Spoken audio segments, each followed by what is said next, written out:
This is Manaoag Dominican Broadcasting Incorporated, a religious, non-commercial radio station. 10 years of evangelizing the airwaves, sharing God's blessings, live masses on air, playing religious music and prayers. May kasama ka, si Jesus, si Maria at kami.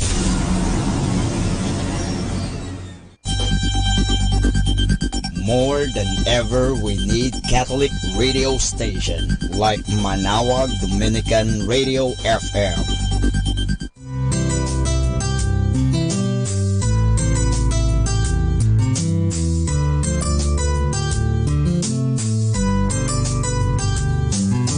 Whenever you're alone, just turn your radio on. It will comfort you with the songs of love, with words from our God. 'Cause you have a company, you have a friend in here. Manaoag Dominican Radio, with the songs that call you to God. You have a company, 'cause we are a family. Manaoag Dominican Radio, with the songs that bring you to God. You have Manaoag Dominican Radio FM.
Biyaya, pag-ibig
pantay, pagpupuri at pasasalamat sa'yo'y inaalay, O Diyos, magpakailanman.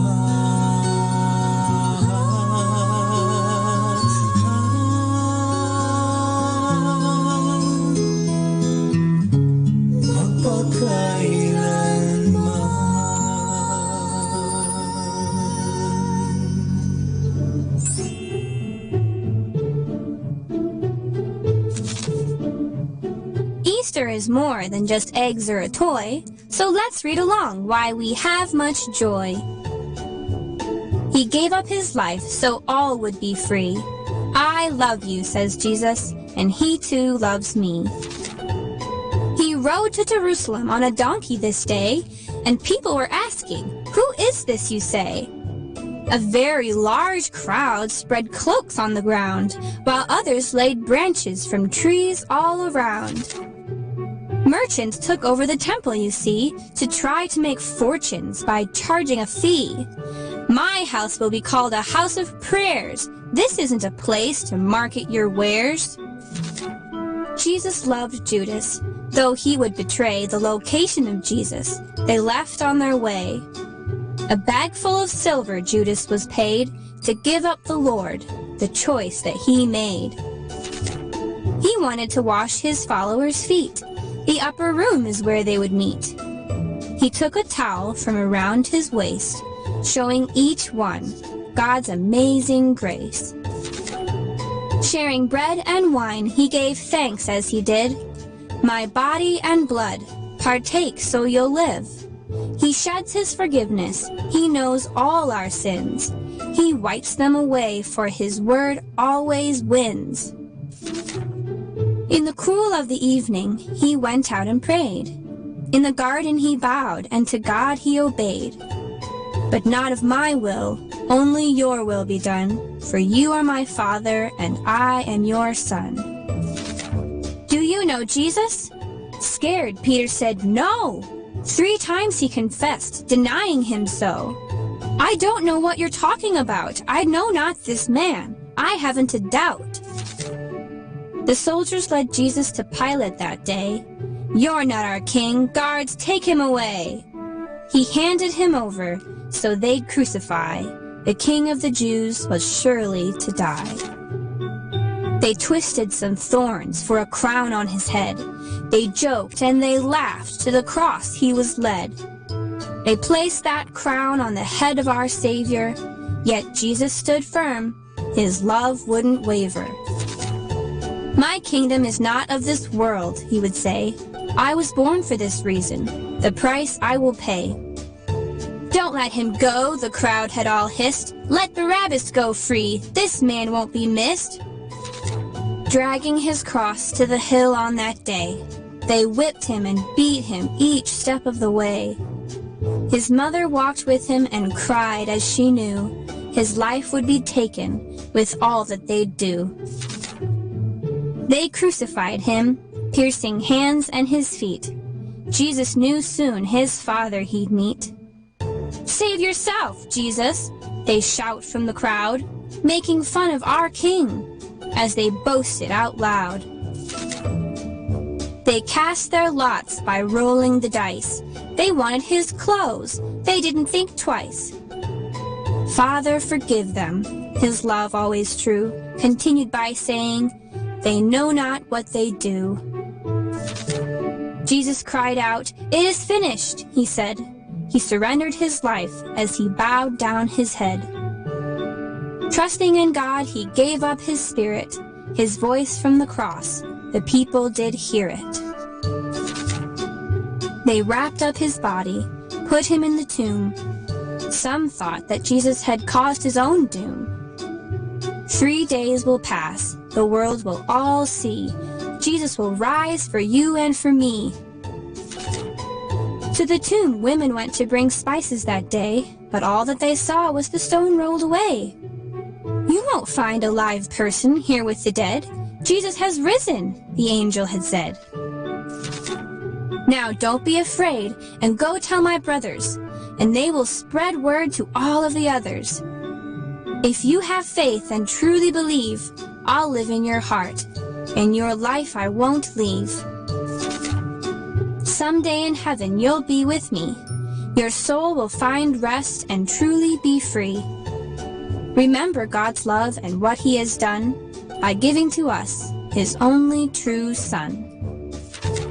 Easter has come, so all will see all that this day is meant to be.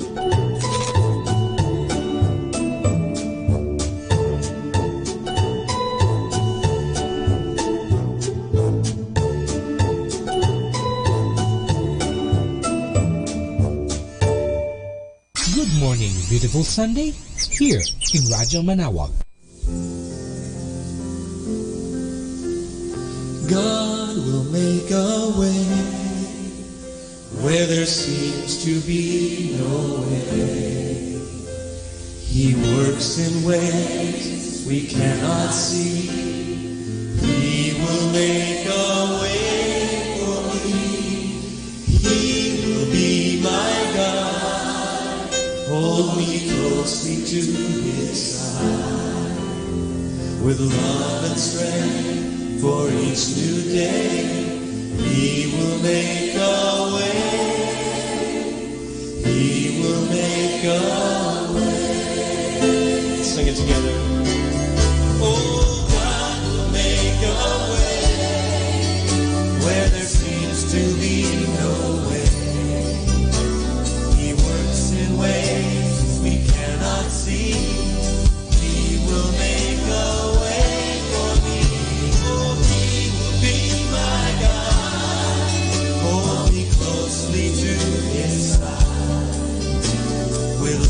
Strength for each new day, He will make a way. He will make a way. Listen, by a roadway in the wilderness, He'll lead me. Rivers in the desert, rivers in the desert will I see. Heaven and earth will fade, but His word will still remain, and He will do something new today. Oh, God will make a way when there seems to be no way. He works in ways we cannot see. He'll make a way. Oh,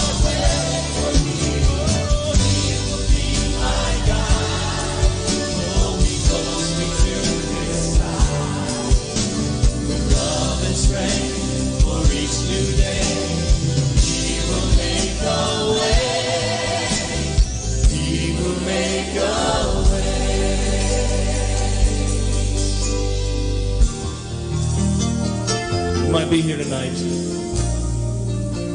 You may think God has forgotten you about your situation, but He hasn't. The Bible says that we are inscribed in the palm of His hand. And heaven and earth may pass away, but His word will remain forever. And He can do exceedingly, abundantly, above all that we could ever ask or think tonight. Amen. Let's sing it. Oh, God will make a way. Yes, He will. Where there seems to be no way. He works in ways we cannot see. He will make a way for me. He will be my God. Hold me closely to His side. With love and strength. With love and strength. For each new day. He will make a way. He will make a way. With love and strength for each new day, He will make a way. He will make a way. Thank you, Do it, Lord, right now. Make a way, God. For those of you feeling hopeless, there's hope. Make a roadway in the wilderness, Father, tonight. Make a river in the desert.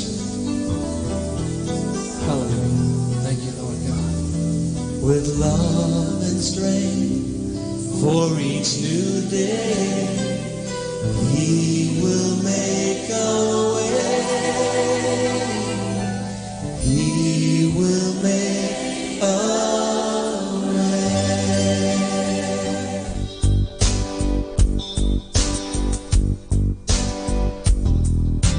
Lord, pour out your Spirit on all the peoples of the earth. Let your sons and daughters speak your words of prophecy. Send us dreams and visions. Reveal the secrets of your heart. Lord, our faith is rising. Let all heaven sound the coming of the King. There's gonna be a great awakening. There's gonna be a great revival in our land. There's gonna be a great awakening. And everyone who calls on Jesus, they will be saved. Lord, pour out your Spirit on all the nations of the world. Let them see your glory. Let them fall in every storm. Show your mighty power. Shake the heavens and the earth. Lord, the world is waiting. Let creation see the coming of the King. There's gonna be a great awakening. There's gonna be a great revival in our land. There's gonna be a great awakening. And everyone who calls on Jesus, they will be saved. There's gonna be a great awakening. There's gonna be a great revival in our land. There's gonna be a great awakening. And everyone who calls on Jesus, they will be saved. There's gonna be a great awakening. There's gonna be a great revival in our land. There's gonna be a great awakening. And everyone who calls on Jesus, they will be saved. There's gonna be a great awakening. There's gonna be a great revival in our land. There's gonna be a great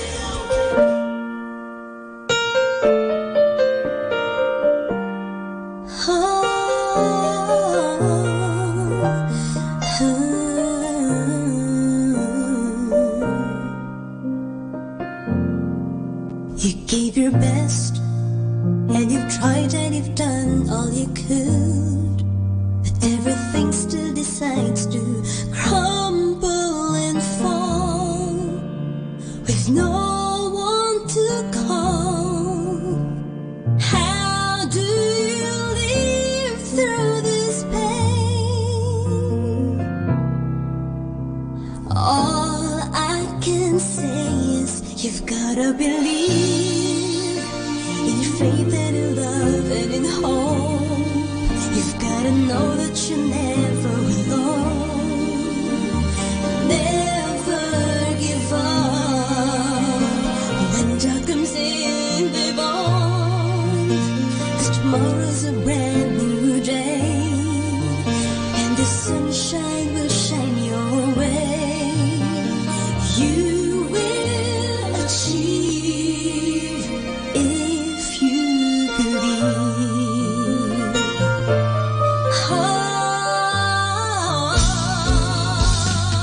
There are days when no one else seems to quite understand, and they talk behind your back. You know it's not true. They don't have a clue. Their words feel like thorns through your heart. Look to the sky and start to believe in faith and in love and in hope. You've gotta know that you're never alone. Never give up when dark comes in the morning. 'Cause tomorrow's a brand new day, and the sunshine will shine your way. You will achieve if you believe. There's always gonna be mountains to climb. Sometimes it feels like the sun won't shine. So just have patience and in due time, your life will be full of glee.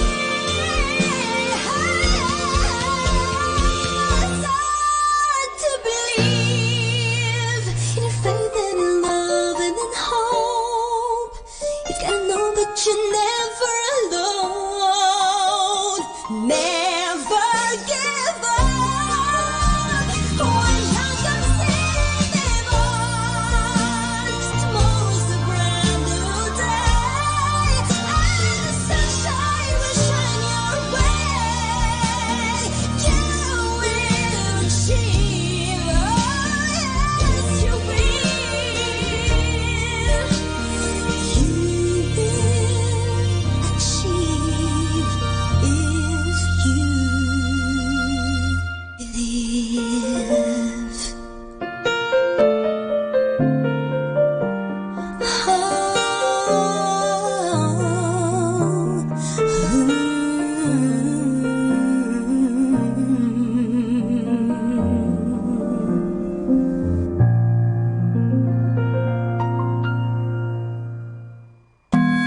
Hi kasama, it's Sunday. Let's go to church. This is JT on Radyo Manawag.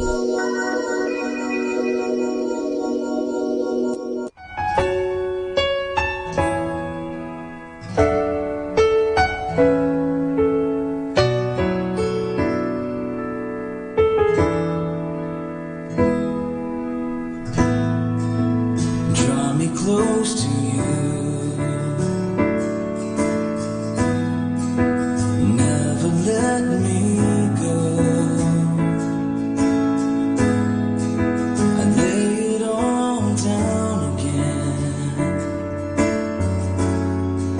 to hear you say that I'm your friend. You were my desire. No one else will do.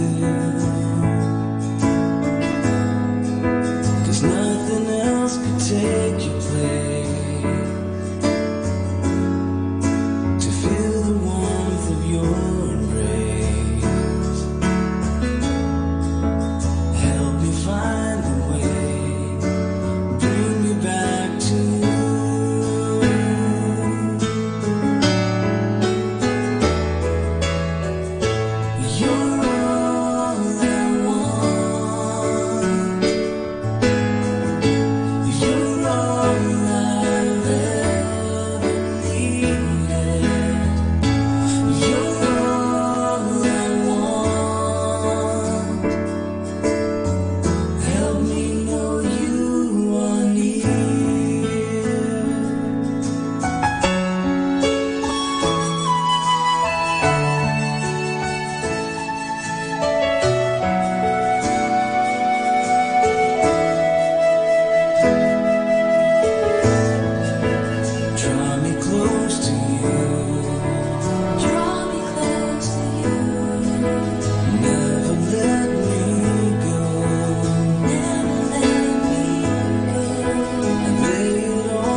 and over every time.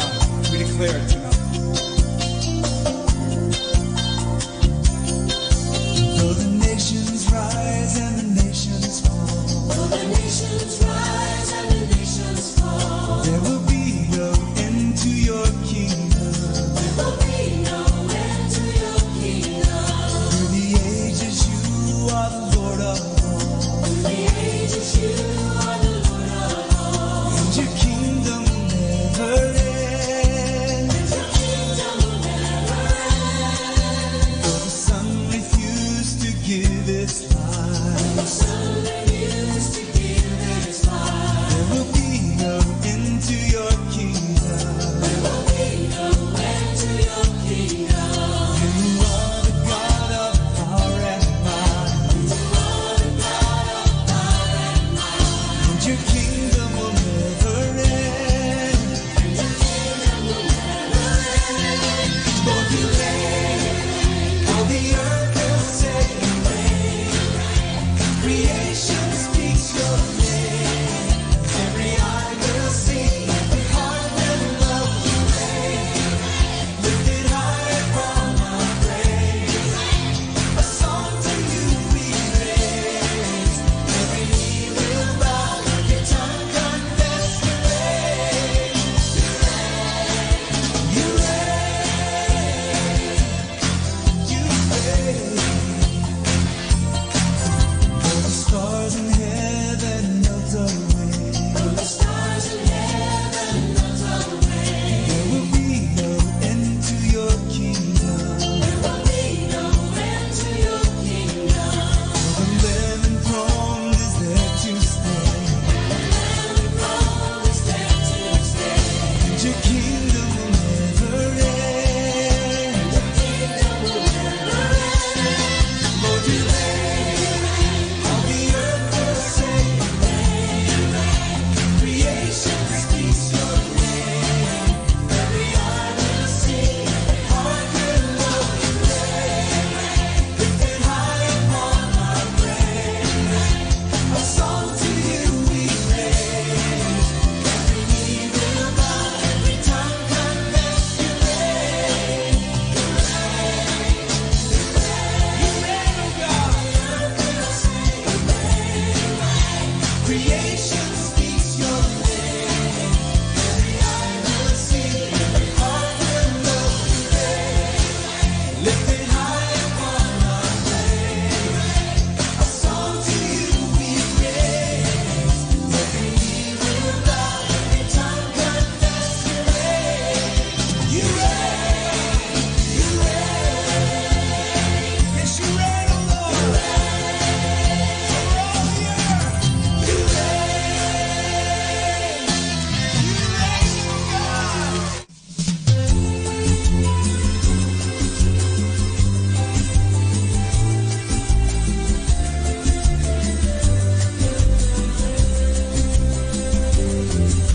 Maging ang mga ibon sa iyo'y umaawi, awit ng pasasalamat sa wagas mong pag-ibig. Maging ang mga puno sa iyo'y yumuyuko, nagsasabing amen sa kadakilaan mo. Dakila ka, O Diyos, dapat kang purihin. Ang banal mong pangalan, laging sasambahin. Wagas mong pag-ibig, ihahayag aawitin. Kadakilaan mo'y laging sasambitin. Maging ang mga bituin sa langit na tuniningning, nagpupuri sa'yo sa walang kupas niyang ningning. Maging ang buwan at ang araw, lumulundag at sumasayaw. Pagpupuri sa'yo'y nagpupumapaw. Dakila ka, O Diyos, dapat kang purihin. Ang banal mong pangalan, laging sasambahin. Wagas mong pag-ibig, ihahayag aawitin.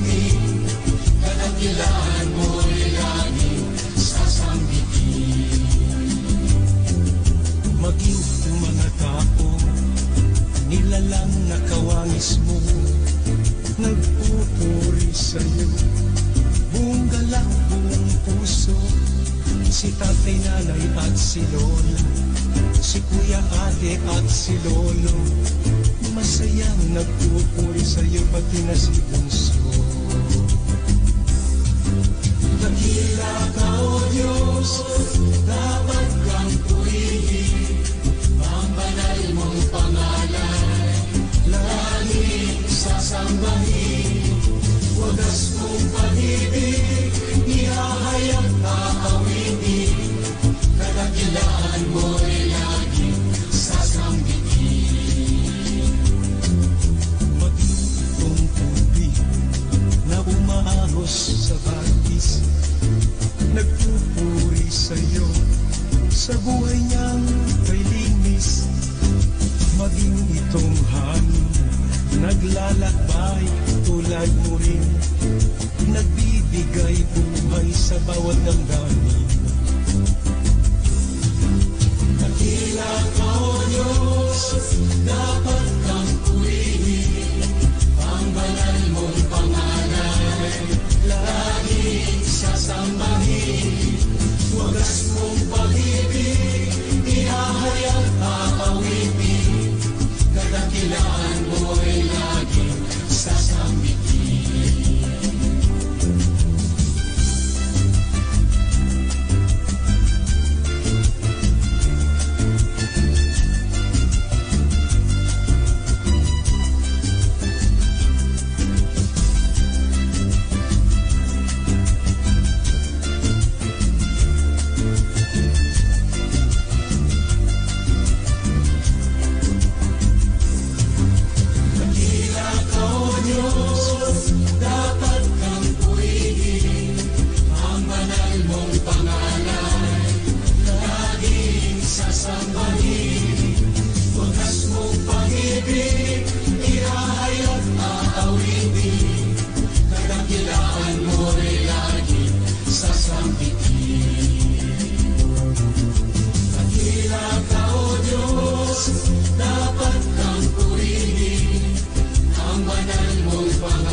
Sunday we call.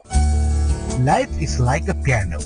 The white keys are the happy days. The black keys are the sad ones. Just remember that you need both to make beautiful music. Have a glorious Sunday from Manaoag Dominican Radio.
More and more.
We're ambassadors of grace.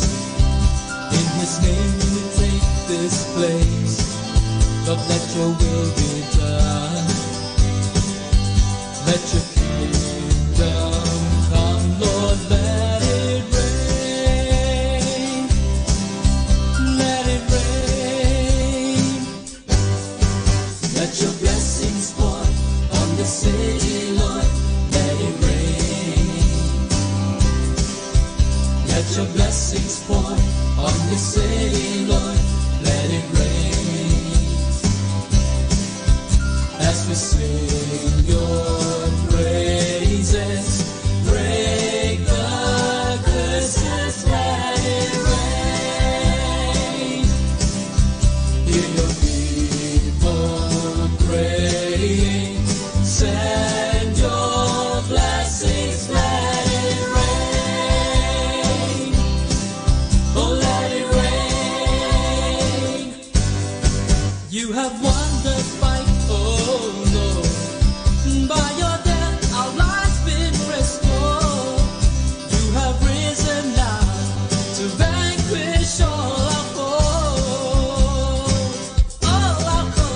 Come abolish every curse over the nations of the earth. In your name we'll go to proclaim you rose to live and reign. Lord, come and reign. Let your blessings fall on the city, Lord. Let it rain. Let your blessings fall on the city, Lord. Let it rain. As we sing your praises, break the curses, let it rain. Hear your people praying, send your blessings, let it rain. Oh, let it rain. We are salt and light. We've come to break the powers of night, and by the love of God, proclaim His liberty. We're ambassadors of grace. In His name we take this place. Lord, let your will be done. Let your kingdom come, Lord, let it rain. Let it rain. Let your blessings fall on the city, Lord, let it rain. Let your blessings fall on the city, Lord, let it rain. As we sing your praises, break the curses, let it rain. Hear your people praying, send your blessings, let it rain. Oh, let it rain. Oh, let it rain.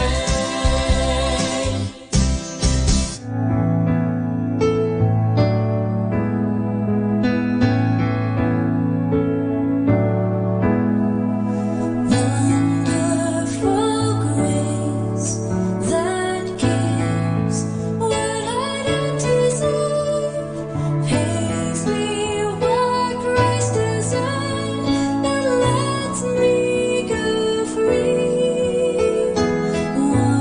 Wonderful grace that gives me the time to change, washes away the stains that once covered me, and all that I have I lay at the feet of the wonderful Savior who loves me.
This is Manawag Dominican Broadcasting Incorporated, a religious, non-commercial radio station.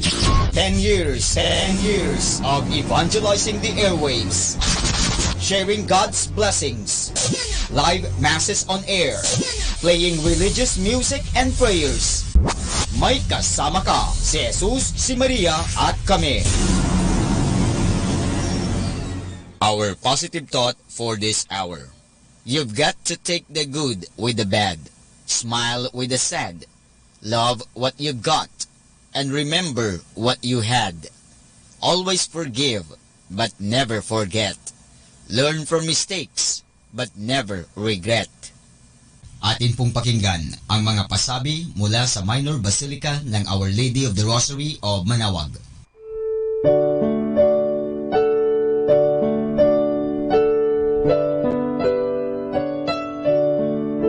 The Feast of Our Lady of the Rosary of Manaoag will be on May 8, 2019, third Wednesday of Easter season. Novena Masses will begin on April 29 every hour from 5 a.m. till 12 noon and 4:30 p.m. We invite you to participate in the said Novena Masses.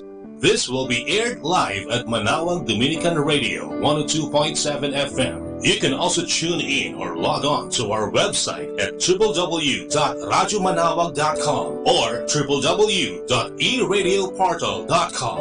You can also watch live at our Facebook page, Manaoag Radio, or on YouTube at Manaoag Dominican Radio FM. Thank you.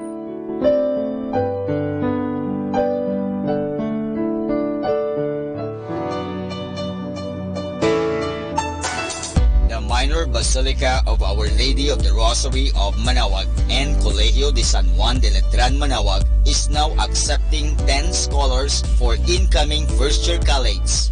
Scholar ni Maria, 5 religious educations, and 5 other courses like Bachelor of Secondary Education, major in Math, English, Religious or Values Education, and Filipino, Bachelor of Elementary Education, Bachelor of Science in Information Technology, Bachelor of Science in Computer Science, and Bachelor of Science in Business Administration, major in Marketing Management and Operational Management. Entrance exam will be on April 25, 2019 at 1 o'clock in the afternoon at visiting room at the information of Minor Basilica of Our Lady of the Rosary of Manaoag. For more information, please contact telephone number 529-0132 and look for Miss Christine Doria.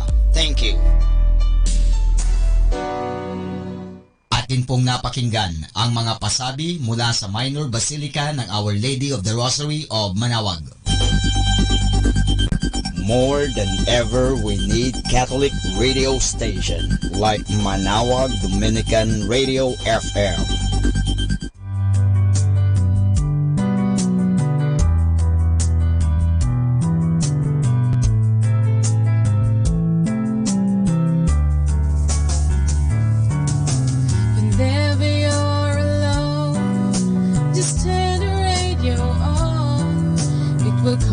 You with the songs of love, with words from our God.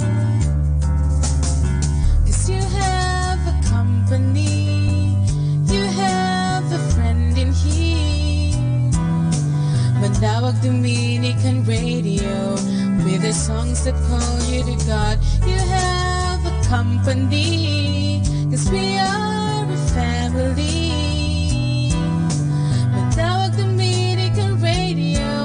With the songs that bring you to God. You have Manaoag Dominican Radio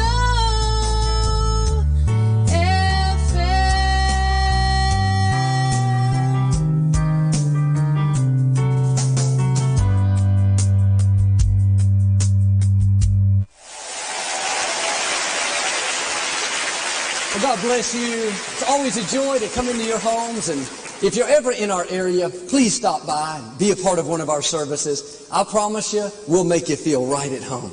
But thanks so much for tuning in, and thank you again for coming out today. And I like to start with something funny, and I heard about this pastor he parked in a no parking zone downtown in a large city. He left a note on the windshield, said, "Officer, I've circled this block 10 times. If I don't park here, I'll miss my appointment." In big letters, he wrote, "Forgive us our trespasses." He returned to his car and had a ticket. The officer had written him a note. It said, "Sir, I've circled this block for 10 years. If I don't give you a ticket, I could lose my job." In big letters, he wrote, "Lead us not into temptation." Hold up your Bible. Say it like you mean it. This is my Bible. I am what it says I am. I have what it says I have. I can do what it says I can do. Today I will be taught the Word of God. I boldly confess, my mind is alert, my heart is receptive, I will never be the same. I am about to receive the incorruptible, indestructible, ever-living seed of the Word of God. I'll never be the same. Never, never, never. I'll never be the same in Jesus' name. God bless you. If you'd like to open your Bibles to Revelation chapter 3 and verse 11. Revelation 3 and verse 11. While you're turning, this afternoon at 1:45 we have a great Spanish-speaking service. If you speak Spanish, love to have you back. 7 o'clock tonight, our young adult service, Pastor John Gray will be ministering. That's going to be great. Also Wednesday night, Pastor John will be sharing as well. So always have something good for you here at Lakewood. Come as often as you can. One last favor, I'll always ask, unless you have to go to work or catch a plane, please stay to the very end of the service so we can keep the house of the Lord in order and out and walking around. Appreciate that in advance. I want to talk to you today about keep your crown. When God breathed His life into you, He put a crown on your head. The psalmist called it a crown of glory and honor. This crown represents your authority. It represents God's blessing and favor on your life. It's a reminder that you're not average, not mediocre, but you are royalty. When you're wearing your crown, you'll feel a sense of entitlement, thinking, I have a right to be blessed. I have a right to live in victory. I have a right to overcome these challenges. Not because I'm so great, so strong, so talented, but because I'm wearing a crown of honor put there by my Creator. Your perception of yourself will determine what kind of life you live. If you see yourself as being average, you feel less than because of what somebody said, you live guilty because of past mistakes, that's going to limit your potential. What's happening? You're not wearing your crown. Jesus said in Revelation 3, hold fast to what you have so that no one can take your crown. And throughout life, there will always be someone or something trying to take your crown. People talking about you, trying to make you look bad, push you down. What they're really doing is trying to get your crown. Do yourself a favor, don't let them have it. Eleanor Roosevelt said, no one can make you feel inferior without your permission. Nobody can take your crown, you have to let go of it. And somebody may say to you, well, you're not that talented. You'll never be successful. You can't start your own business. Too often we think, yeah, you're right. I don't really have what it takes. Look how long it's been. I'm not as smart as my cousin. What's happening? You're letting go of your crown. When those thoughts tell you you're not attractive enough, just say, no thanks. You're not taking my crown. I know I am fearfully and wonderfully made. I know I am one of a kind. Well, you'll never get out of debt. You'll never send your children to college. No thanks. I will lend and not borrow. Whatever I touch will prosper and succeed. You're not just being positive, you're holding on to your crown. Thoughts say, well, look at where you are in life. You should be ashamed of yourself. The mistakes you've made, the times you've failed. Oh, you're not having my crown. I may have fallen, but look at me now. I didn't stay down. I got back up again. I made mistakes. That didn't change my name. I'm still a child of the Most High God. If you're going to keep your crown, you have to dig your heels in and say, I'm not going to let what somebody said or who walked away or what didn't work out steal my sense of value. I know I have been crowned with honor. And when somebody tries to make you feel small, they say something derogatory, instead of being upset and believing it, just reach up and straighten your crown. They can't change who you are unless you allow them to. They don't control your destiny. They don't determine your value. They didn't breathe life into you. God did, and He calls you a masterpiece. He says you're a king, a queen. You're supposed to reign in life. That's why He put the crown of honor on your head. He's crowned you. Oh, I forgot what I was going to say, y'all. That's why He's put the crown of honor on your head. It's to remind you who you are.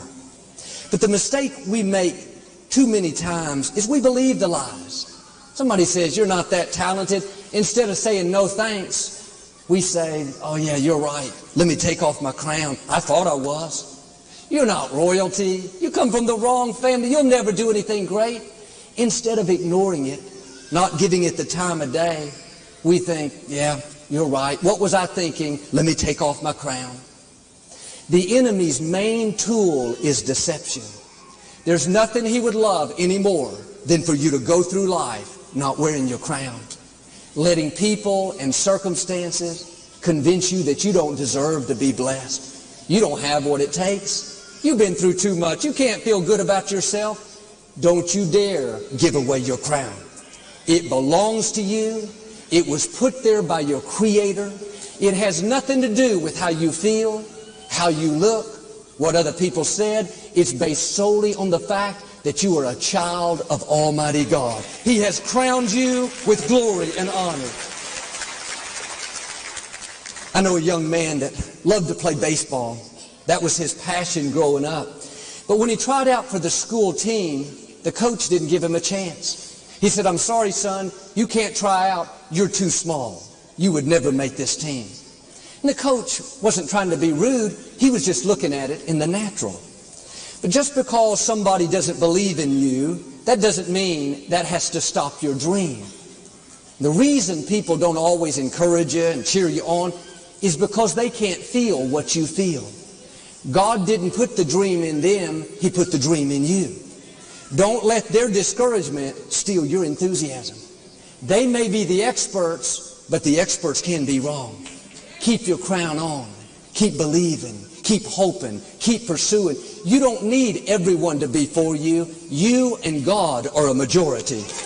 When you're wearing your crown, God will open doors that no man can shut. He'll help you accomplish what you could not accomplish on your own. He wouldn't have put the dream in you if He didn't already have a way to bring it to pass. This young man went home from school that day very discouraged. His heart was set on playing baseball. But instead of sitting around defeated, thinking he wasn't good enough, he kept his crown on. His attitude was, the coach may say I'm too small, but I know I'm not a mistake. I'm the right size. I have what I need to fulfill my destiny. A couple of weeks later, the school announced that because so many boys tried out, they were forming a second team. He tried out and made that team. He was excited about playing, even though he knew he was on the lesser talented team. Of those two teams played in the same division. There was about 12 teams. They ended up playing for the championship, playing each other. This young man was the pitcher on his team. Although he was told he was too small, he struck out batter after batter after batter. They went on to beat the, quote, more talented team and win the championship. What am I saying? People don't determine your destiny. They don't know what's in you. Don't take off your crown because somebody judged you by the outside. Somebody told you you're not talented enough, not attractive enough, not tall enough, not smart enough. You don't have to have them cheering you on. Keep your crown on. Keep being your best, honoring God, and He will get you to where you're supposed to be. Jesus said in the book of John, your approval or disapproval means nothing to me. That's a powerful way to live. He was saying, I know who I am, and nothing you do or don't do is going to change it. You can celebrate me or you can crucify me, but I'm keeping my crown. See, people can be funny. One moment they can be cheering for you, and another moment they can be putting you down, trying to make you look bad. One moment, Jesus was riding a donkey into town. People were waving palm branches. celebrating his arrival like a king. In a few days, those same people were hollering, "Crucify him. He doesn't deserve to live." If you base wearing your crown on whether people like you or don't, whether they believe in you or don't believe in you, you're going to be taking your crown on and off your whole life. You don't need other people's approval. You have Almighty God's approval. Our attitude should be, you can be for me or against me. You can celebrate me or criticize me, but one thing for certain, I'm not giving you my crown. I know who I am. I am royalty. I am accepted. I am approved. I am valuable. In the scripture, Isaac said to his son Esau, "Your brother has carried away your blessing." Sometimes we let other people carry away our blessing. We let what they say about us, their disapproval, their discouraging words, keep us from who we were meant to be. You have to put your foot down and say, I am not going to let people talk me out of my dreams. I'm not going to let a coworker make me feel inferior, like I'm not good enough. Not going to let a coach, a teacher, a counselor talk me in to live in an average, mediocre, get-by life. You have seeds of greatness. You are destined to leave your mark on this generation. Don't let anyone carry away your blessing. When we look back, the enemy's been trying to get our crown from the beginning of time. In the Garden of Eden, Adam and Eve were living confident, secure. They were at peace with God, at peace with themselves. They were wearing their crowns. They knew they had God's blessing and favor. But one day, the enemy deceived them into eating the forbidden fruit. When they did, immediately they were afraid. They ran and hid. In effect, they gave the enemy their crown. And that's what happens when we're not wearing our crown. It opens the door to fear, to insecurity, to shame. We focus on what we're not, the mistakes we've made, what other people have said about us. Where there's no crown, there's no covering. There's no reminder of who we are. We believe those lies that can push us down. And God came looking for Adam and Eve. Couldn't find him. Said, "Adam, where are you?" God said, "We're hiding because we're naked."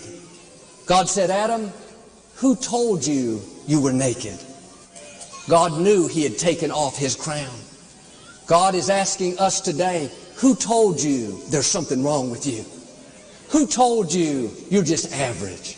That you can't accomplish your dreams? That you're too small? That you come from the wrong family? That you're not good enough? I can assure you that didn't come from our God. You need to put your crown back on. You may have let some person, some event take it. The good news is you can get it back. It's not too late. You have control over your crown. It starts in your thinking. No more, I'm just a C student. I'm just average. No, I am an A student. I am full of wisdom. I will excel in school. No more, I've been through too much, Joel. I lost a loved one. I'll never be happy again. No, God has given me beauty for these ashes. What he started in my life, he will finish. Don't sit around feeling sorry for yourself. Put your crown back on. No more, I come from the wrong family. Nothing special about me. No, I've been made in the image of Almighty God. I'm a masterpiece, one of a kind, prized possession. Well, Joel, I could never do anything great in life. All the odds are against me. No, I have the favor of God. I am equipped, empowered, and anointed. If you're going to reach your highest potential, you have to keep your crown on. Doesn't happen automatically. That's why the scripture says to hold fast to what you have so that no one takes it away. Have you allowed something to get your crown? A disappointment, a bad break, a divorce? You're not passionate about life anymore? Your crown is waiting for you. Have you let a mistake, a failure, bankruptcy convince you to settle for second best? You need to go get your crown. You wouldn't be alive unless God had another victory in front of you. Start dreaming again. Start believing again. Start hoping again. Talked to a young lady in the lobby recently. She was very discouraged because her marriage didn't make it. Her husband left her for someone else. She was a beautiful girl, but now she was convinced that she wasn't attractive enough, not talented enough, not smart enough. She had taken her crown off. She told me all the things she should have done better. If I'd only done this, if I'd only done that. In her mind, it was all her fault. But when somebody leaves your life, doesn't necessarily mean there's something wrong with you. It could be the other person is the problem. Have you ever thought about maybe they have some issues? If they left that person, they'll leave the next. If they left you, they'll leave the next person. But the accuser will work overtime trying to convince you how you don't measure up, how you're not valuable, how there's nothing good in your future. He's trying to take your crown. The scripture says God will never leave us or forsake us. If they left you and you needed them, that would mean God was forsaking you. So you can conclude if they left, you didn't need them. If they walked away, they weren't a part of your destiny. Isaiah said, God will give you double for the unfair things that have happened. You may not realize it, but when they left, in a sense, they did you a favor. They set you up for what God really wants to do. He has somebody amazing in your future. A divine connection. Somebody better than you imagined. Somebody that will treat you like the king, the queen you were meant to be. But you have to do your part and put your crown back on. It's not going to happen if you go around negative, discouraged, feeling unattractive. If you're unattractive on the inside, you'll be unattractive on the outside. You carry yourself the way you feel about yourself. I've seen ladies that were not necessarily that attractive. They didn't have a lot of natural beauty, but on the inside, they have it going on. When you're wearing your crown, you're confident, secure. You know you're a masterpiece, one of a kind, a prized possession. You're not dwelling on all the negative chatter, what you're not, what you don't have, what other people are saying. You go through the day with a smile on your face, a spring in your step. You know you're royalty, that you've been crowned with glory and honor. When you live this way, you're going to come into some divine connections. You won't have to go after them. God will cause the right people to track you down. Maybe today you've been through a disappointment, a loss, something didn't work out. It would be easy for you to feel not attractive, not valuable, not excited about life. Get your crown back. That crown is what gives you the favor. The crown is what causes you to stand out. Nothing that's happened has lessened your value. You are still the prized possession, the apple of God's eye. Don't let a disappointment, a loss, carry away your blessing. It's not the end, it's a new beginning. This is what a lady in the scripture had to do named Naomi. She lost her husband, later lost 2 sons in a battle. She was so discouraged, she didn't think she could go on. She took off her crown. She used to be a happy woman, full of joy, fun to be around. Now she was bitter. She thought, I'm done. I'll never be happy again. She even changed her name from Naomi, which means my joy, to Mara, which means bitter. When people called her Naomi, she was so heartbroken, she would say, don't call me that. I'm too depressed. Call me Mara. She was saying, call me bitter. The problem is, when you take off your crown, you take off the favor, the honor, the glory. That's what you need for God to pay you back. In those tough times, more than ever, you have to keep reminding yourself, I am a child of the Most High God. I am extremely valuable. God has beauty for these ashes. Double is coming my way. Naomi thought she was finished. She moved back to her hometown, planning on fading off into the sunset. But when she saw some old friends and tried to convince them to call her Mara, they said, Naomi, what are you talking about? That's not who you are. You're not bitter. We're calling you my joy. They kept calling her Naomi. Every time they did, they were prophesying her future. She was trying to stay in defeat. They said, no, you're coming into victory. She kept taking her crown off. They kept putting it back on. What am I saying? You need people around you that will remind you who you are. Not people that will get bitter with you. People agree with the defeat, the mediocrity, but people who will call you blessed, call you victorious, call you royalty. People that will remind you your best days are still yet to come. That what's meant for harm, God's going to use to your advantage. People that will help you keep your crown on.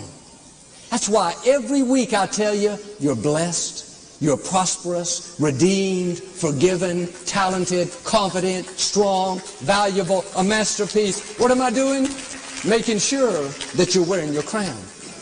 Life will try to take it off. My goal is to help you keep it on.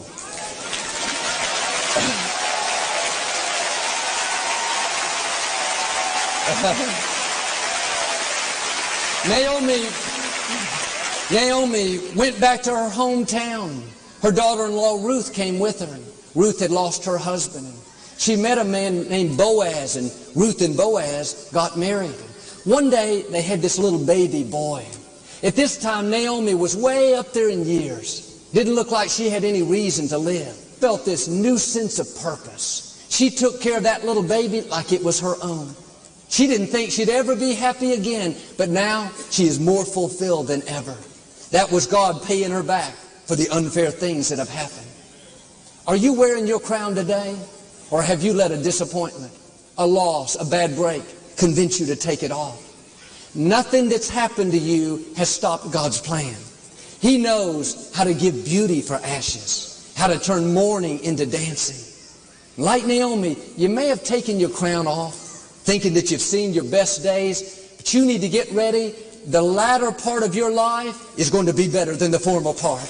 God still has a young woman born into royalty, loved and admired by all the people. But one day she was kidnapped and taken away to a foreign country. With all the confusion, she was stricken with amnesia. She couldn't remember her name or where she was from in her hometown, but nobody knows where she is, and she doesn't know who she is. Back into her again. While he was searching the streets of this far away, he was about to pass on by, but something looked strangely familiar. He asked her what her name was, and she mumbled something, wouldn't really talk. And he looked closer and became even more intrigued. He asked if he could see her hands. He remembered the line prints on her hands. She showed them. When he saw them, he was astonished. He couldn't believe it. He whispered, "Helen." She looked at him confused. He said, "You are Helen of Troy. You are the queen. Helen, don't you remember?" Suddenly, it was like a light turned on. Her face brightened up. The fog lifted. She rediscovered who she really was. She hugged her friend. They went back to her hometown, and once again, she became the queen that she was meant to be. Like Helen, too many people today are suffering from amnesia. They were born into royalty, created to reign in life. God crowned them with honor and glory, but they've forgotten who they are.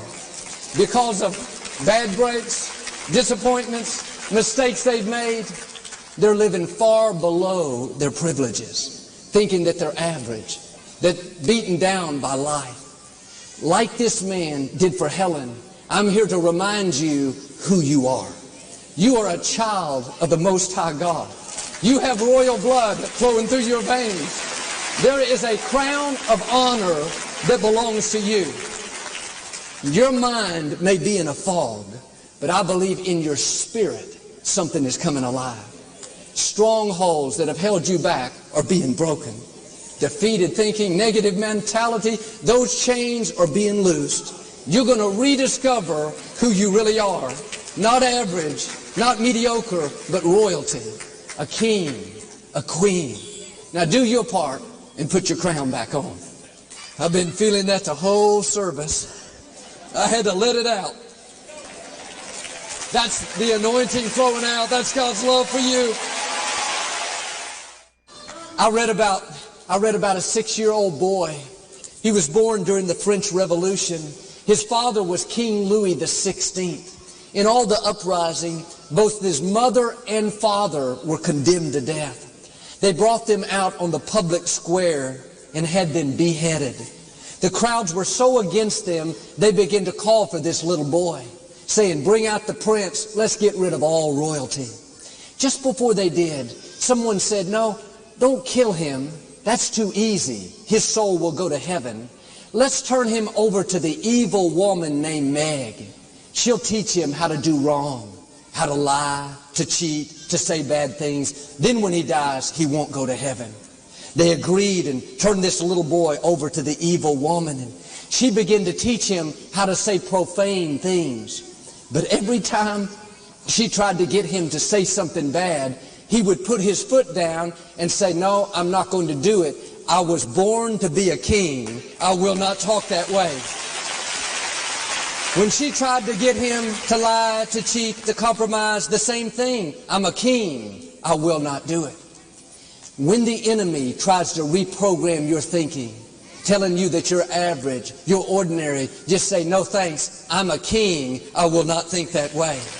When he tries to convince you to live mediocre, a defeated life, do like this little boy. "No thanks, I know I am royalty.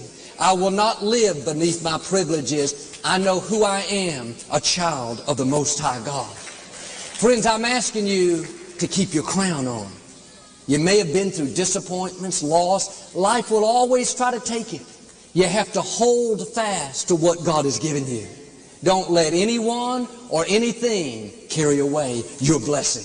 If you'll make this decision with me that you're going to keep your crown, I believe and declare you will reign in life. You will rise higher, accomplish your dreams, and reach the fullness of your destiny in Jesus' name. If you receive it today, can you say amen? We never like to close our broadcast without giving you an opportunity to make Jesus the Lord of your life. Would you pray with me? Just say, "Lord Jesus, I repent of my sins. Come into my heart. I make you my Lord and Savior." Friends, if you prayed that simple prayer, keep God first place. He's going to take you places that you've never dreamed. Let me pray for you as well. If you got 5 minutes, we'll be done here, but let's just seal it in prayer. Lord, I thank you for what we've heard today. I know it falls on great ground, the faithful people of Lakewood and all those that are listening. Lord, we just commit today that we're all putting our crowns back on. All through the week, we're going to remember when circumstances and people try to get it. Lord, we think that we have control, that we will keep our crowns on, that we will reign, that we will become who you've created us to be. With our heads bowed in prayer, if your heart stopped beating in the next few minutes, are you at peace with God? Do you know where you'd spend eternity if you died a moment or two from now? If not, I would love to pray with you. I'm not here to condemn anybody. I'm here to help you find a new beginning. I know that comes from a personal relationship with Jesus Christ. In just a moment, if you're not at peace with the Lord, or maybe you are a Christian, but you've grown cold toward God, you know in your heart of hearts you need to rededicate and recommit your life to Christ. If that's you, in just a moment, I'm going to ask you to take a step of faith and stand right where you are, and we're going to pray together. I can't think of a better time to get on the road to victory than right now. Good news, God is not mad at you. Your sins have already been forgiven. All you have to do is accept the free gift of Christ's salvation. Will you do it today? The enemy will always say, "I'll do it another time." Listen, the Bible says today is the day of salvation. Don't put it off. It's so easy. Well, Joel, it's embarrassing to stand in front of everyone. Listen to what Jesus said. If you won't be ashamed of me before people, I won't be ashamed of you before my Father in heaven. I'm going to give you a great opportunity to show God that you're not ashamed of Him. If you're not at peace with the Lord, or you just need to rededicate, you need a fresh new start, a new beginning. If that's you, would you be bold, take the step of faith, and stand right where you are? We're going to pray together. Would you do that? Come on, Lakewood, let's give them a hand as they stand all over the building. Come on, who else wants to be bold? Take a step of faith today. Well, God bless you. Please remain standing if you don't mind. Let me tell you, we're proud of you. More importantly, I know the angels are rejoicing in the heavens right now. It's going to be a new beginning in your life. We prayed once, but let's pray one more time if you don't mind. Everyone listening, Lord Jesus, I repent of my sins. Come into my heart. Wash me clean. I make you my Lord and Savior. Amen. Remain standing. One more moment. Let me tell you again how much we love you. I want to give you a personal invitation and a challenge to come back and be with us on a regular basis. We ask new believers, give us at least a year of your life. Make a commitment to come whether you feel like it or not. I'll make a promise to you, your life will never be the same for the better. My brother Paul and some of our staff will be out in the lobby after service. If you have 10 minutes, they'd love to talk with you, pray with you, anything you might need. As I mentioned, I'll be out there. I'd love to meet you whenever you can. Can't do it this Sunday? I'm out there any service after I minister. Do me a big favor. Come back next week. Bring friends and family members with you. Don't come alone. Reach out to the people that you live and work with. Last thing, the moment you stood up, God washed away all your sins, your mistakes, your failures. You are starting with a fresh, clean slate. Write it down in your Bible, October the 4th, 2015. A new day of victory in your life. Amen. Well, God bless you. Please, let's stand together if you would, please. And thanks so much for coming out today. How many of you are going home better off than you were before? Amen. Well, let me speak a blessing right out of number 6. Until we meet again, may the Lord bless you and keep you. May the Lord show you His favor and have mercy on you. And may the Lord watch over you and give you His peace. God bless you. We love you very much. Have a great week, a faith-filled week. Good morning, everyone. A blessed day to everybody. Welcome to Manawag Dominican Radio. May kasama ka.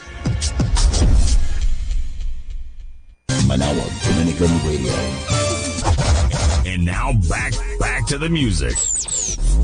Charity, ba't hindi ko na nakikita tatay mo? Eh, wala na siya eh. Iniwanan na kami.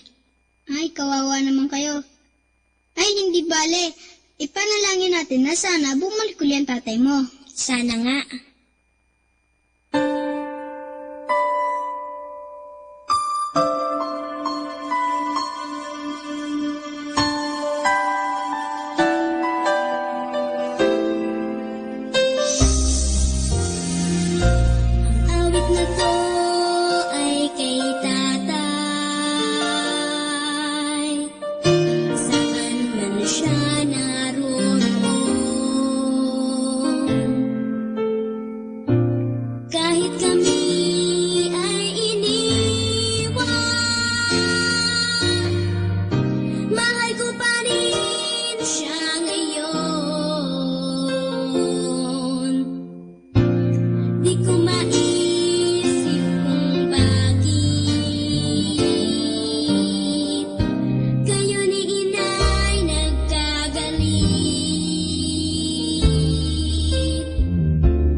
The number one radio station. The number one radio station. The number one radio station. The number one radio station. The number one radio station for Christ. Mike Samaka.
This message of life to discover God's image in us.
message of life to discover His image in us, that we may be one in faith, hope, and love, in the victory of Christ, that we may be one. We will join together in a mission of love to restore peace in Christ. We will spread His word, His message of life to discover His image in us, that we may be one in faith, hope, and love, in the victory of Christ, that we may, in the victory of Christ, that we may be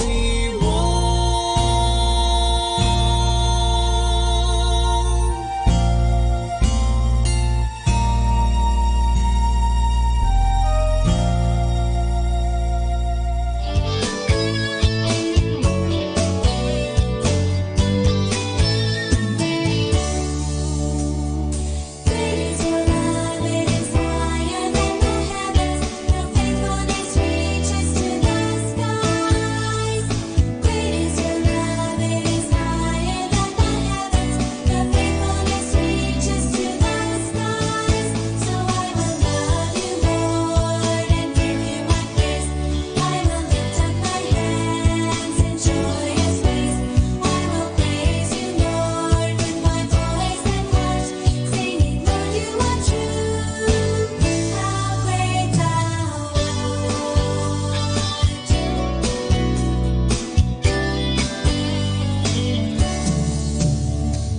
Great is your love, it is higher than the heavens. Your faithfulness reaches to the skies. Great is your love, it is higher than the heavens. Your faithfulness reaches to the skies. So I will love you, Lord, and give you my praise. I will lift up my hands in joyous praise.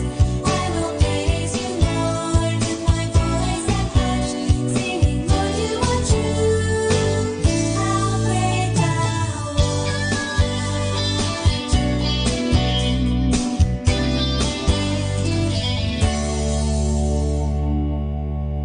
Our time now is 7 o'clock in the morning. Let us now have our time check prayer.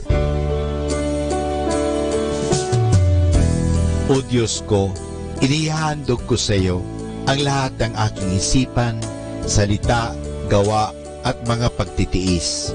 At isinasamo ko sa iyo na bigyan mo ako ng biyayang huwag makasugat ng iyong damdamin sa araw na ito at maglingkod sa iyo ng buong katapatan at sundin ang iyong banal na kalooban sa lahat ng bagay.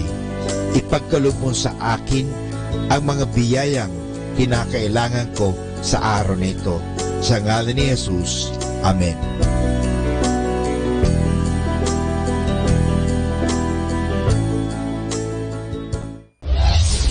This is Manawag Dominican Broadcasting Incorporated, a religious, non-commercial radio station. 10 years of evangelizing the airwaves, sharing God's blessings, live masses on air, playing religious music and prayers. May kasama ka, si Jesus, si Maria, at kami. Our positive thought for this hour. It's not always about trying to fix something broken. It's always about starting all over and creating something better.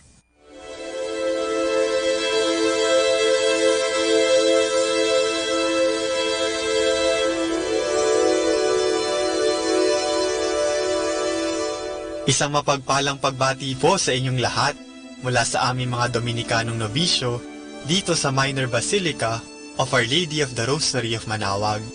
Kayo po ay nakikinig sa Binhi ng Buhay.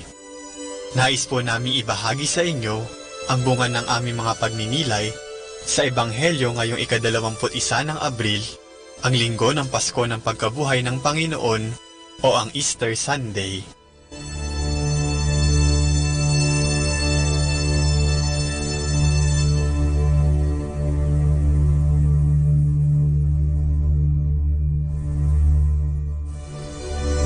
A reading from the Holy Gospel according to St. John. Now, on the first day after the Sabbath, Mary of Magdala came to the tomb early in the morning while it was still dark, and she saw that the stone blocking the tomb had been moved away.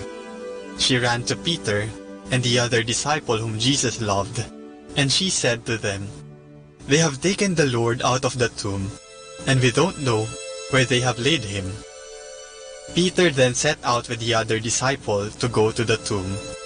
They ran together, but the other disciple outran Peter and reached the tomb first. He bent down and saw the linen cloths lying flat, but he did not enter. Then Simon Peter came, following him, and entered the tomb. He too saw the linen cloths lying flat. The napkin, which had been around his head, was not lying flat like the other linen cloths, but lay rolled up in its place. Then the other disciple, who had reached the tomb first, also went in. He saw and believed. Scripture clearly said that Jesus must rise from the dead, but they had not yet understood that.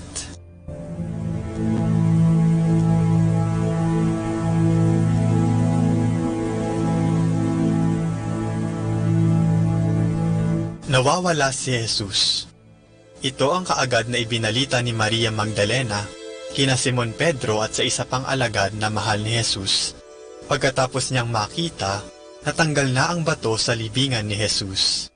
Nang marinig naman ito ng dalawang alagad, dali-dali silang nagpunta sa libingan upang tingnan ang nangyari. Pagdating nila sa libingan, ang nakita na lamang nila ay ang nakalatag na mga telang lino sa lugar kung saan mismo inihimlay si Jesus. Marahil ang kanilang naging mga agam-agam noon ay, nasaan si Jesus? May kumuha ba sa kanya? May nagnakaw ba sa kanya? Bakit wala siya doon? Nasaan na siya? Ang akala nila, nawawala talaga si Jesus. Hindi pa nila alam noon na siya'y muling nabuhay, sapagkat hindi pa nila alam ang kasulatan na kailangan niyang magbangon mula sa mga patay. Kaya imbis na magalak sa kanyang pagkabuhay, sila'y lalong nabagabag. Dumagdag pa kasi ang pagkawalang ito ni Jesus sa ligalig na kanilang nararamdaman dahil sa mga hirap na pinagdaanan ni Jesus at sa pagkamatay nga sa krus. Tila bagay, pinanghinaan na sila ng loob at nawala na ng pag-asa at pananalig kay Jesus. Ngunit, si Jesus mismo ang nagsabi nang siya'y nabubuhay pa, na siya'y muling mabubuhay 3 araw pagkatapos siyang ipako sa krus. Kaya hindi talaga nila makikita si Jesus doon sa kanyang libingan. Dala marahil sa matinding takot at pangamba, hindi na nila maintindihan ang mga nangyayari at hindi na nila mawari ang kanilang dapat na maramdaman. Siguro, may mga pagkakataon sa ating buhay na nasa katulad na sitwasyon tayo nila Maria Magdalena at ng dalawang alagad sa Ebanghelyo ngayon. Minsan, hindi natin maintindihan ang mga nangyayari at nawawala na tayo ng pag-asa. Akala din natin ay nawawala si Jesus. O kaya naman, nabubuhay tayong walang pananampalataya na parang wala si Jesus. Pero ang mas masaklap ay kung mananatili na lang tayo sa libingang walang laman, sa kapighatian at sa kadiliman. Kaya maigi siguro na tanungin natin ang ating mga sarili, nasaan si Jesus? Tara't hanapin natin siya upang tayo'y mabigyan ng liwanag at bagong pag-asa. Pero, nasaan nga ba si Jesus? Saan at paano natin siya mahahanap? Noong panahong iyon, matapos siyang mabuhay na muli, Siya'y nagpakita mismo kina Maria Magdalena at sa mga alagad, ayon kay Pedro sa unang pagbasa, ngayong linggo ng pagkabuhay ng Panginoon. Sa atin namang panahon ngayon, si Jesus ay nasa banal na misa at ang kanyang katawan mismo ang ating tinatanggap sa banal na komunyon. Kaya tayo'y dapat na magsimba tuwing araw ng linggo at mga pistang pangilin. Si Jesus ay makikilala din natin sa Biblia dahil siya mismo ang salita ng Diyos.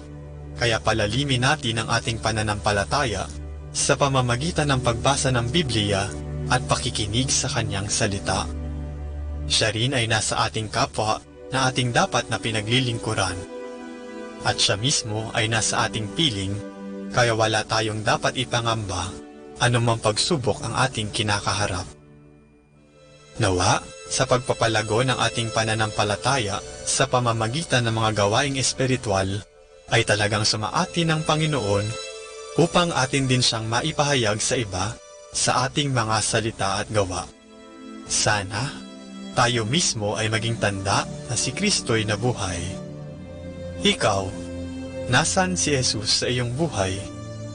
Naway lagi natin siyang hanapin.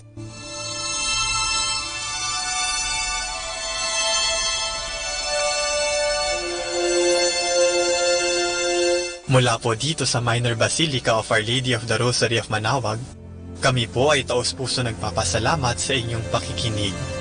Nawa ay patuloy po nating isabuhay ang salita ng Diyos, patnubayan at pagpalain nawa tayo ng Panginoong may kapal, hanggang sa susunod na linggo po dito sa Binhi ng Buhay.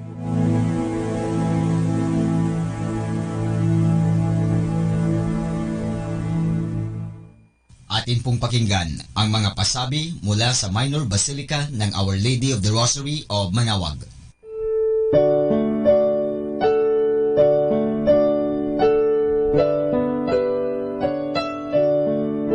The Feast of Our Lady of the Rosary of Manaoag will be on May 8, 2019, third Wednesday of Easter season. Novena Masses will begin on April 29 every hour from 5 a.m. till 12 noon and 4:30 p.m. We invite you to participate in the said Novena Masses.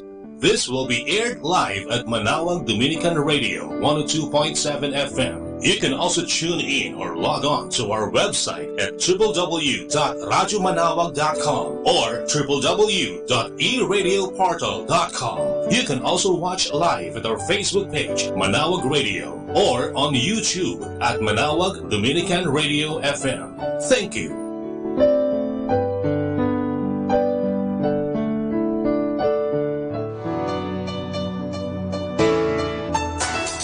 Minor Basilica of Our Lady of the Rosary of Manaoag and Colegio de San Juan de Letran Manaoag is now accepting 10 scholars for incoming first-year college.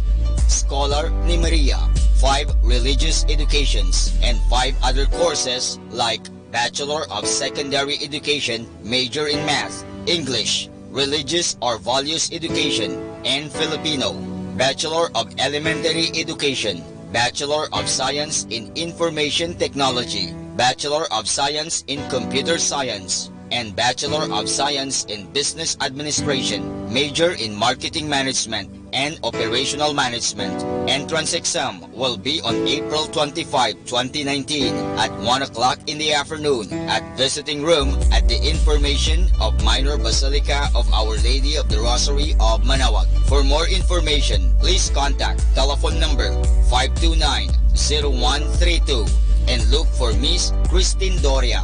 Thank you. Atin pong napakinggan ang mga pasabi mula sa Minor Basilica ng Our Lady of the Rosary of Manaoag. More than ever, we need Catholic radio station like Manaoag Dominican Radio FM.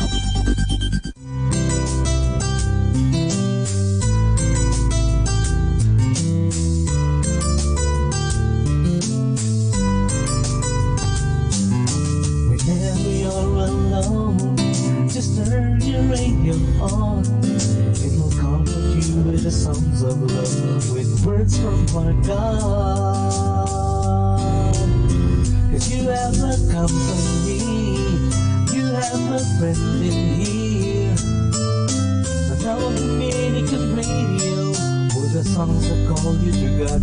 You have a company, 'cause we are a family. Manawag Dominican Radio, with the songs that bring you to God. You have Manawag Dominican Radio FM.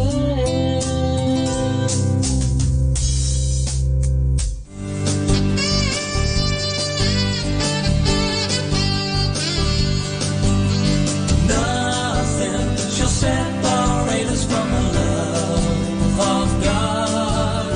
Nothing shall separate us from the love of God. Nothing shall separate us from the love of God. Nothing shall separate us from the love of God. God did not spare His only Son, gave Him to save us all.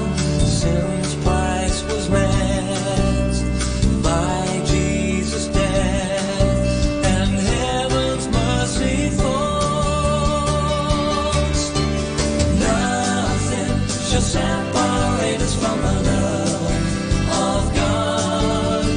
Nothing shall separate us from the love of God. Nothing shall separate us from the love of God. Nothing shall separate us from the love of God.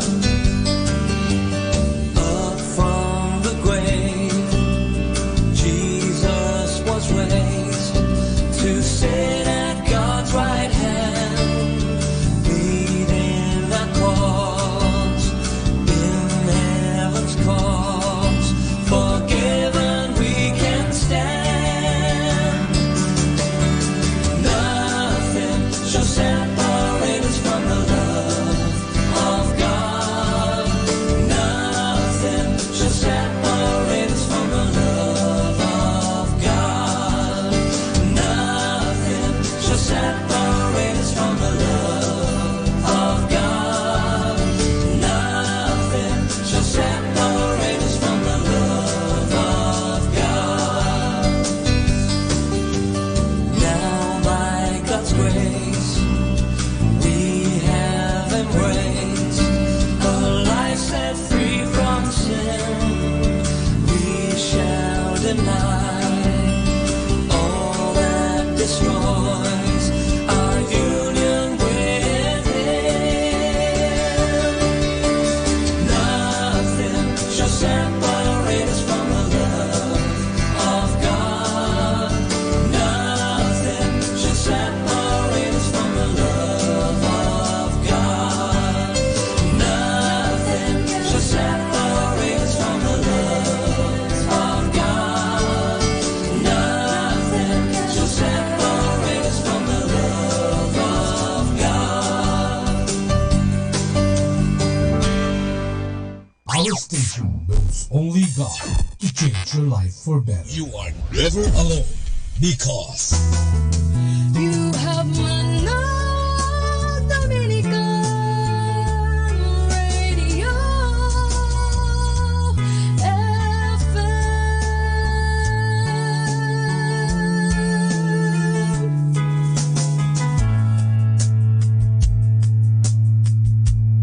Do you want to be happy? Choose to be happy always. Pakinggan natin si Father Butch Bombasi OP sa kanyang tips for happiness.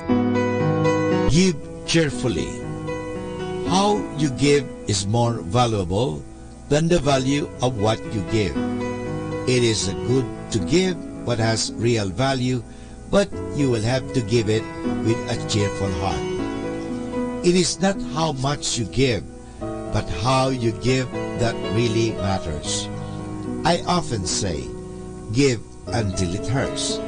What I mean by this is, give even when you have to make some sacrifices. Real giving does not really hurt literally. On the contrary, giving is a source of joy, positive feelings, and strong connection. When we feel wonderful as we give, we attract more wonders in life. When we give without expecting anything in return, the more we receive. It is not just what we give, but how we give that matters. Feel the magic in giving.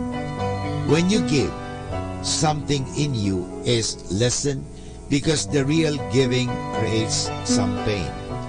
It is a kind of emptiness that has to be filled in. However, what's amazing is the magic that every single time we give sincerely and joyfully, we cannot but receive more than what we give. It is a touch from God. You can always have something to give. Giving, if it is sincere, will always make you feel good and happy. You feel better when you give than when you receive. Giving allows you to open your doors to a lot of wonderful opportunities. When you give what you want, you get more of it. Give without expecting anything in return. When you give and expect some compensation, you are not giving but counting. Real giving transpires when you just give, period. Whether the recipient is grateful or not is not your concern anymore.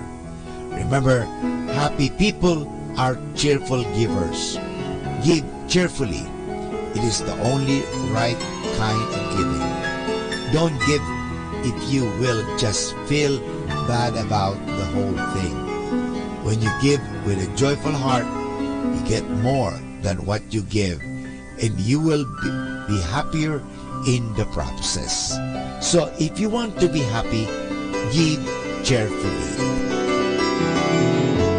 Atin pong napakinggan si Father Butch Bombase OP sa kanyang mga tips for happiness. Kahit malungkot ka, isipin mo na lang na masaya ka at sasaya ka. Happiness is a choice. Salamat po. Ito po si Father Butch Bombase OP na bumabati sa inyo ng isang magandang umaga, magandang buhay, at tayo palagi po ay pagpapalain. Kaya palagi kayong makinig sa Manawag Dominican Radio. Good morning!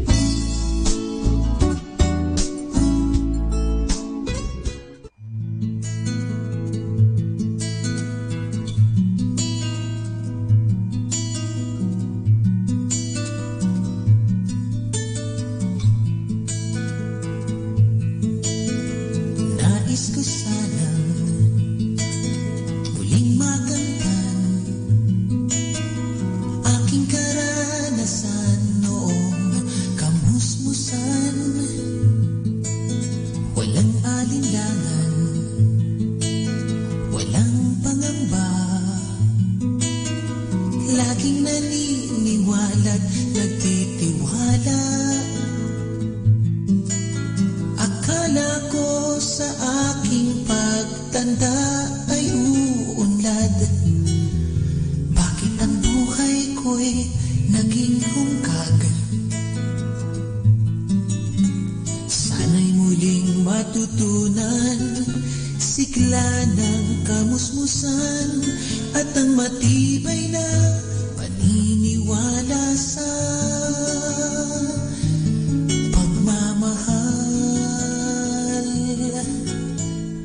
nais ko sanang muling balikan ang buhay kong payak, ngunit puno ng galak. Kahit kung minsan napapaiyak, maya-maya lang ay muling humahalakak. Akala ko sa aking pagtanda ay uunlad. Bakit ang buhay ko'y naging hungkag? Sana'y muling matutunan sigla ng kamusmusan at ang matibay na paniniwala sa pagmamahal.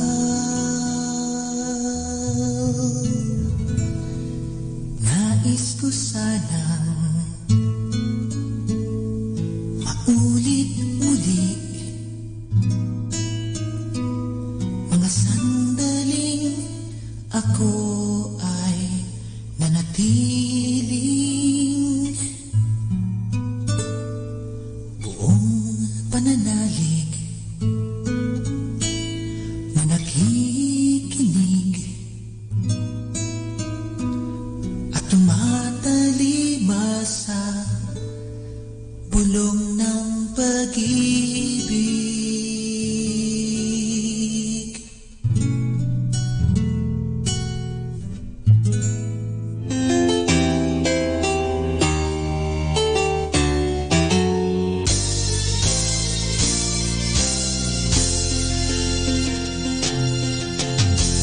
Your faithfulness reaches the heavens, enduring forever throughout the ages. Your loving kindness will never cease. Your tender mercies will always increase.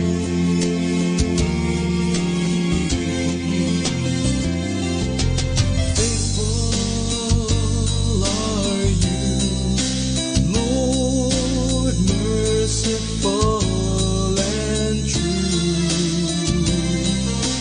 Jesus, my Lord, you are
Cast your burdens onto Jesus. He cares for you. Cast your burdens onto Jesus. He cares for you. Higher, higher, higher, higher, higher, higher. Lift up Jesus higher.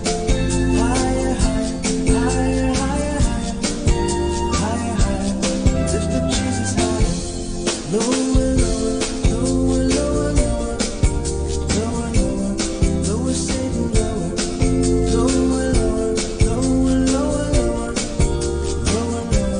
lower, lower, Satan, lower. Cast your burdens onto Jesus. He cares for you. Cast your burdens onto Jesus.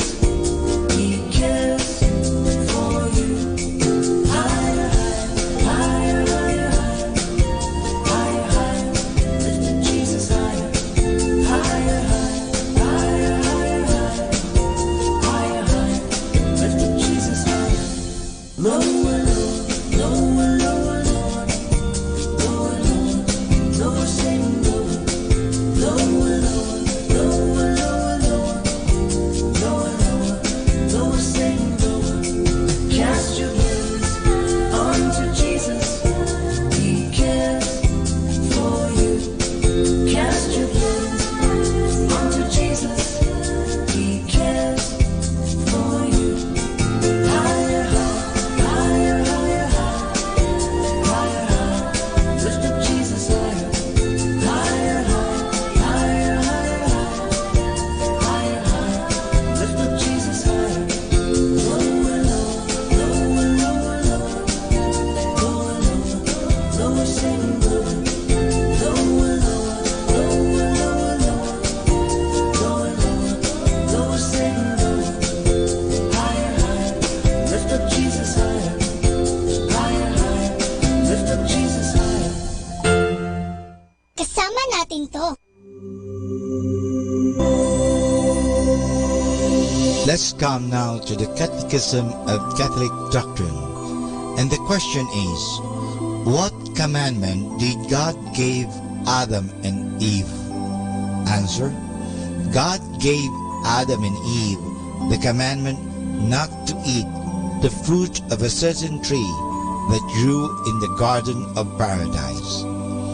God wished to put to a test the love and obedience of Adam and Eve, as he did before with the angels, to find out who truly deserved to enjoy his eternal bliss in heaven.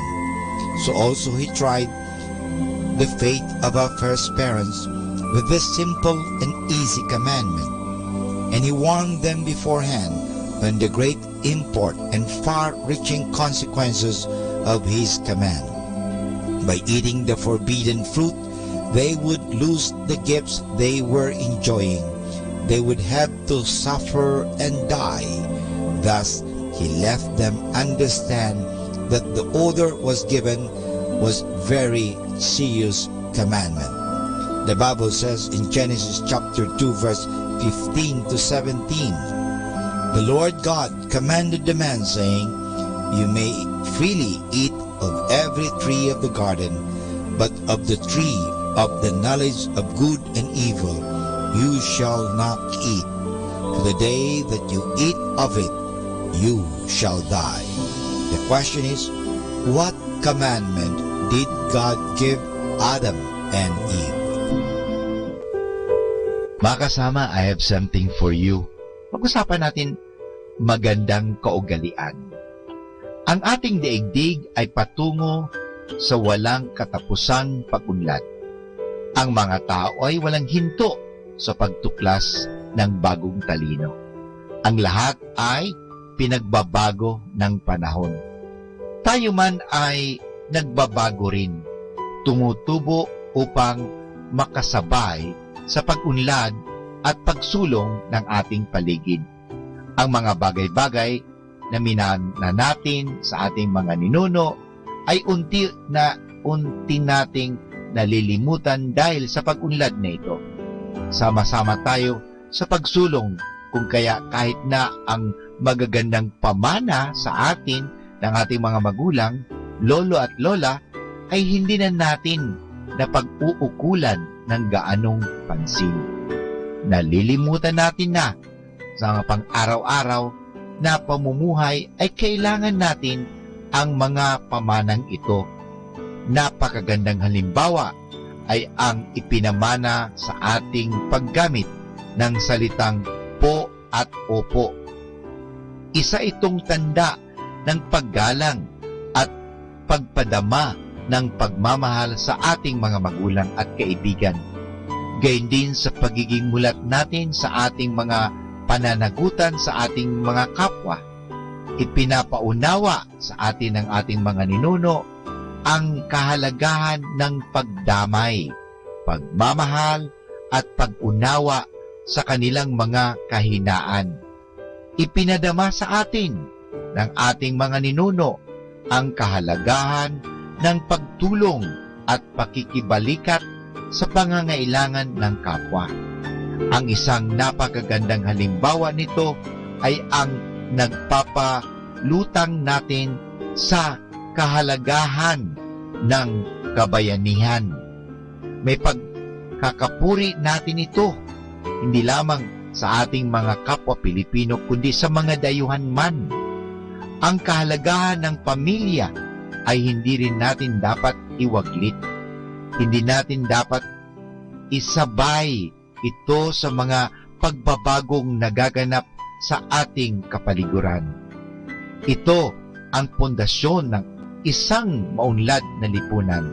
Kung tayo'y magbabago at isasantabin na lang ang mga pamanang ito, ano ang kahihinatnan ng ating komunidad o bansa? Paano tayo magkakaroon ng isang mapayapang daigdig kung ipapawalang bahala natin ang mga pamana ng ating mga ninuno?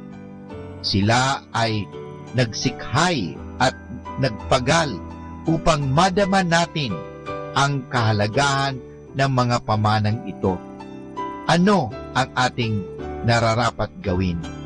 Dapat ba tayong tumahimik na lang at padala sa agos ng kabihas ng kanluran at kulturang dayuhan?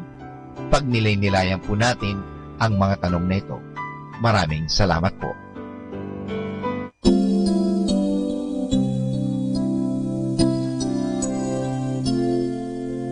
Lord, salamat po sa bagong umaga. Salamat din sa pagbabantay mo sa aking kagabi. At sana ngayong araw sa aking paglalaro, ikaw ay palaging nasa aking tabi.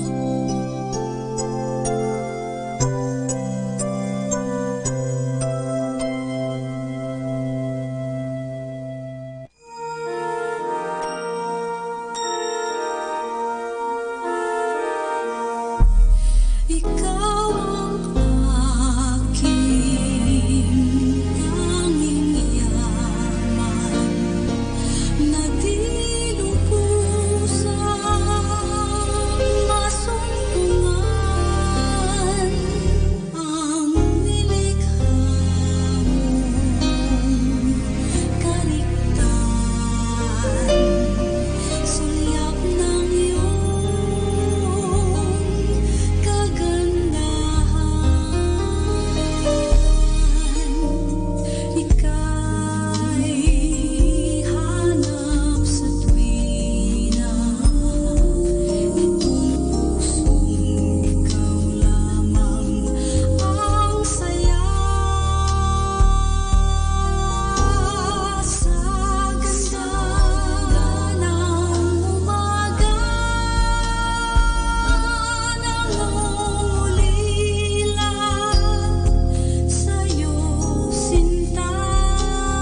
102.7 Dominican Radio.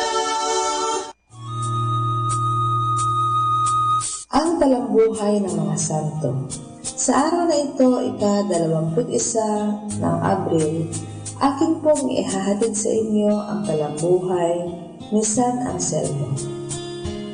Supling ng mga maharlikang magulang na taga Piedmont noong 1033, si Anselmo ay nabuhay ng di mabuti sa kanyang kabataan dahil sa kagagawan ng kanyang ama. Subalit sa kanyang paglalakbay ay tumimo ang banal na hangaring maging monghe at pumasok nga sa monasteryo sa Bec, Normandy na pinamumunuan ng dakilang Lanfranco. Isang talubhasa sa siyensa at filosofiya, sumulat siya ng maraming aklat kung kaya kilala siyang ama ng filosofiya eskolastika at doktor ng Santa Iglesia. Noong sumakabilang buhay si Lanfranco, siya ay humalili rito bilang pinuno ng monasteryo sa Bec at arsobispo ng Canterbury, Inglaterra. Ang kanyang tungkulin sa Canterbury ay tigib ng maraming gulo at hirap dahil sa panghihimasok ng Haring William Rufus ng Inglaterra na umagaw sa mga kita ng simbahan at lumabag sa mga kautusan nito. Kaya't si Anselmo ay napilitang umalis sa kanyang diocese at nagtungo sa Roma. Dito naging katulong siya ng Papa sa pag-aayos ng isang sigalot ng mga Griego. Hindi nagtagal at namatay si Haring Rufus na siyang naging dahilan ng pagbabalik ni Anselmo sa Canterbury sa gitna ng karangalan at kasayahang handog sa kanya ng bayan. Marami ang nagsasabi na kahanga-hanga ang katahimikan at kaamuan ng santong ito sa kabila ng lahat ng mahirap at sakit na kanyang dinanas. Gayon na lamang ang kanyang pagmamalasakit at pagmamahal sa mga may sakit at maralita. Isa rin siya sa mga unang tumutol at nagbawal sa pagbibili ng mga alipin. Pumanaw si San Anselmo noong ika-21 ng Abril, 1100 siyang. Aral. Panginoon, ipagkaloob mo na malasak ko sa pag-ibig ang kinagigiliwan ko sa pag-iisip, na maramdaman ko sa puso ang aking natutunghayan sa isipan. Hindi ko hinahangad na maunawaan ang aking sinasampalatayanan, kundi sumasampalataya ako upang lalo akong makaunawa, sapagkat tiyak na hindi ako makauunawa kung hindi muna ako sumasampalataya. Atin pong napakinggan ang talambuhay ng mga santo, ang talambuhay ni San Anselmo. Ito po si Sister Marieta Badua OP of the Congregation of the Religious Missionaries of St. Domingo.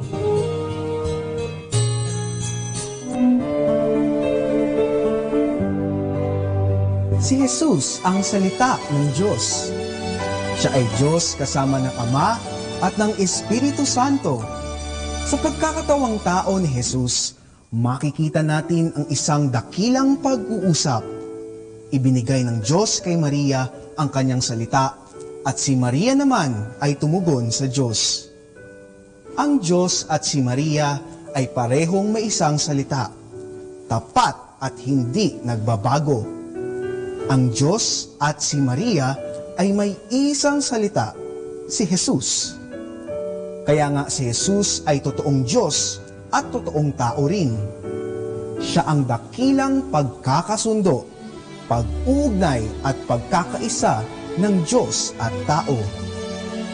Nang magkatawang tao si Jesus, niyakap niya ang ating katauhan.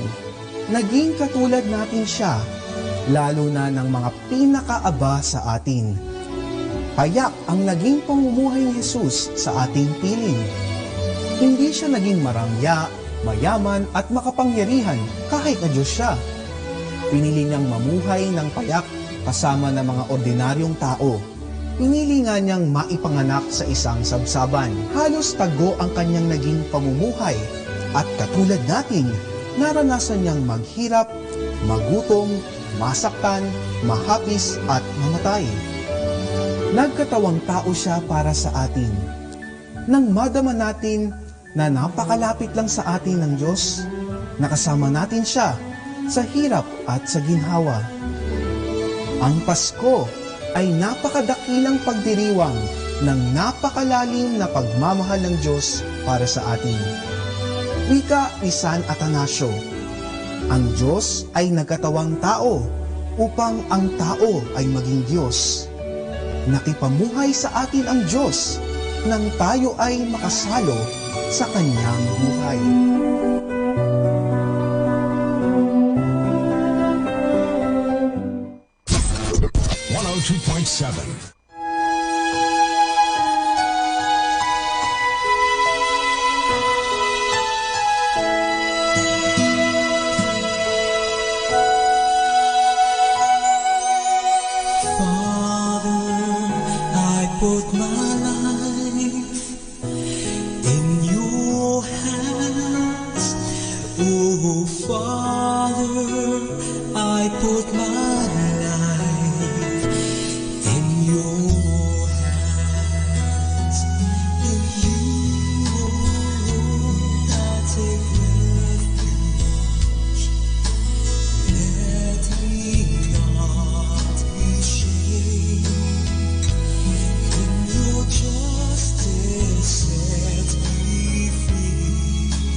live Mass on air at the Minor Basilica of Our Lady of the Rosary of Manaoag.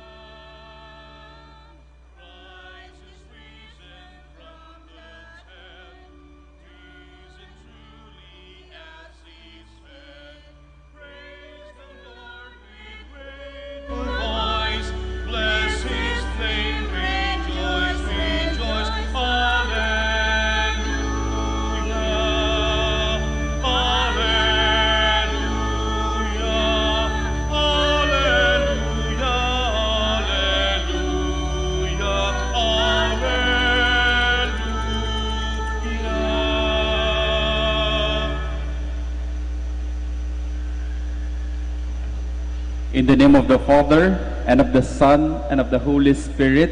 Amen. The grace of our Lord Jesus Christ, and the love of God, and the communion of the Holy Spirit be with you all. And with your spirit. Gloria in excelsis Deo.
Let us pray.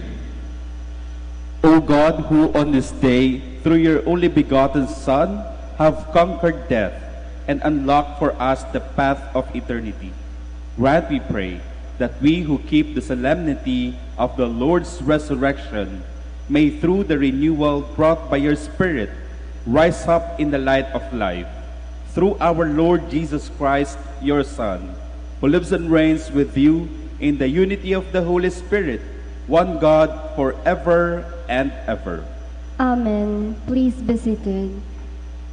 The resurrection of Jesus is the heart of the earliest Christian kerygma, which is the public announcement of God's salvation through Jesus' victory over death. A reading from the Acts of the Apostles. Peter proceeded to speak and said, "You know what has happened all over Judea, beginning in Galilee after the baptism that John preached, how God anointed Jesus of Nazareth by the Holy Spirit and power. He went about doing good and healing all those oppressed by the devil, for God was with him. We are witnesses of all that he did, both in the country of the Jews and in Jerusalem.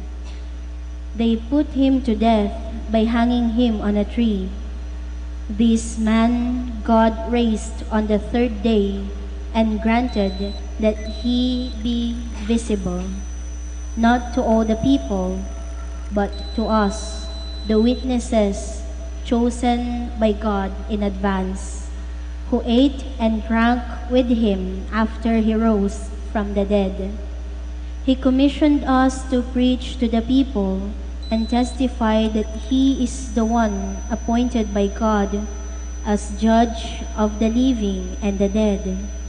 To him, all the prophets bear witness that everyone who believes in him will receive forgiveness of sins through his name.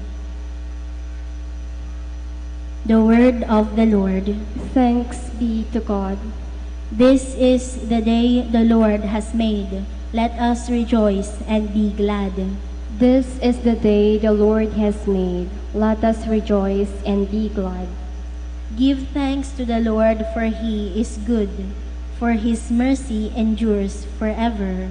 Let the house of Israel say, his mercy endures forever. This is the day the Lord has made. Let us rejoice and be glad. The right hand of the Lord has struck with power. The right hand of the Lord is exalted. I shall not die but live and declare the works of the Lord. This is the day the Lord has made. Let us rejoice and be glad. The stone which the builders rejected has become the cornerstone. By the Lord has this been done. It is wonderful in our eyes. This is the day the Lord has made. Let us rejoice and be glad. The resurrection challenges the Christian to die to his corrupt and wicked ways and to rise as a new person, sincere and faithful. A reading from the first letter of St. Paul to the Corinthians. Brothers and sisters, do you not know that a little yeast leavens all the dough?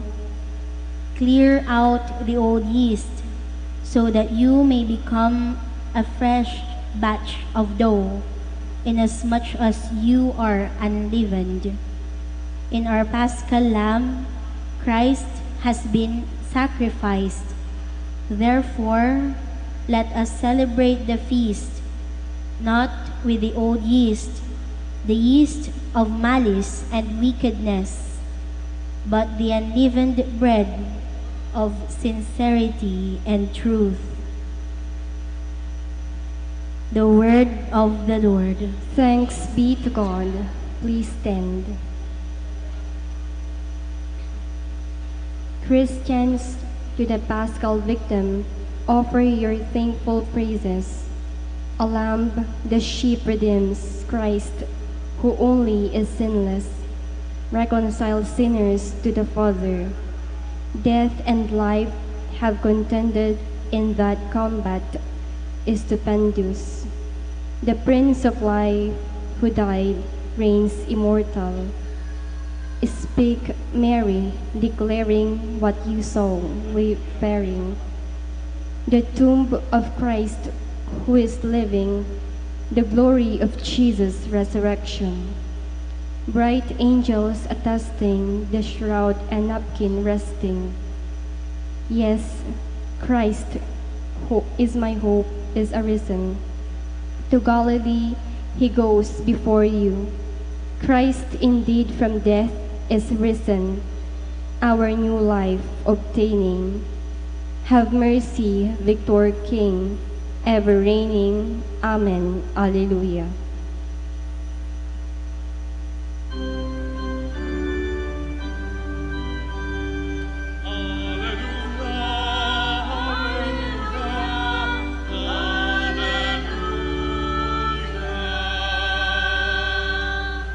Christ, our Paschal Lamb, has been sacrificed.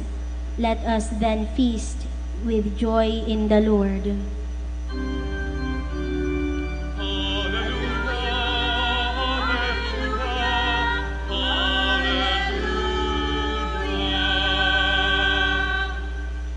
The Lord be with you. And with your spirit. A reading from the Holy Gospel according to John. Glory to you, O Lord. On the first day of the week, Mary of Magdala came to the tomb early in the morning while it was still dark and saw the stone removed from the tomb. So she ran and went to Simon Peter and to the other disciple who Jesus loved and told them, "They have taken the Lord from the tomb, and we don't know where they put him." So Peter and the other disciple went out and came to the tomb. They both ran, but the other disciple ran faster than Peter and arrived at the tomb first. He bent down and saw the burial clothes there, but did not go in. When Simon Peter arrived after him, he went into the tomb and saw the burial clothes there, and the cloth that had covered his head, not with the burial clothes, but rolled up in a separate place. Then the other disciple also went in, the one who had arrived at the tomb first, and he saw and believed, for they did not yet understand the scripture that he had to rise from the dead. The Gospel of the Lord. Praise to you, Lord Jesus Christ. Please be seated. Nabuhay. Pakisabi sa iyong katabi, nabuhay. Pakisabi sa iyong likuran, nabuhay. Pakisabi sa iyong harapan, nabuhay. Yan ang ating pananampalataya. Ang ating Panginoong Hesukristo ay nabuhay. Kaya mamaya siguro kapag magbabati tayo, tradisyonal, no? Happy Easter. Siguro malalaman natin kapag nakapag-attend kayo ng 8 a.m. Mass, sasabihin nyo sa mga kakilala nyo, nabuhay. Siguro magugulat sila, no? Sapagkat ang ating Panginoon ay nabuhay. Kung ating pong susuriin at kung kayo naging aktibo, umattend sa mga liturgical activities noong nakaraang mga araw, simula Holy Thursday or even Holy Monday until kahapon, yung Black Saturday, no? Mapapatanong ka, paano ba nagawa ni Kristo ang lahat ng iyon? Sa hirap ng kanyang dinanas sa pagbubuhat ng krus, paano kaya? Paano naging posible? Sa kanyang pagpapako sa krus, paano kaya naging posibleng nakayanan? At sa araw na ito, paano kaya naging posible na siya'y muling nabuhay? Isa lamang ho, dahil sa pag-ibig, dahil sa pagmamahal.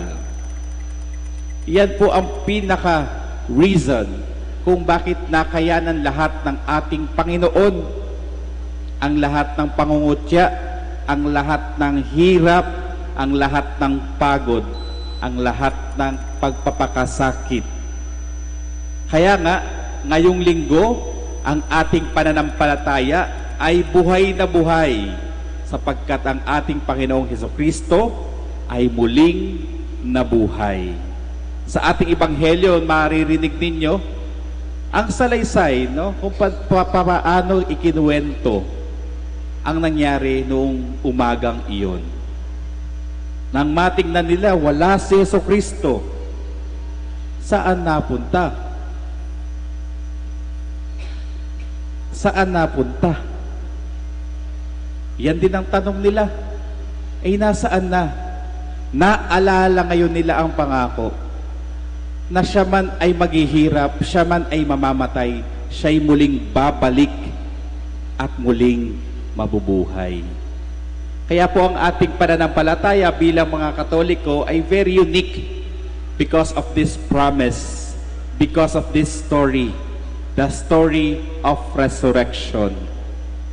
Kaya lang po, mga Pilipino, sanay na sanay, tuwing Biyernes Santo, sarap na sarap tayong pumunta ng ating mga simbahan kung kailan naghihirap, kung kailan na namamatay ang ating Panginoon.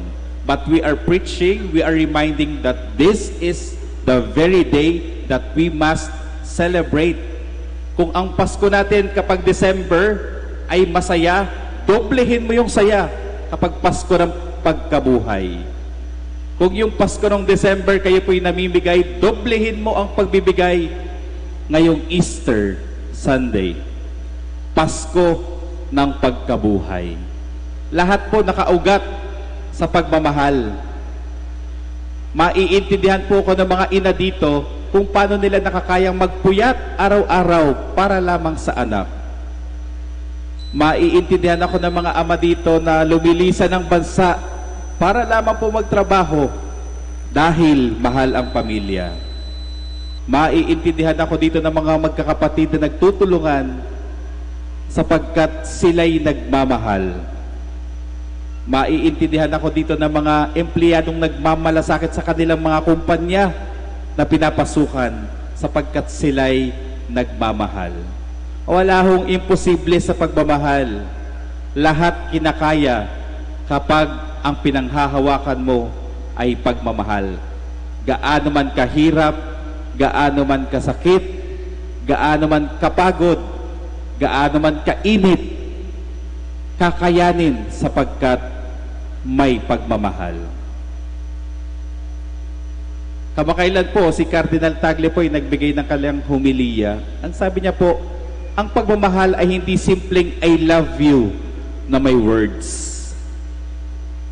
Ito dapat ay ipinapakita, ipinaparamdam, ibinabahagi upang tunay na madama.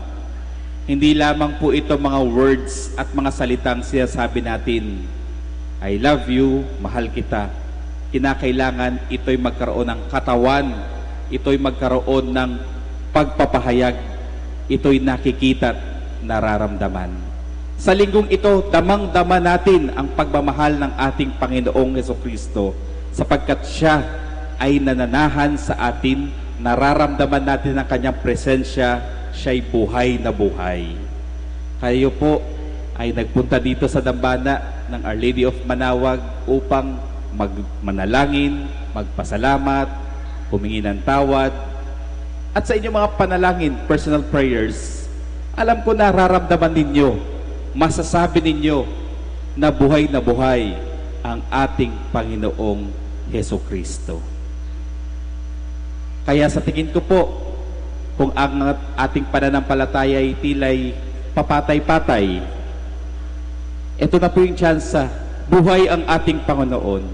Buhayin din natin ang ating pananampalataya sa Kanya. Buhayin natin ang ating pagkasipag sa ating mga gawain sa simbahan. Ito na ang panahon upang ipakita rin natin ang pagmamahal sa ating Diyos at sa simbahan. Sa muli po, nabuhay si Kristo ay nabuhay dahil mahal Kanya.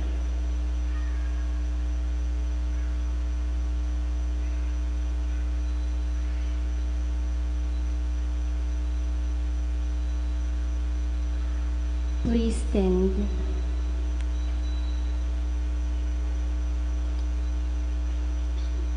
Renewal of baptismal promises.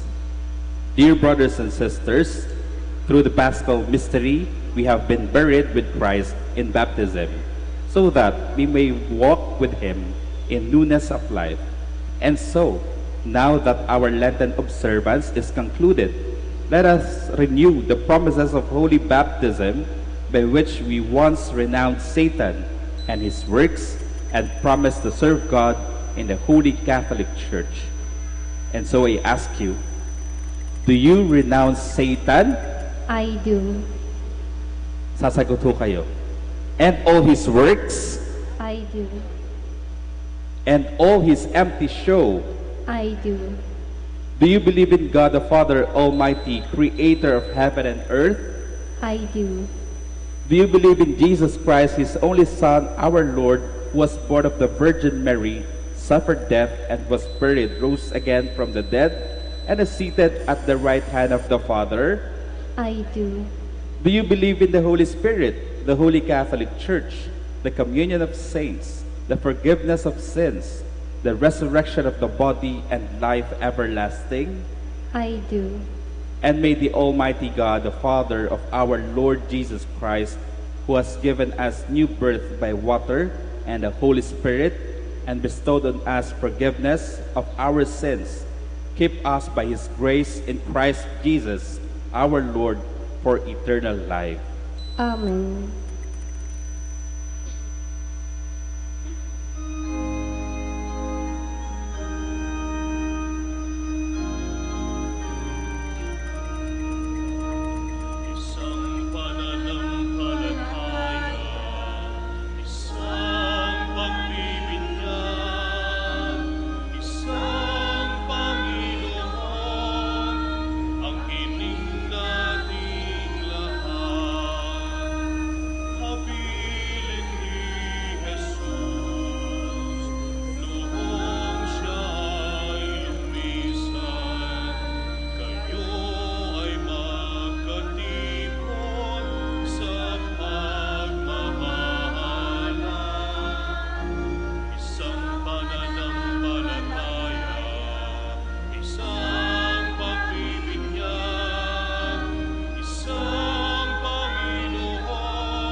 Rejoicing in the Spirit of life who raised Jesus from the dead, let us pray to the Almighty Father that we may bear witness to the resurrection of His Son. Let us joyfully say, through the resurrection of your Son, hear us. Through the resurrection of your Son, hear us. May the Church always proclaim with joyful heart Christ's victory to a world living in sin, agony, and fear. We pray. Through the resurrection of your Son, hear us.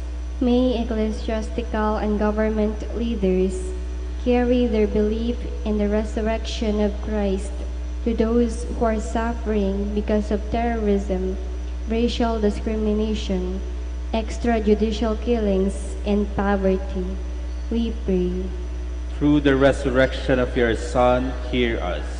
May all baptized believers die to their sin and live up to their dignity as children of God. We pray. Through the resurrection of your Son, hear us. May the light of the risen Christ bless the efforts of those who care for the sick, the elderly, the handicapped, and the depressed. We pray. Through the resurrection of your Son, hear us. May the faithful departed share in Christ's glorious resurrection. We pray. Through the resurrection of your Son, hear us. We also pray for our personal intentions.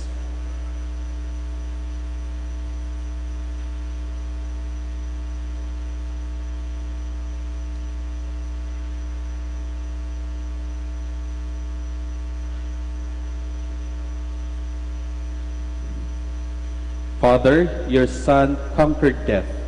Let our celebration today raise us up and renew our lives. Through Jesus our Lord, who lives and reigns with you forever and ever.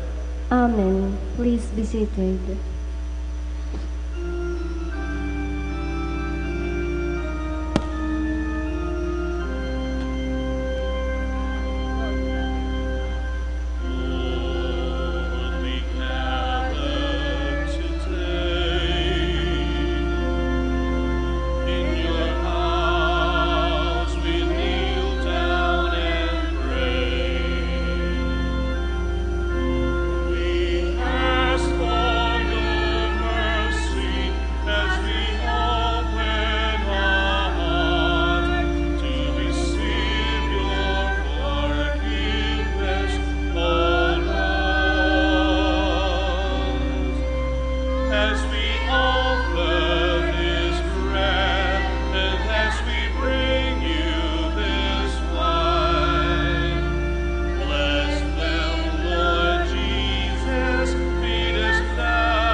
Please stand. Pray, my dear brothers and sisters, that my sacrifice and yours may be acceptable to God, the Almighty Father. May the Lord accept the sacrifice at your hands for the praise and glory of his name, for our good and the good of all his holy church. Exultant with paschal gladness, O Lord, we offer the sacrifice by which your church is wondrously reborn and nourished through Christ our Lord. Amen. The Lord be with you. And with your spirit. Lift up your hearts. We lift them up to the Lord. let us give thanks to the Lord our God. It is right and just. It is truly right and just, our duty and our salvation, at all times to acclaim you, O Lord, but in this time, above all, to laud you yet more gloriously, when Christ our Passover has been sacrificed. Through him, the children of light rise to eternal life, and the halls of the heavenly kingdom are thrown open to the faithful, for his death is our ransom from death, and he is rising, the life of all has risen. Therefore, overcome with paschal joy, every land, every people exalts in your praise, and even the heavenly powers with the angelic hosts sing together the unending hymn of your glory as they acclaim.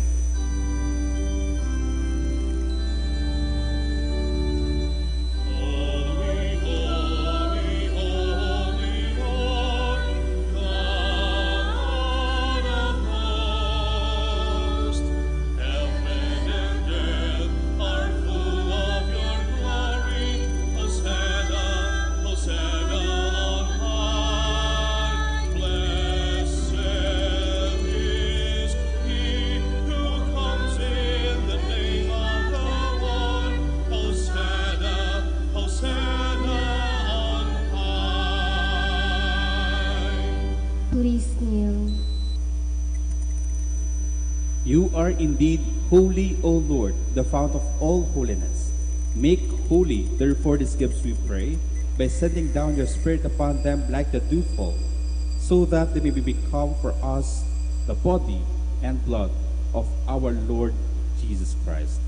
At the time he was betrayed and entered willingly into his passion, he took bread and giving thanks, broke it, and gave it to his disciples, saying, "Take this, all of you, and eat of it, for this is my body, which will be given up for you."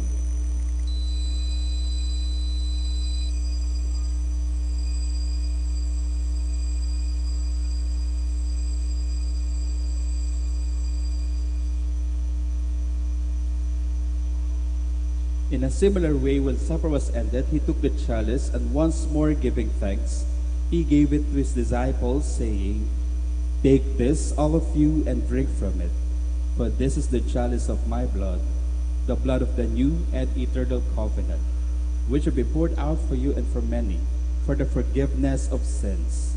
Do this in memory of me."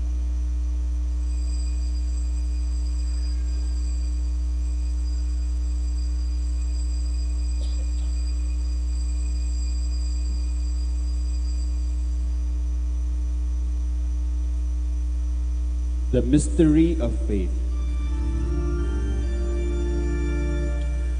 When we eat this bread and drink this cup, we proclaim your death, Lord, until you come again. Therefore, as we celebrate the memorial of his death and resurrection, we offer you, Lord, the bread of life and the chalice of salvation, giving thanks that you have held us worthy to be in your presence and minister to you. Humbly we pray that, partaking of the body and blood of Christ, we may be gathered into one by the Holy Spirit. Remember, Lord, your church spread throughout the world, and bring her to the fullness of charity, together with Francis, our Pope, Socrates, our Archbishop, and all the clergy. Remember also our brothers and sisters who have fallen asleep in the hope of the resurrection, and all who have died in your mercy. Welcome them into the light of your face.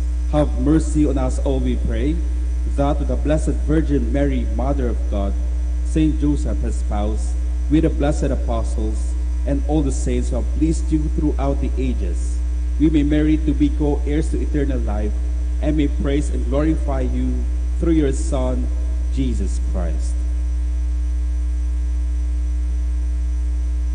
Through him, and with him, and in him, O God, Almighty Father, in the unity of the Holy Spirit, all glory and honor is yours forever and ever. Amen, amen, amen.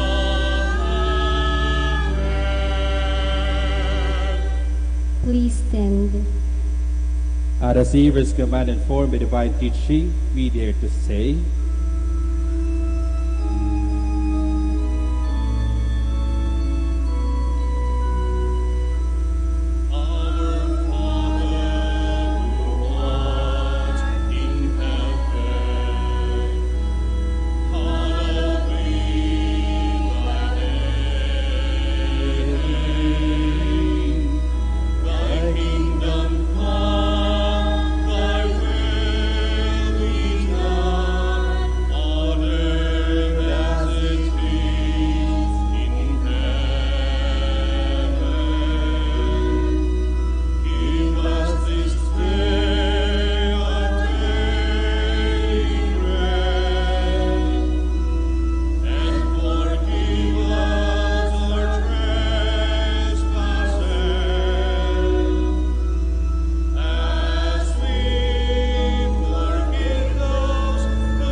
Deliver us, Lord, we pray, from every evil. Graciously grant peace in our days, that by the help of your mercy we may be always free from sin and safe from all distress, as we await the blessed hope and the coming of our Savior, Jesus Christ.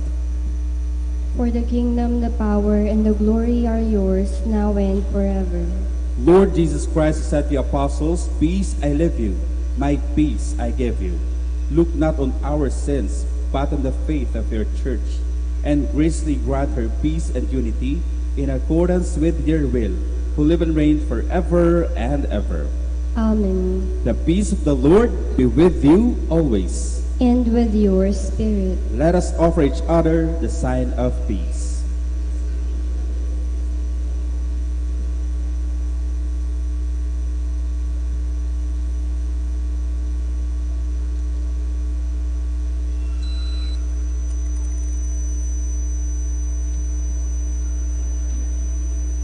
Lamb of God, you take away the sins of the world, have mercy on us. Lamb of God, you take away the sins of the world, have mercy on us. Lamb of God, you take away the sins of the world, grant us peace. Please kneel. behold the Lamb of God, behold him who takes away the sins of the world. Blessed are those called to the supper of the Lamb. Lord, I am not worthy that you should enter under my roof, but only say the word, and my soul shall be healed.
Let us pray. Look upon your church, O God, with unfailing love and favor, so that, renewed by the Paschal mysteries, she may come to the glory of the resurrection, through Christ our Lord. Amen. The Lord be with you. And with your spirit. Bow for the blessing. May Almighty God bless you through today's Easter solemnity, and in His compassion defend you from every assault of sin. Amen. And may He who restores you to eternal life in the resurrection of His only begotten Son endow you with the prize of immortality. Amen. Now that the days of the Lord's Passion have drawn to a close, may you who celebrate the gladness of the Paschal feast come with Christ's help and exulting in spirit to those feasts that are celebrated in eternal joy. Amen. And may the blessing of the Almighty God, of Father, and the Son, and the Holy Spirit come down on you and remain with you forever. Amen. Go forth, the Mass is ended. Alleluia, alleluia. Thanks be to God. Alleluia, alleluia.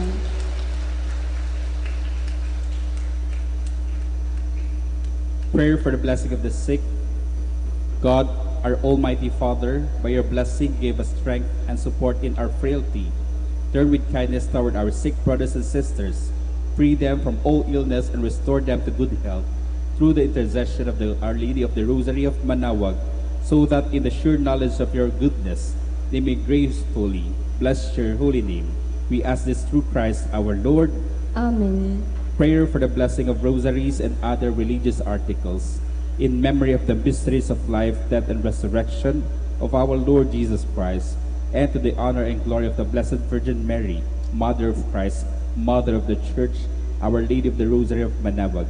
May these rosaries, images, candles, oil, and other religious articles be blessed and made holy, in the name of the Father, and of the Son, and of the Holy Spirit. Amen. Amen.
Prayer for our OFW. Lord Jesus, we put ourselves at the foot of your holy cross with Mama Mary of Manaoag, as we acknowledge that we are nothing without you, and by your death you have redeemed the world. We believe in faith that nothing is impossible with you. We lift up to you our OFW listeners all over the world, whom we offer our prayers and every Holy Mass from the Minor Basilica of Our Lady of Manaoag. Lord, words cannot describe and express what they are sacrificing in order to have a better chance in life. Lord, Redeem them of all their pains, trials, and persecutions as they are working in a foreign land for people that are complete strangers to them. Shield them with your most precious blood that flows from your sacred heart. Protect them from any harm and abuses that they may face as they continue their journey in life. We beg for your mercy and divine love, for they are far away from their families, loved ones, and friends. They miss our home that is causing heartaches and loneliness, that they are at a loss on what to do. Grant them the power and strength from the Holy Spirit to succeed and to be blessed in this chapter and mission in their lives. Guide, inspire, and lead them to believe in faith that you will never forsake nor abandon them in their hours of need. Be with them always, especially for those OFW who are staying in places where they are not allowed to worship and pray for you. Make their bodies, minds, and spirit be your temple. Mama Mary of Manawag, you are always sensitive to their needs. You know what is in their minds, heart, and their condition in life. We love you. As we ask you to cover them, their families, loved ones, and friends with your mantle of love and protection. We ask all of this in the name of Jesus through the intercession of Our Lady of Manawag. Amen.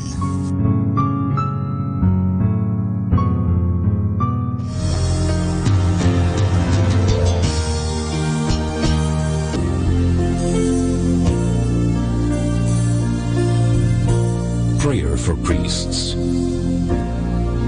O Almighty Eternal God, look upon the face of your Son, and for love of him who is the eternal High Priest, have pity on your priests. Remember, O most compassionate God, that they are but weak and frail human beings. Stir up in them the grace of their vocation, which is in them by the imposition of the bishop's hands. Keep them close to you, lest the enemy prevail against them, so that they may never do anything in the slightest degree unworthy of their sublime vocation. O Jesus, I pray for your faithful and fervent priests, for your unfaithful and tepid priests, for your priests laboring at home or abroad in distant mission fields, for your tempted priests, for the lonely and desolate priests, for your young priests, for your dying priests, for the souls of your priests in purgatory.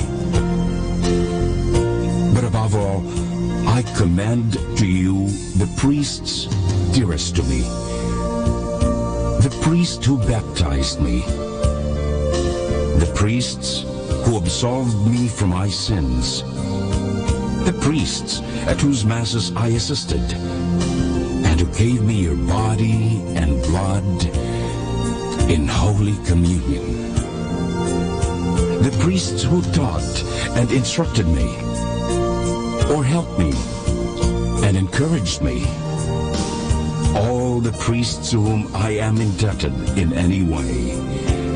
Oh Jesus, keep them all close to your heart, and bless them abundantly in time and in eternity.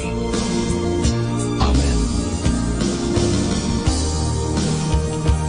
In the name of the Father, and of the Son, and of the Holy Spirit. Amen.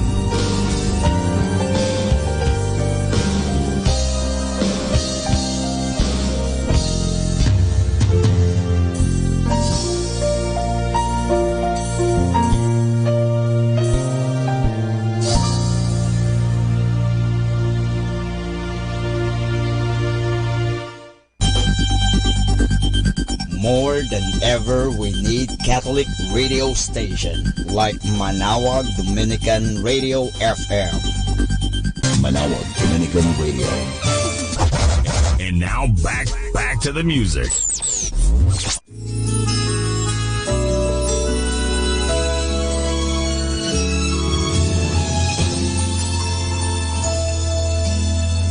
Do you see these children on the streets? Have you walked the pavements where they sleep? Do you feel their hands when you give them arms? Did you ever give them bread to eat? Have you seen their homes washed by the floods, while a mother tightly holds her child? Do you hear the waves of the raging storm? Can you tell them where it's coming from? Let us show our love everlasting, with true kindness and humility. For God loves the weak and the needy, just like you and me. We are all God's children. We are all the same. He is calling us, smiling, to help the poor and lame. And the love of life is really full. It's to know and love and serve the Lord.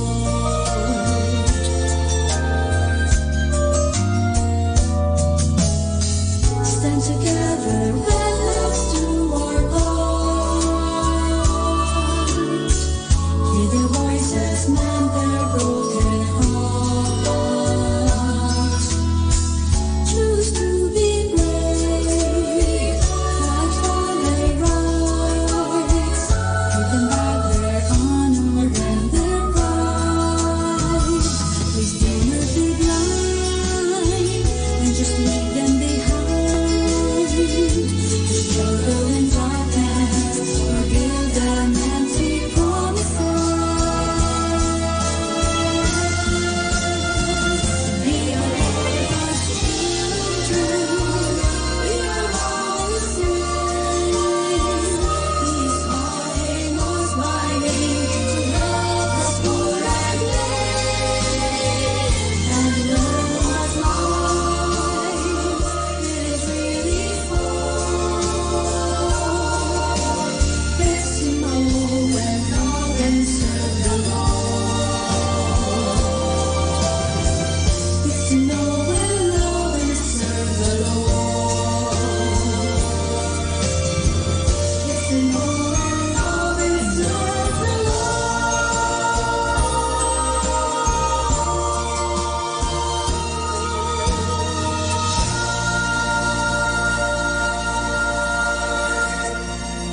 Our time now is 9 o'clock in the morning. Let us now have our time check prayer.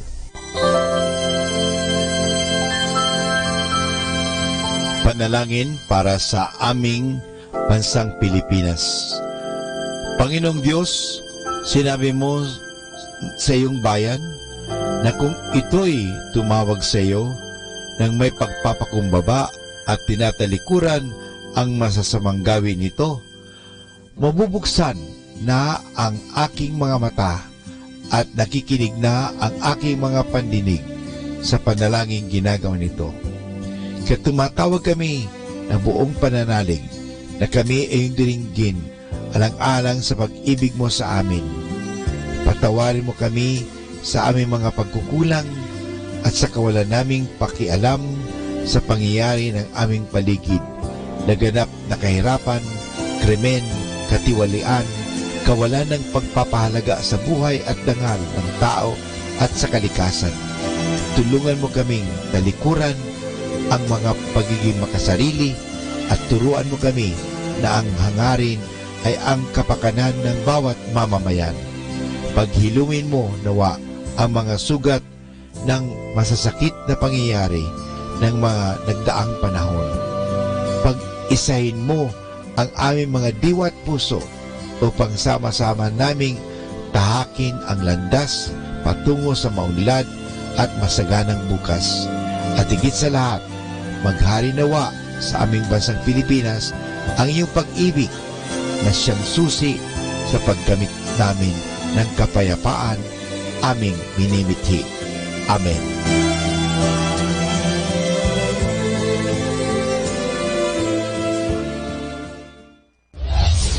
This is Manawag Dominican Broadcasting Incorporated, a religious non-commercial radio station. 10 years of evangelizing the airwaves, sharing God's blessings, live masses on air, playing religious music and prayers. May kasama ka, si Jesus, si Maria at kami. Our positive thought for this hour. Take time every day to peacefully appreciate the beauty in the world around you.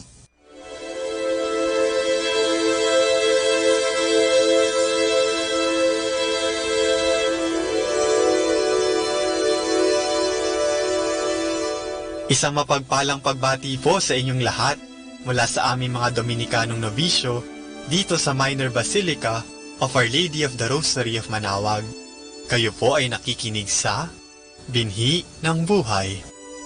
Nais po naming ibahagi sa inyo ang bunga ng aming mga pagninilay sa Ebanghelyo ngayong ika-21 ng Abril, ang linggo ng Pasko ng Pagkabuhay ng Panginoon o ang Easter Sunday.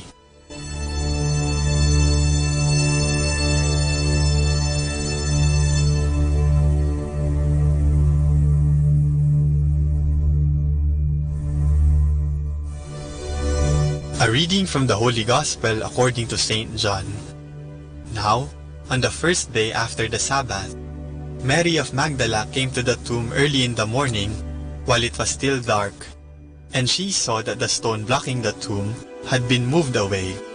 She ran to Peter and the other disciple whom Jesus loved, and she said to them, "They have taken the Lord out of the tomb, and we don't know where they have laid him."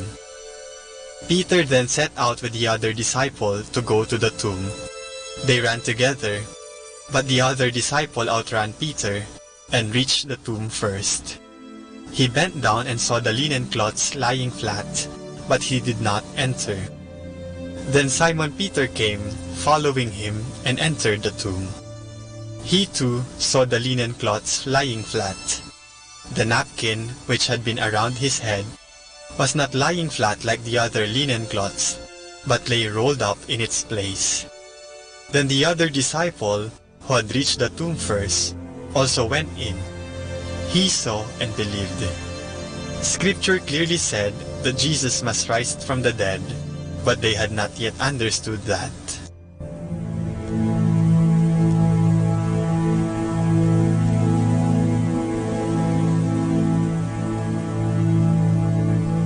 Nawawala si Jesus.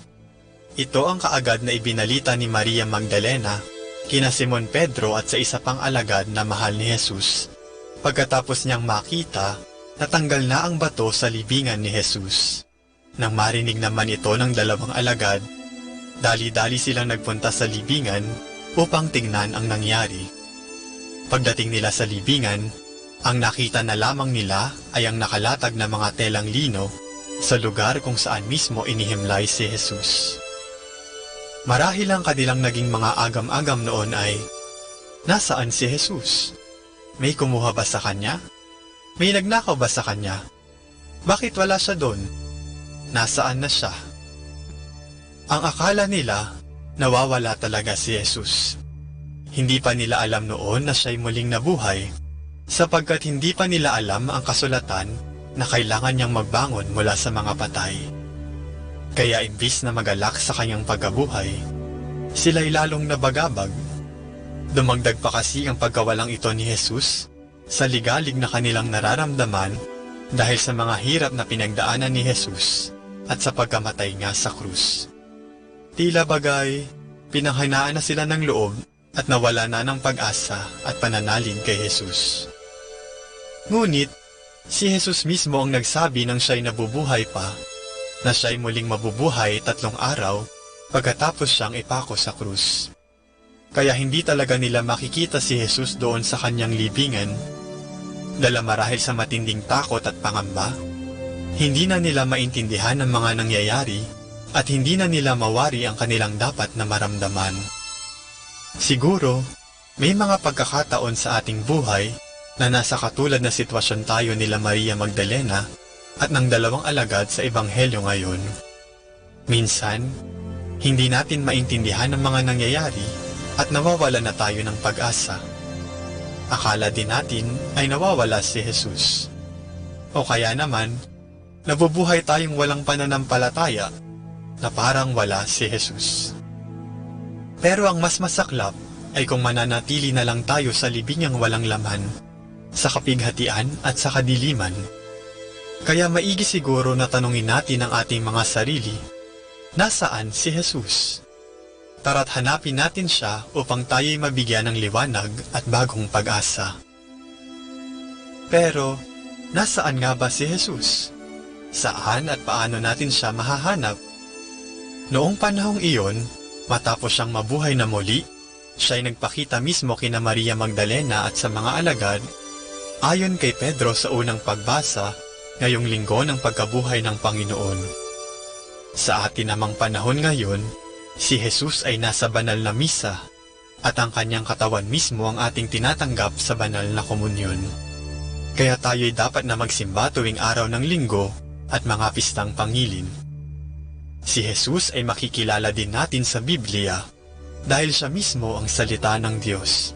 Kaya palalimin natin ang ating pananampalataya sa pamamagitan ng pagbasa ng Biblia at pakikinig sa kanyang salita. Siya rin ay nasa ating kapwa na ating dapat na pinaglilingkuran. At siya mismo ay nasa ating piling, kaya wala tayong dapat ipangamba anumang pagsubok ang ating kinakaharap. Nawa, sa pagpapalago ng ating pananampalataya sa pamamagitan ng mga gawaing espiritual, ay talagang sumaati ng Panginoon upang atin din siyang maipahayag sa iba sa ating mga salita at gawa. Sana, tayo mismo ay maging tanda na si Kristo'y nabuhay. Ikaw, nasan si Jesus sa iyong buhay? Naway lagi natin siyang hanapin.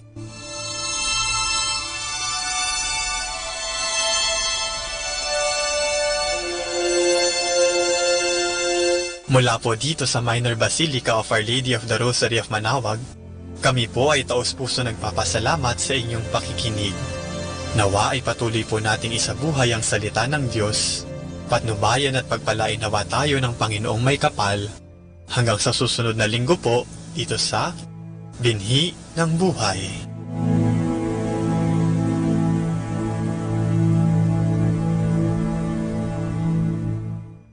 Atin pong pakinggan ang mga pasabi mula sa Minor Basilica ng Our Lady of the Rosary of Manaoag.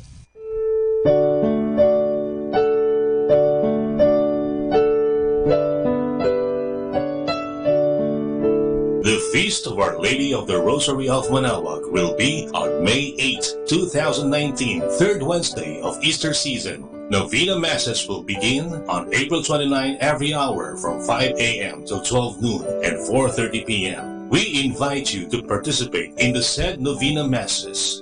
This will be aired live at Manaoag Dominican Radio 102.7 FM. You can also tune in or log on to our website at www.radyomanawag.com or www.eradioportal.com. You can also watch live at our Facebook page, Manaoag Radio, or on YouTube at Manaoag Dominican Radio FM. Thank you.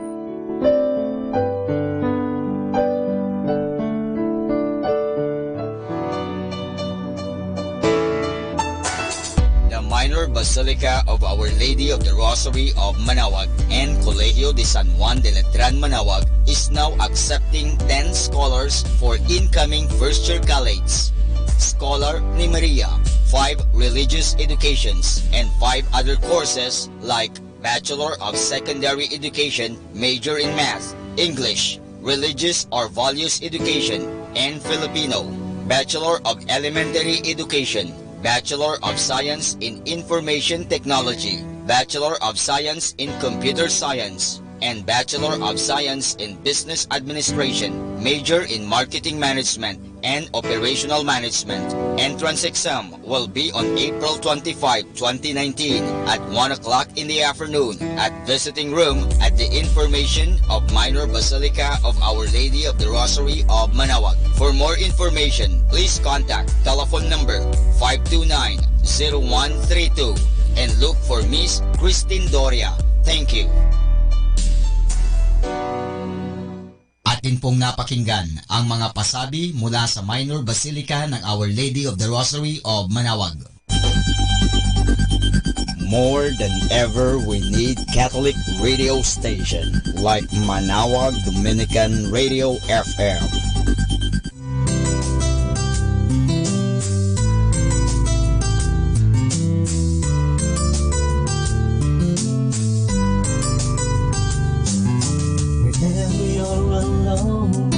Just turn your radio on. It will comfort you with the songs of love, with words from our God. Cause you have a company, you have a friend in here. Manaoag Dominican Radio, with the songs that call you to God. You have a company, cause we are a family. Manaoag Dominican Radio, with the songs that bring you to God. You have Manaoag Dominican Radio FM.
Savior has been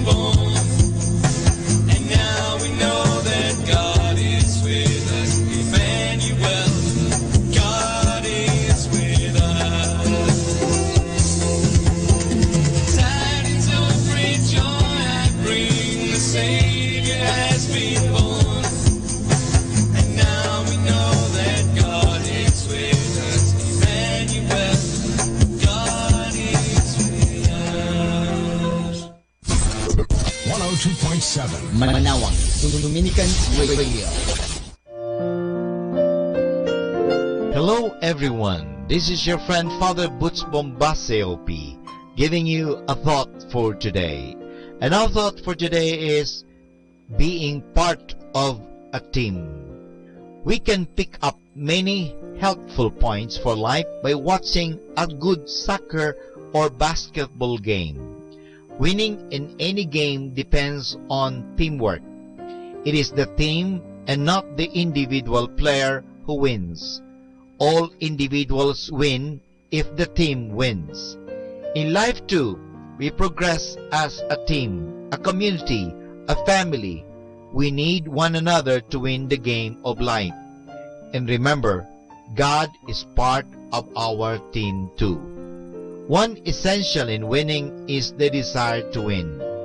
From the start of a game to its finish, we must try to win, even when the score is against us.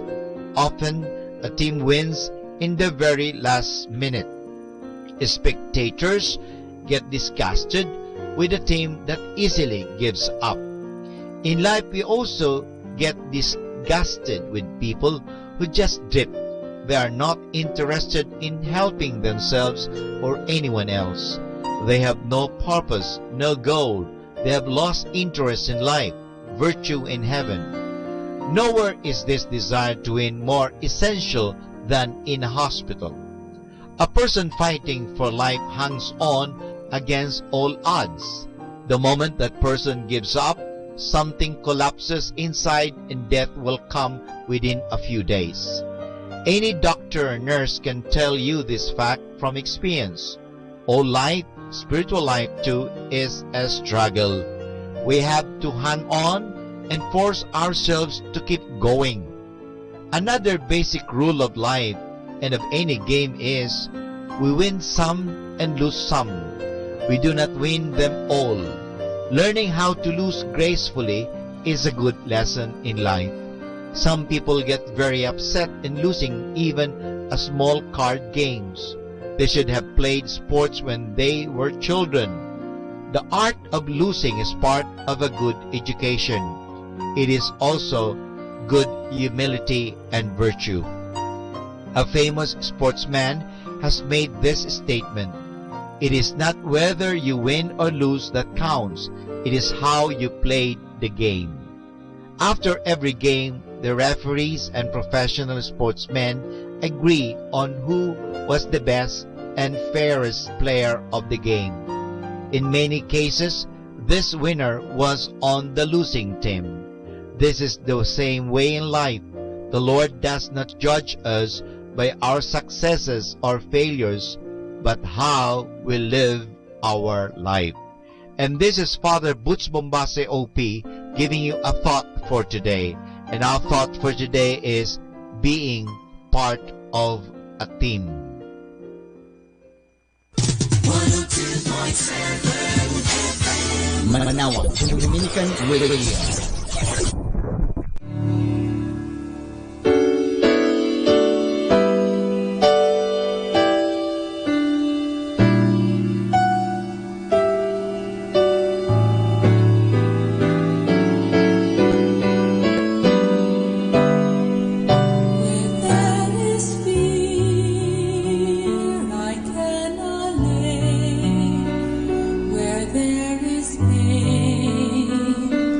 I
heart is breaking for the people who live on the earth. Stir us to action, filled with your passion for all the people who live on the earth.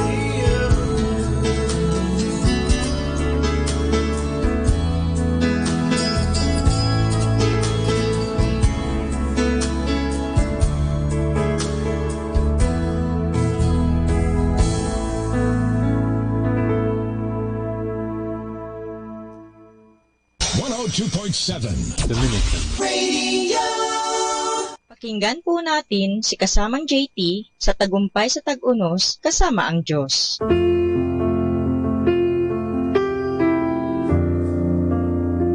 Ngayong Abril 21, ating pagnilayan ang inspirasyon na pinamagatang ang pinaka-pinapanabikang adventure. Noong tinawag ni Jesus ang mga apostol, dumaan lamang siya sa kanila at sinabi, "Sumunod kayo sa akin." Ganoon na lamang, walang dagdag, walang kulang. Maliban kung itinaragdag mo ang mga salitang gagawin ko kayong mangingisda ng mga tao. Pagkarinig nila dito, iniwan nila ang kanilang mga lambat at sumunod sa Kanya. May 4 na bagay sa pagsunod kay Jesus. Ang una, ang pagsunod sa Kanya ay kada araw at paisa-isang hakbang. Kapag ikay mananatiling malapit sa Kanya, bibigyan Kanya ng liwanag na tamang-tama para makita mo kung saan ka susunod na hahakbang. Ikalawa, ang pagsunod sa Kanya ay nakakatakot hanggang makita mong mas makapangyarihan siya kaysa sa ano pa mang kakaharapin mo. Sumunod ka man o hindi kay Kristo, may kakaharapin kang mga bagyo sa buhay. Ang pagkakaiba lamang ay kung si Kristo'y kasama mo sa bangka o hindi. Sinasabi sa Mateo 8 na kinagalitan ni Jesus ang bagyo at pumayapa ang dagat at ang natatakot na mga apostol. Ikatlo, isang paghamon ang pagsunod sa Kanya. Sinabi niya sa mga apostol na kailangan magkait sila sa sarili, dalhin ang kanilang krus araw-araw at sumunod sa Kanya. Walang ibang nais ang sinumang magdadala ng kanyang sariling krus maliban sa nais ng taong sinusundan niya. Kung hindi ito isang paghamon, ay ano pa nga ba? At ika-4, ang pagsunod sa Kanya ay may gantimpala. Ang mga nag-iwan ng kanilang lambat ay pinangakuan niya hindi lamang ng gantimpala. Sila'y magiging mga malalakaya ng tao o mangingisda ng mga kaluluwa ng tao. Kapag ikay mangingisda ng mga tao, tatanggap ka ng tropeyo ng kabutihang loob. Isang patotoo sa katotohanan na binabago ni Jesucristo ang buhay ng mga taong sumusunod sa Kanya. Ang pagsunod kay Kristo ang pinaka-pinapananabikang adventure ng buhay na nagsisimula sa unang paghakbang.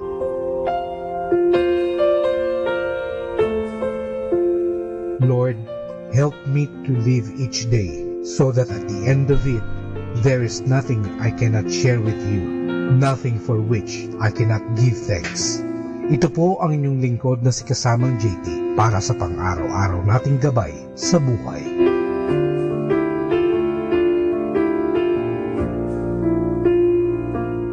Atin pong napakinggan si Kasamang JT sa Tagumpay sa Tag-Unos kasama ang Diyos sa inspirasyon ni Harold J. Sala. Dito po lamang sa Manawag Dominican Radio. May kasama ka, si Jesus, si Maria, at kami. 102.7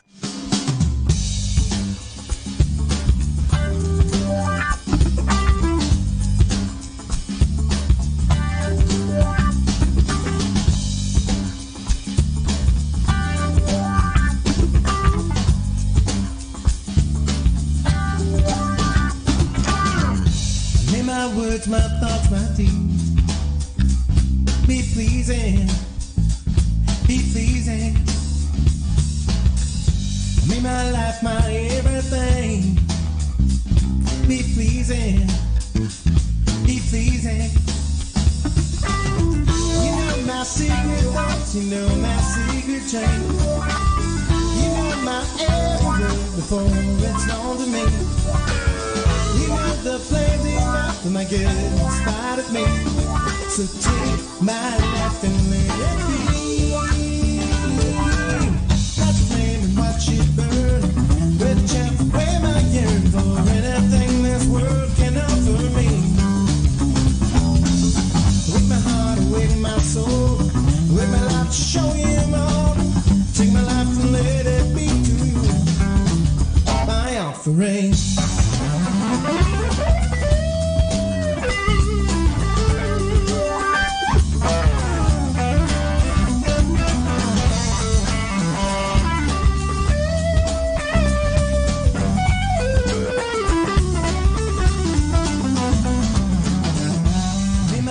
My thoughts, my deeds, be pleasing, be pleasing. Me, my life, my everything, be pleasing, be pleasing. You know my secret thoughts, you know my secret change.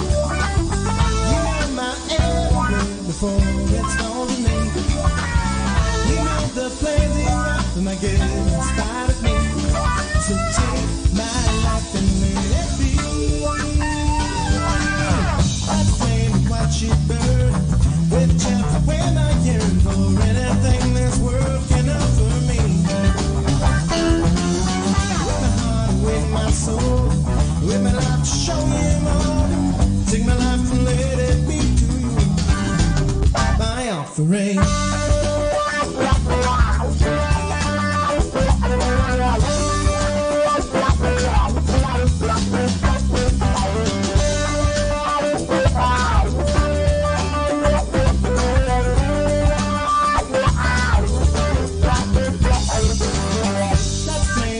It burn, whichever way my yearn for anything this world can offer me.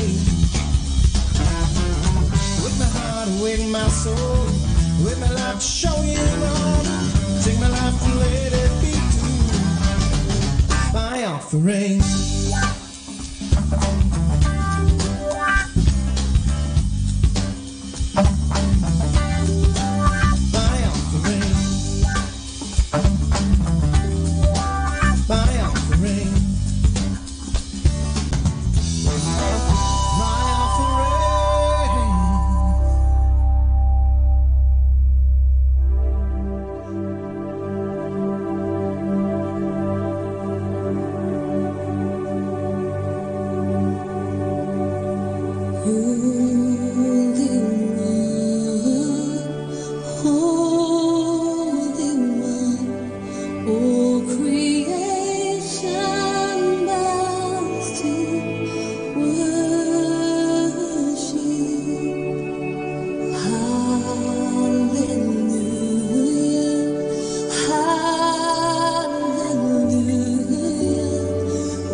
Hi kasama, it's Sunday.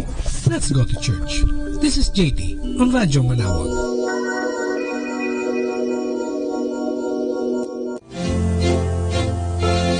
Kaibigan, saglit lang. Ito nga pala si Father Butch Bombase, OP. May ikukwento pa ako sa inyo. Ang kwento natin ay pinamagatang Ang Lumuluhang Ina.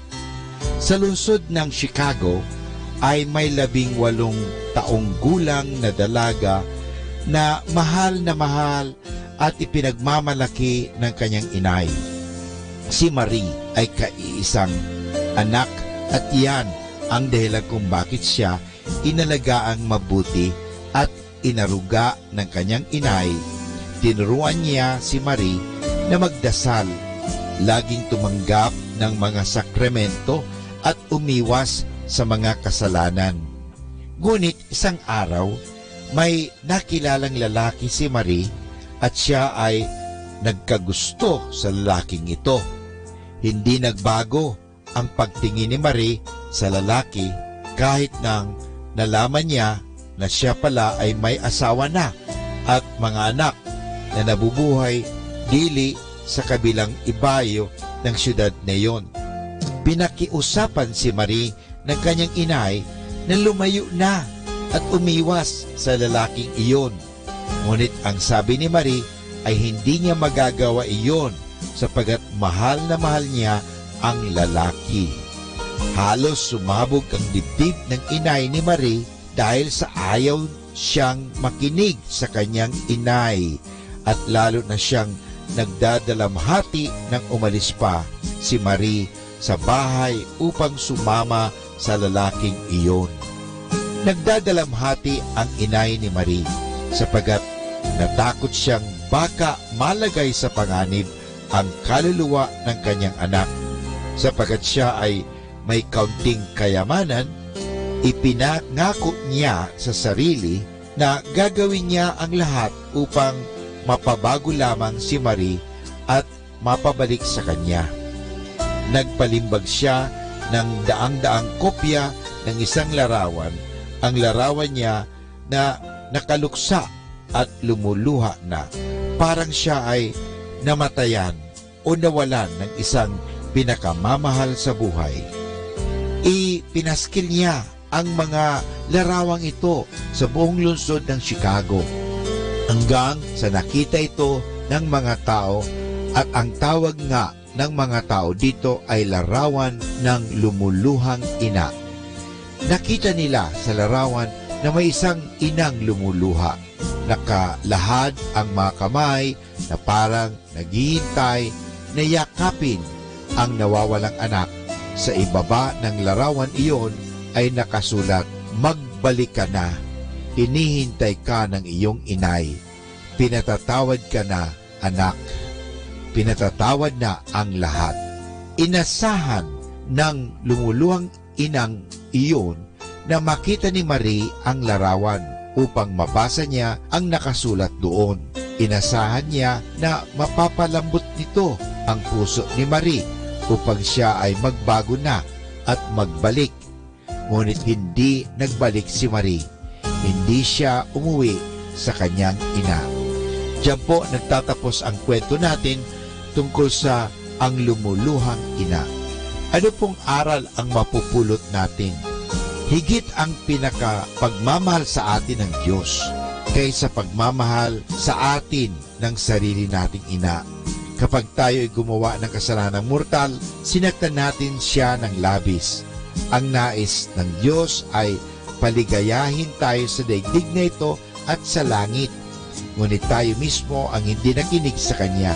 Kapag sinabi niyang, "Magbalik ka na, hinihintay ka ng iyong Diyos at ng iyong Ama," ang lahat ay pinatawad na. Oo, nakalaang magpatawad sa atin ng Diyos kung tayo man ay tunay na magsisisi sa ating mga kasalanan dahil sa sinaktan natin ang Kanyang banal na puso. Nandiyan po ang Diyos naghihintay sa atin pagbalik. Kailan ka po babalik sa Diyos? Maraming salamat po.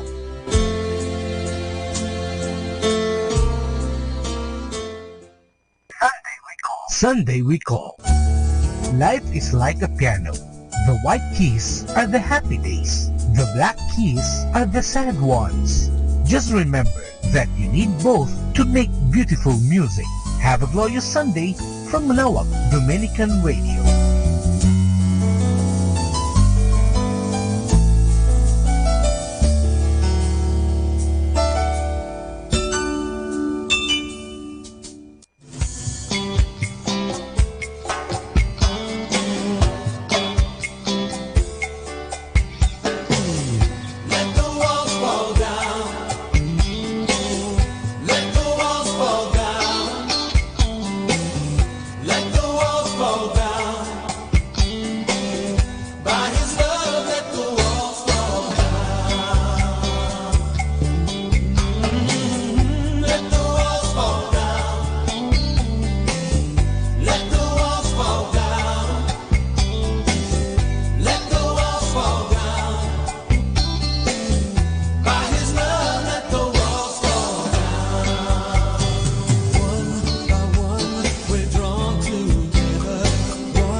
Diyos na higit sa mundong kumikilos, Diyos na higit sa pag-asa ko. Ano mang ibato sa akin ng mundo,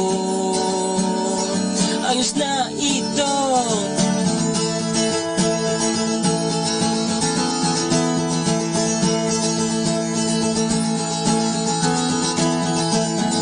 Pakinggan ng bawat salinlahi, kalayaan ang inaawit.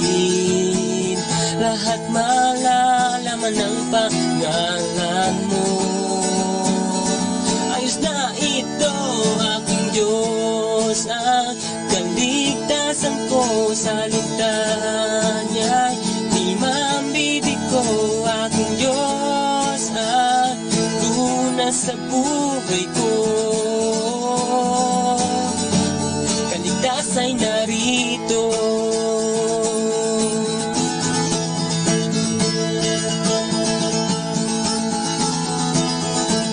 Diyos na higit sa mundong kumikilos, Diyos na higit sa pag-asa ko.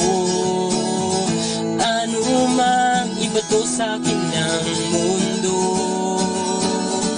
ayos na ito, aking Diyos. Ang kaligtasan ko sa salita niya'y dinambibig ko, aking Diyos. Ang lunas sa buhay ko, ayos lang ito, aking Diyos. Ang kaligtasan ko sa salita niya'y dinambibig ko, aking Diyos. Ang lunas sa buhay ko, kaligtas ay narito.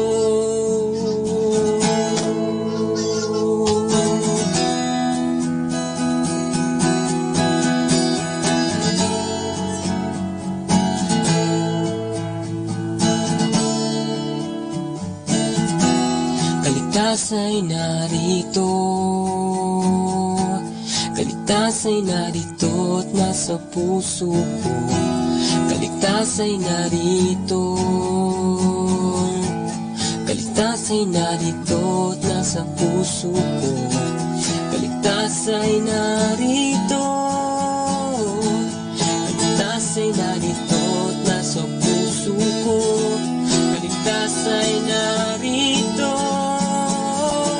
At ikaw ay buhay at nasa puso ko. Kaligtas ay narito.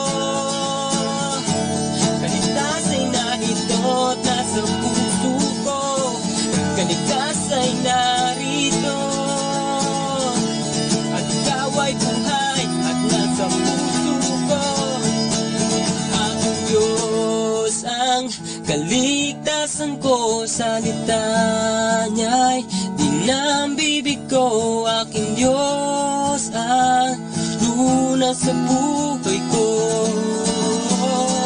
ayos lang ito, aking Diyos. Ang kaligtasan ko, salita niya'y dinambibig ko, aking Diyos. Ang lunas sa buhay ko, kaligtas ay narito. Kaligtas ay narito sa buhay ko. Kaligtas ay narito. Kaligtas ay narito sa buhay ko. Kaligtas ay narito. At ikaw ay buhay at nasa puso ko. Hey! Our time now is 10 o'clock in the morning. Let us now have our time check prayer. Panalangin ng isang manggagawa. Makapangyarihang Diyos na lumikha ng lahat, binigyan mo ng dangal ang paggawa ng lalangin mo ang mundo. Nakahanda akong magpatulo ng pawis, magtiis ng init sa araw at pagod, sapagkat sa pamagitan ng aking gawain na itataguyod ko ng marangal ang aking pamilya. Kailangan ko ang tulong mo upang manatili akong malusog at malakas, at sa gayoy may pagpatuloy ko ang aking pagsisikap. Marapatin mo nawa ang pag-aalay ko sa iyo ng mga gawa ng aking mga kamay bilang tanda ng aking pasasalamat at pagpupuri sa iyong kadakilaan. Ipagkaloob mo ang tagumpay sa aking mga gawain. Hinihiling ko ito sa ngalan ng iyong anak na si Jesucristo na aming Panginoon. Amen.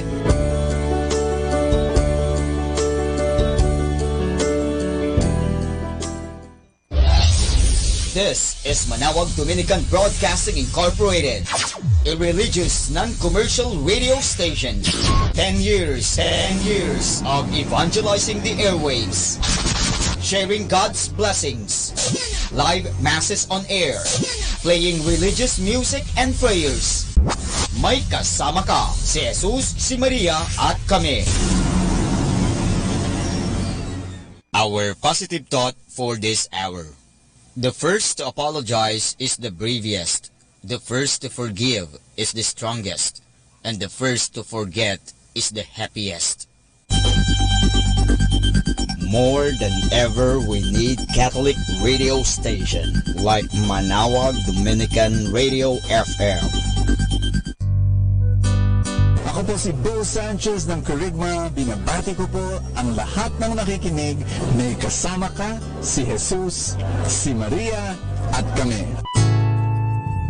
Mga kasama, ating pong pakinggan ang talk ni Bo Sanchez na recorded sa feast na ginanap sa PICC. And now, to give us some teachings, let us all welcome Brother Michelangelo Lobrin. Praise the Lord! Palakpakan! Napakaganda ng araw na ito. Nakaputi kaya nakaitim ako. Salungat na salungat ang mga kampon ng kabutihan, kunyari, at kampon ng mga nagagandahang lalaki. Praise the Lord! Yes, Lord, thanks for the gift of confidence. Nakakalakad na ako. Ayan. Opo na po kayo. Magandang araw po sa inyong lahat. I will be giving a short teaching, 3-day teaching. Were you informed? 3 days tayo dito? Vigil ho to. Hanggang umabot ang pagrating ng Panginoon, dito tayo. Ayan. I will be giving a 10 to 15 minutes sharing. Makinig kayo mabuti. At nakakatuwa, busy naman ng mga Katoliko in doing things that they don't understand. Praise the Lord. No, ganyan po tayo talaga. And that's what make us so special. We do things we don't understand. Okay? Dahil po, nais ko pong magpasalamat sa inyo. Salamat po. Thank you po. Praise the Lord. Palakpakan po natin ang Panginoon. Alam niyo mga kapatid, napakaganda ho ng homily ni Father kanina. Tama nga naman, di ba, paano kung gano'n ng Diyos tatawag kami sasagot? Sa akin, mas maikli lang po. Hello, good afternoon. If you want to talk to the operator, please press 1. If you want to talk to me, please press me. If you want to talk to the Lord, please press the Lord. Praise God! No, gano'n. Maiksi lang, no? At napakaganda ng mga announcement kanina. Sabi, umatin tayo sa mga seminar, no God, no glory.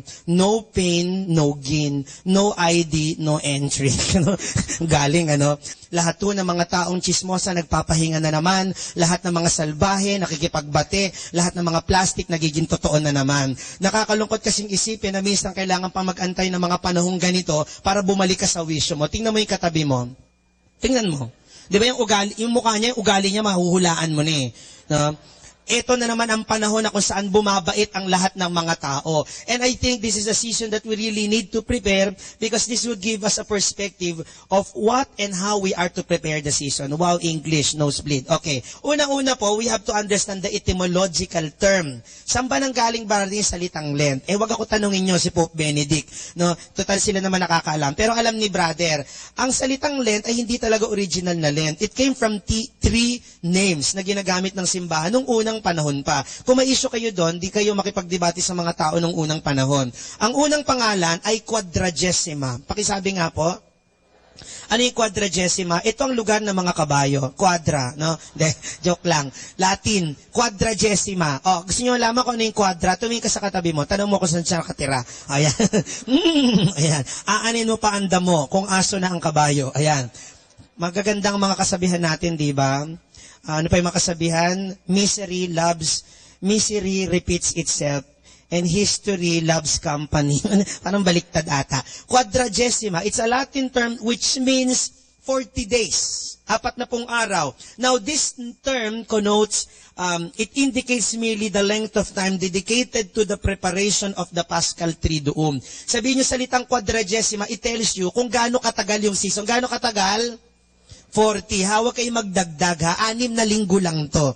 Okay? Quadragesima. So, hindi pwedeng gamitin salitang yun because it only speaks of the length. Okay? Quadragesima. Kaya ginamit din ng simbahan yung isa pang popular. Fastenzeit. It's a German term. Pakiulit. Fastenzeit.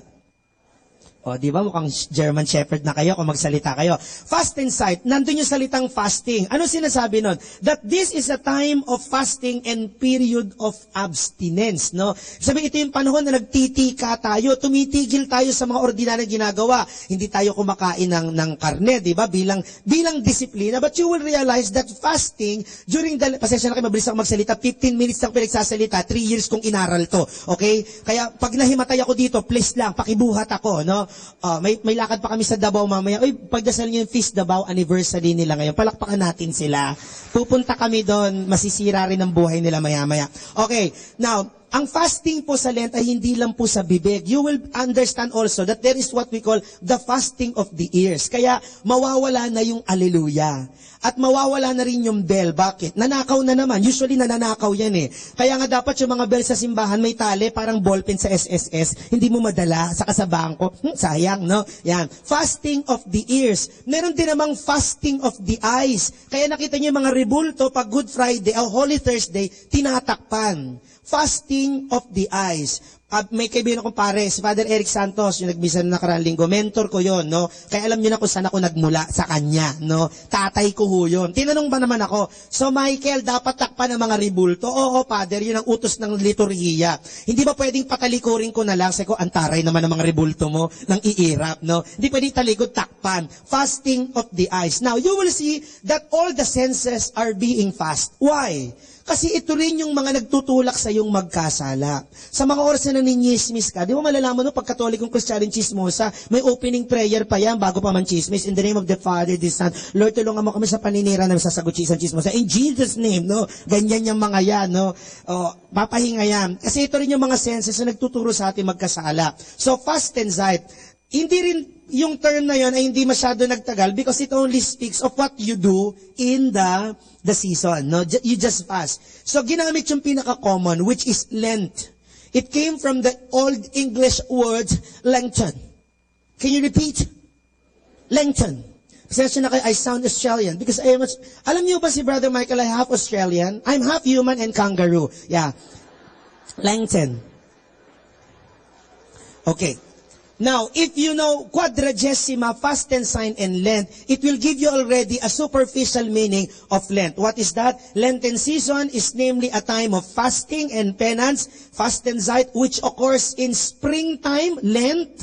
Ano yung springtime? Tagsibol.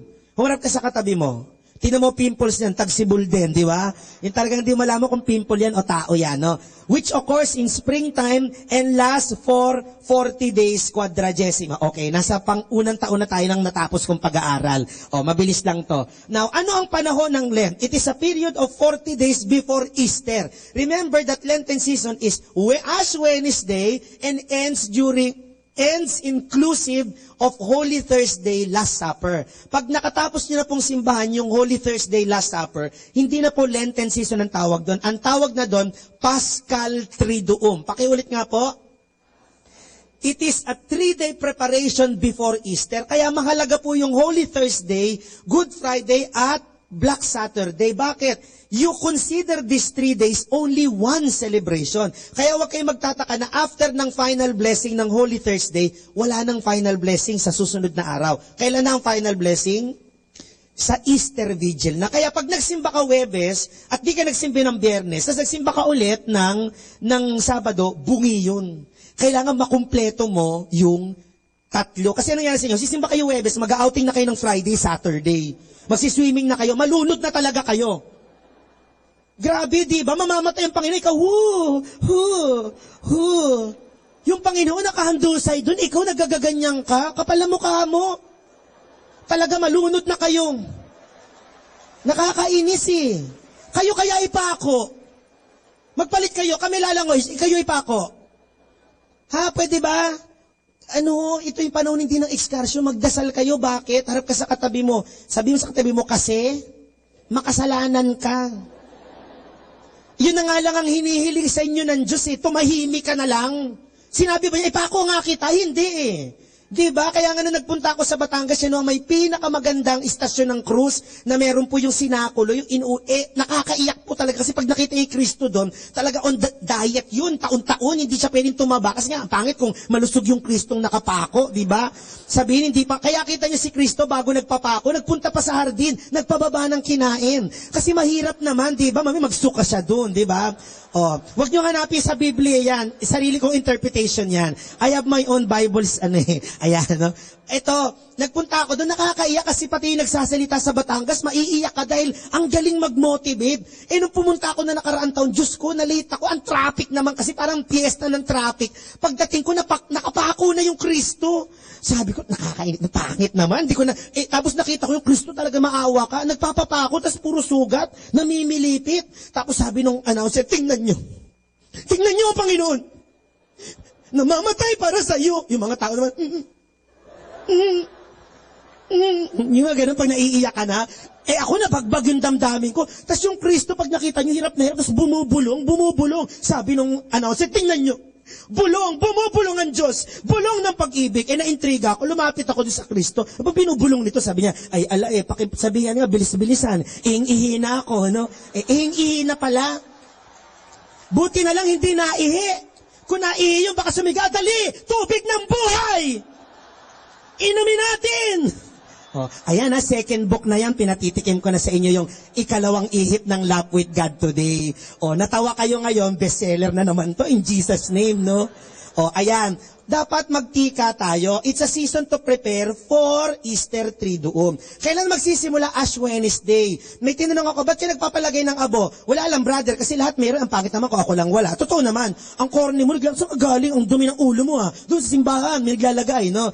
Kaya, at bakit ka nagpapalagay ng abo?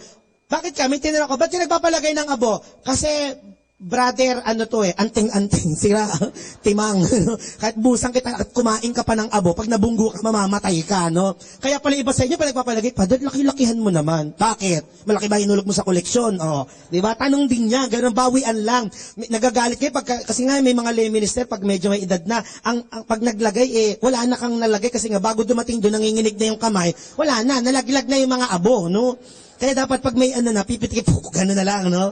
Ngayon, kung gusto nyong malaki, intayin nyo, kapag ako naging pare, hindi ko nagagamitin daliri ko, stamping pad na. Next, Kero-Kero-Pito, next, SpongeBob, Mickey Mouse, di ba? Ang gaganda ng itsura nyo. Ano sa'yo? Ito, si Dumblebee, ayan. Ba't ka nagpapalagay ng abo? Para paalalahanan ka na galing ka sa alabok, at sa alabok, ikaw ay magbabalik. Pinaganda lang ang sinabi ng pare, repent and believe in the good news. Pero ibig sabihin nun, alikabok, gagaling sa alikabok, no? Ibig sabihin nun, kung babalik ka sa alabok, ikaw ay, huwag na kayo matakot, papunta tayo lahat doon. Ikaw ay, pakilakas. Mamamatay, huwag kayo matakot, una-unahan lang, mas matanda kayo, mauna na po muna kayo, no? Ganun po talaga ang buhay, there's a certain follow of order, no? Now, ganun nyo, kaya ka nilalagyan para paalalahanan kang ikaw ay galing sa alabok at sa alabok magbabalik ka. There are two ways of putting the ashes, it's either on the forehead at sa mga pare, mga obispo, sa mga santo papa kardinal, sa ulo, sa bunbunan. Huwag nyo na tanongin, trip nila yun no? Bayaan mo sila. Pwede nyo rin yun, pwede, mali nyo pataba, baka tumububuhok, di ba? Okay pa sa bidal sa sunto, Ayan. Okay, Ash Wednesday. Ngayon, kung gusto niyo talaga hindi na natatanggal at malaki, intayin niyo kapag ako naging pare, hindi tayo gagamit ng abo, yung mainit, yung pantatak sa kabayo, no? Para magkasugat, next year kukulayan nyo na lang. Tipid pa sa palaspas. Alam niyo naman ang global crisis ngayon sa ecology. Ash Wednesday, ha? Tapos, magpapatuloy na tayo, yung mga kaugalian ng fasting, hanggang dumating tayo sa Palm Sunday, no? Which is the Sunday of the Lord entering Jerusalem. Tanongin mo, bakit ka may palaspas? Brother, lahat meron sa kamura, bagsak presyo, no? Hindi bakit may palaspas? Pag naglalagay ka niyan, kasi pinapaalala mong si Kristo ang hari ng bahay na ito. Hindi yung, brother, kaya ako naglalagay para iwas magnanakaw. Timang, kahit 10,000 pa ilagay mo, pati aso mo, balutin mo ng, gawin mo suman, pag nakabukas ang bahay nyo, mananakawang kayo. Yung iba naman, galit na galit, Pader, basain mo yung basang-basa. Paya, nakita mo yung pare, kawawa, galus-galus yung muka, dahil, huwag niyo naman ako saktan. Pari niyo ako, di ba? Kasi yung iba naman, aleluya, nagkakasundutan, ano ba? Kaya huwag kayo malikot, itaas nyo yung palaspas. Kung hindi, di ba, medyo finesse ka. Kung gusto nyo talagang basang-basa, hindi naman kailangan basang-basa yan. Basta madasalan, okay na. Kung gusto nyo basang-basa, intayin nyo ako maging pare. Di na ako gagamit ng pangwising, bumbero na.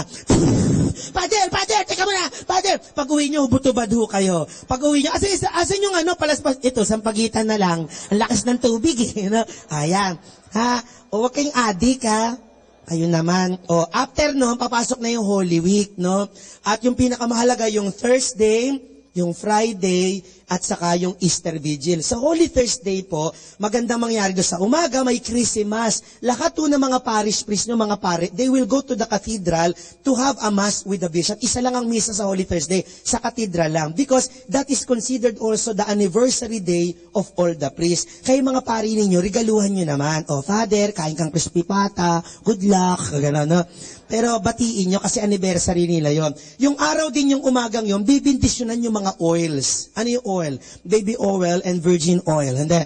Yung oil for the sick and oil for chrism. Yung ginagamit sa binyag at saka sa mga may sakit. No? Yon. Sa gabi, magkakaroon ng commemoration of the Lord's Supper with washing of the feet. Ipapakita doon yung pagpuputs pa ng mga paa ng mga alagad. No? Kasi malamang ganun yun, dahil ang dudumi ng paa sigurado nun. Now, what's the importance of that Mass? It tells you that the fruit of the Eucharist is service.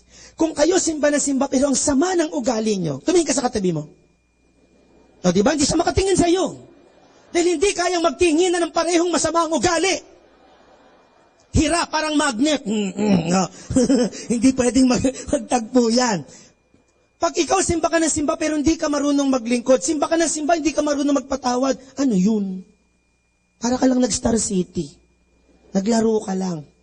The Eucharist should meant and should inspire you to serve others. And here comes Good Friday. After ng Lord's Supper, walang final blessing, ipoprosesyon, yung Blessed Sacrament, tatanggalin doon sa refrigerator, doon sa tabernacle, ililipat siya. Anong ginagawa natin paggabi? Bisita, iglesia. Na ang nangyayari, bisita, merienda. No? Lahat ng mga squid balls, pugo, pinapatos nyo. Mga kapatid, kayo'y magdasal. At sabi, brother, anong dadasalin ko sa Holy Thursday? Stations of the Cross po ba? Hindi po. Ang Stations of the Cross should be prayed on Friday. Huwag nyo naman humadaliin ang pagkamatay ng Panginoon. Ang gagawin nyo po pag Holy Thursday is to visit the Lord in the Blessed Sacrament. Okay? Yun ang gagawin. Sa Good Friday, attend kayo ng 7 last words at saka yung celebration of the Word of God and communion. Walang misa. Tas after nun, tahimik tayo, magnilay tayo. At kapanibikan natin kinabukasan, which is the Easter Vigil. Okay? At doon, susulyapan na natin ang muling pagkabuhay ng Panginoon. Nakakahingal, 3 taong ko tong inaral. Pero sana po may naintindihan po kayo. Mga kapatid, sa bandang huli po, hindi rin naman mahalaga lang yung susunod ka sa batas ng liturhiya, yung tama akong gawin. Pero magandang huli dito, magandang gagawin mo sa bandang huli, hindi lang sumunod ka, bagkus tumugon ka sa kahulugan ng Kwaresma. At ano ito? Pagbabalik loob. At pag ikay nagbalik loob sa Panginoon, ikay nagpapakita ng pagmamahal sa Kanya at sa iyong kapwa. Taas po ang kamay ng mga may kaaway dito. Mamatay na ho magsinungaling. Nakikita tayo ng Diyos. Yung may mga kinaiinisan na lang. Taas ang kamay. Pag kayo mag-alala, quits na kinaiinisan din kayo. Mga kapatid, kung ikaw kinaya kang patawarin ng Diyos, na habang nakabayubay siya sa krus, sana ikaw kayanin mo rin. Kasi yun ang kahulugan ng Kwaresma. Pag-aalay at pagpapatawad. May nagtanong sa akin, brother, kaya ho ba nanatili sa krus si Kristo dahil sa tindi ng kasalanan natin? Hindi. Kaya nanatili si Kristo sa krus, hindi dahil sa tindi ng kasalanan mo. Given na yun. Kaya siya nanatili sa krus ay dahil sa tindi ng pagmamahal niya sa iyo at sa akin. At yun ang kahulugan ng Kwaresma. Sana yan po ang ating damdamin. Kahit panahon ng Kwaresma na medyo malungkot, bawal ang bulaklak sa altar. Kasi it's a season of sadness. Bawal ang masyadong maiingay na tugtog. And yet there should be joy in the heart. Bakit? Dahil nagkakaisa tayo ng hangarin. May kasabihan nga sa Biblia, where 2 or 3 Filipinos gathered, surely there is picture taking. No? Diba? Sinabi niya yan. Diba? Where 2 or 3 are gathered, there I am in the midst of them. And let me end this short talk with that song na makikita nyo po ito sa darating na album ni Brother Michael. Sana po supportahan nyo po kung paano nyo po sinuportahan ang Laugh with God Today. Dahil pag di kayo bumili ng album na to, makakalimutan nyo lahat ng nabasa nyo sa Laugh with God Today. Mga kapatid, let's pray for one another that this coming Lenten season would be an occasion for us to be happy. May it be an occasion for us to be inspired. That as the Lord has loved you, as the Lord has forgiven you, this is now your opportunity to love, to serve, and to be happy. Amen po ba? Let us now sing this song. You may join me in singing this song. Di ba masasaya yung kanta natin? Gumalaw-galaw po kayo nang hindi kayo pumanaw, baka ma-stroke kayo. Kung saan mayroong dalawa o tatlong nagtitipon sa ngalan ng Panginoon at nagkakaisa sa hangarin nila, sa kalagitnaan naroon siya. Di man tayo karami kung may pagkakaisa,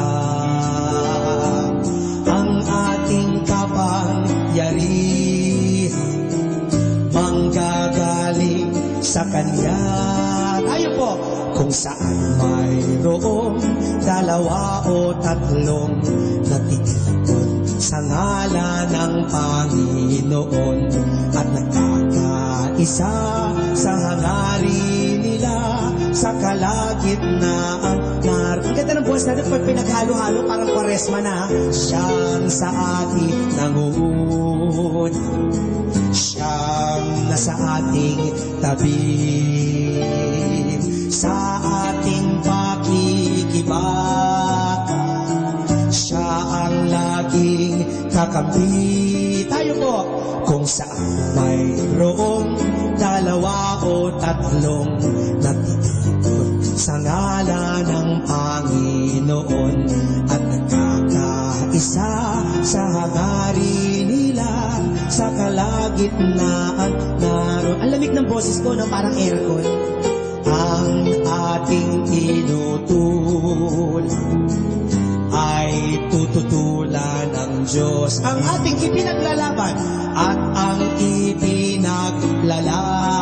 ipaglalabang taos, ipaglalabang taos. Tayo, kung saan mayroong dalawa o tatlong nagtitipon sa ngalan ng Panginoon at nagkakaisa sa hangarin nila, sa kalagitnaan, sa kalagitnaan, sa kalagitnaan naroon siya.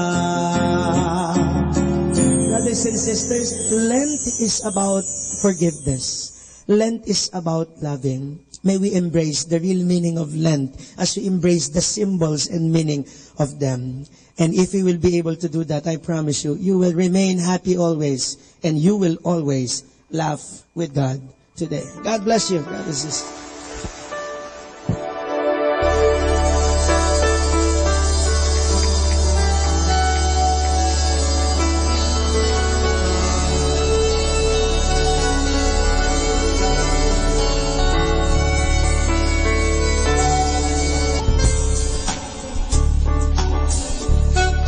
Good morning, brothers and sisters and guys. How are you today? Were you blessed by the presence of Brother Michelangelo? Can you imagine, siguro yung ibang mga first-timer, yung ba si Brother Bo Sanchez? Bakit naging fetus yata? But then, sis brothers, today we are coming into the season of Lent. And we say that season of Lent. It's already the first quarter of the year. Last December was the season of Christmas. February was the season of lovers, Valentine's. And today, it's the season of Lent. And next Wednesday would be Ash Wednesday, but this doesn't give us a reason not to be happy. Today, this is going to be a very special feast. Can we say that? I am special. I am important. I am loved. At para totohanin ng ating Panginoon yung sinabi natin, sis brothers, we are so blessed not only to have one worship leader in front of you, but you are going to have 3 And I'd like to call in one of our worship leaders today. He happens to be the feast builder for our third session this afternoon to be launched today. Let's all welcome Brother Alvin Barcelona. Magandang araw po sa inyong lahat. Indeed, this is another day that the Lord has made. Let us rejoice and be glad in it. Brother Alvin is here with us today, and he's going to launch his first Sunday of the third session of Feast PICC at 4 p.m. Amen? Yes, and ang tawag ni Adrian dito, Feast LR. Feast ng mga late risers. So, kung meron kayong mga kaibigan na meron konting difficulty gumising ng maaga, now we have an option for a 4 o'clock p.m. feast. And I'm sure whatever feast you attend, you will be blessed greatly. Amen? Amen. But that's going to be later. But today we are going to worship the Lord here at Feast PICC. Are you ready to worship and to give your best to the Lord today? What are we waiting for? Come on, let's all rise from our seats as we honor and give all the glory to our God, to our Lord Jesus Christ Almighty. Yes. It's all about your glory, oh God. It's all about you. Yes. Hallelujah, Jesus. Woo. Praise God. To you, O Lord God, we give you all the honor and glory, because apart from you, we are nothing and we cannot do anything in this life of ours. Thank you, Lord God, for another beautiful day, for entrusting and lending this life to us, O Lord Jesus. Thank you for this family of the feast. Thank you, the Lord, for giving us the privilege and the honor to be feasting at your table, to be feasting at your presence every Sunday of our lives. To you, we give you our love and our thanksgiving. In Jesus' name we pray. Sisters and brothers, in order for us to really receive the drench and overflow of God's blessings through His Word, let us all welcome with the love of the Lord our brother in Christ, our dearly beloved brother, Bo Sanchez.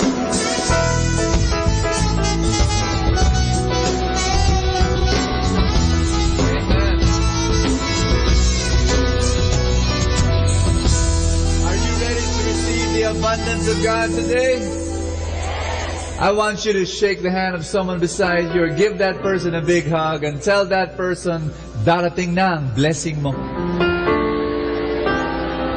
Amen. Welcome to the feast and welcome to the happiest place on earth. God is here. Do I hear an amen? I know that some of you have come here because you are in need of something. You know, in the past 4 or 5 weeks, we've been talking about the financial area of people's lives, personality. It's amazing how sometimes someone comes up to me and says, Brother Bo, thank you so much. You spoke to my heart. And I said, oh, thank you. And then he talks about that I spoke about his family life, or I spoke about his spiritual life, or I spoke about an inner wound. And I said, my gosh, did I say that? I was talking about money. And he said, no, you said this line. And he says it. And I said, I didn't say that. You know, but it's amazing how God would use my words and then change it. And then you will hear something else. You believe in that? That He will speak to you. You have come here because God wants you to be here. And He has spoken to you, and He will continue to speak to you. Some of you have come here with troubles in your heart. Some of you have come here asking the question, you know, Bo, when will my trials be over? When will my relationship conflict end? When will my financial problems end? I've got a word for you. Your trials are temporary. Your blessings are permanent. Believe in God. We are standing in a place of hope. This is a place where when you stand here, you receive the hope that life will be beautiful because God is here. Amen? Yes, there will be trials. Yes, there will be problems. But in spite of that, God is there holding your hand, and He will be with you all the way. Amen? We're going to read the Word of God together. Are you ready? In the name of the Father, and of the Son, and of the Holy Spirit. Everybody say, today I receive all of God's love for me. Today I open myself to the unbounded, limitless, overflowing abundance of God's universe. Today I open myself. Healing and miracles. Today I open myself.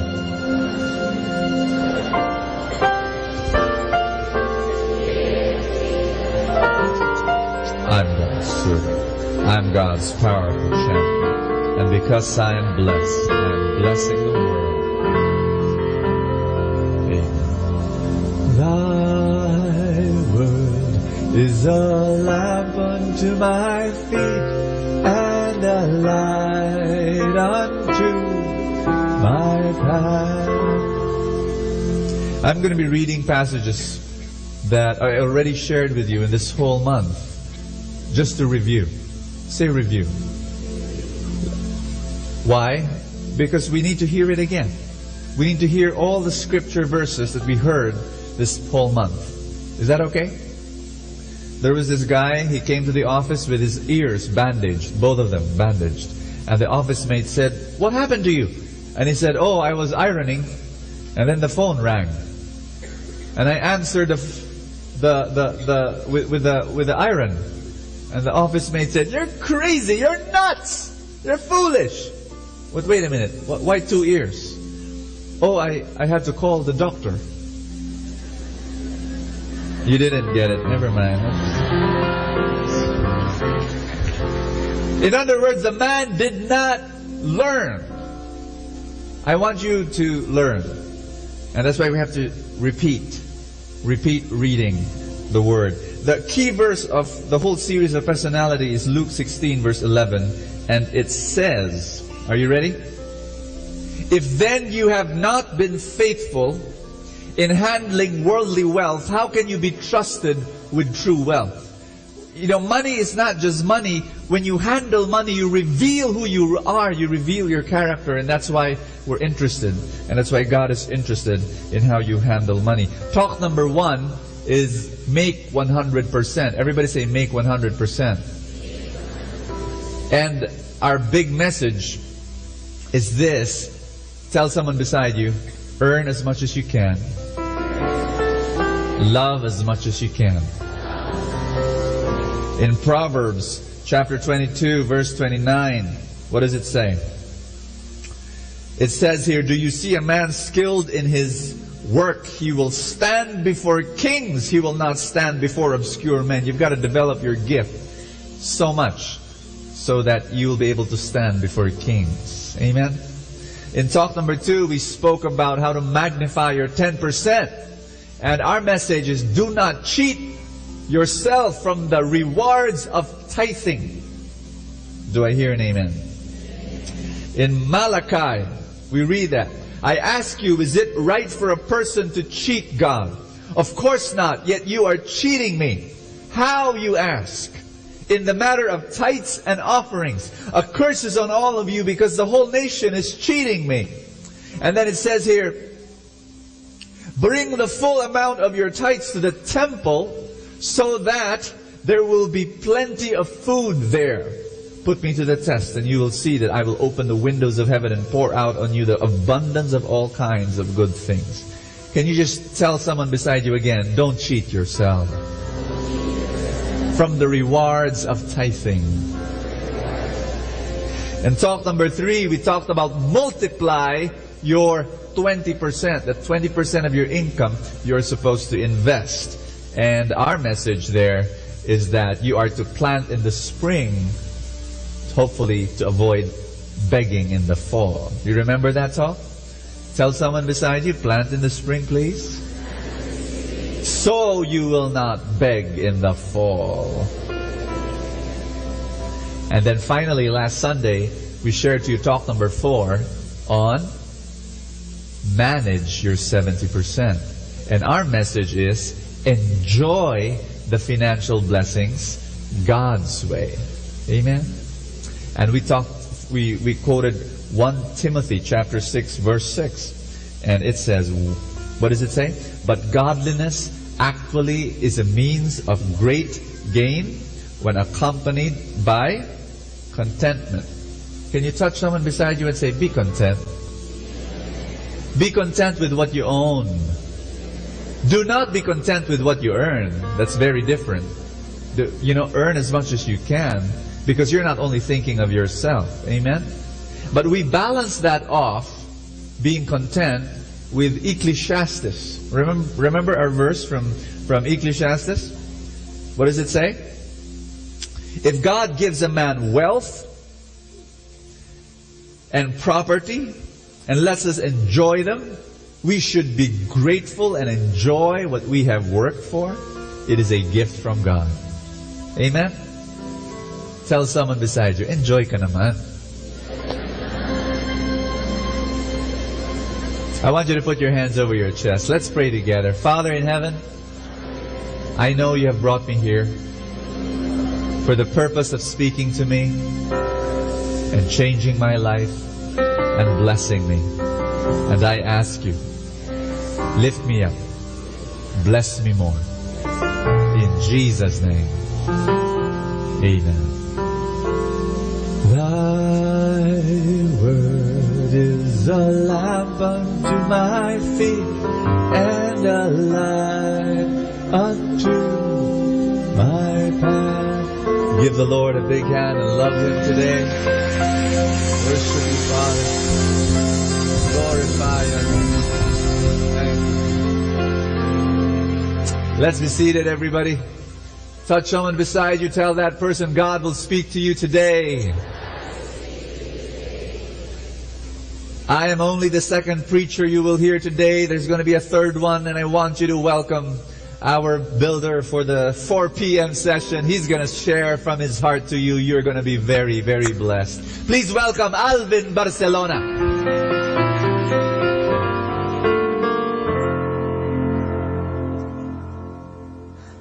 I still remember it vividly. It was a sad afternoon. I was in grade 4 then. This old woman, neighbor of ours, called us brothers. No? Tatlo pa kami magkakapatid noon. Yung sumunod na sa akin ay grade 1, yung isa ay nursery. Pinalinya niya kami sa kanyang harapan. On one side was my dad staring blankly at the wall. On the other side was my mom, who didn't stop crying and sobbing. We were a happy family. Every Sundays we'd go to church, go to Luneta, and we were a happy small family. Pero na-shock ako dahil yung kaibigan naming matandang yon, sabi niya, kayong tatlo, alam niyo ba nangyayari sa inyong mga magulang? I was surprised. Bakit po? Maghihiwalay na sila. Maghihiwalay na. Sige, mamili kayo, saan kayo sasama? Sa mami nyo o sa daddy nyo? Hiwalay. Kailan lang, kapit-kapit pa kami ng kamay na namamasyal at nagsisimba. Hindi ko alam na mayroon na palang nangyayaring hindi maganda sa aking mga magulang. But just to cut the story short, the preacher and the feast builder, Brother Bo, assigned to the third session, 4 o'clock p.m. And the feast builder of Marilao, Bulacan, and comes from a broken family. In fact, nung naghiwalay nga ang magulang ko, pinadala kami sa Mindanao, where I grew up with my lolo and lola. Ang bahay namin tabing dagat. So masaya. Akala ng mga lolo't lola ko, we were already coping. Ang di nila alam tuwing gabi, sumama sa akin yung kapatid kong sumunod. We were crying under the blanket. And we were taking turns. Sabihin sa akin ng kapatid ko, Kuya Alvin, kailan ba tayo uuwi kay mami at kay daddy? Sabihin ko sa kanya, tumigil ka, wala na nga tayo mami at daddy, tulog ka na, tulog. Tulog niya.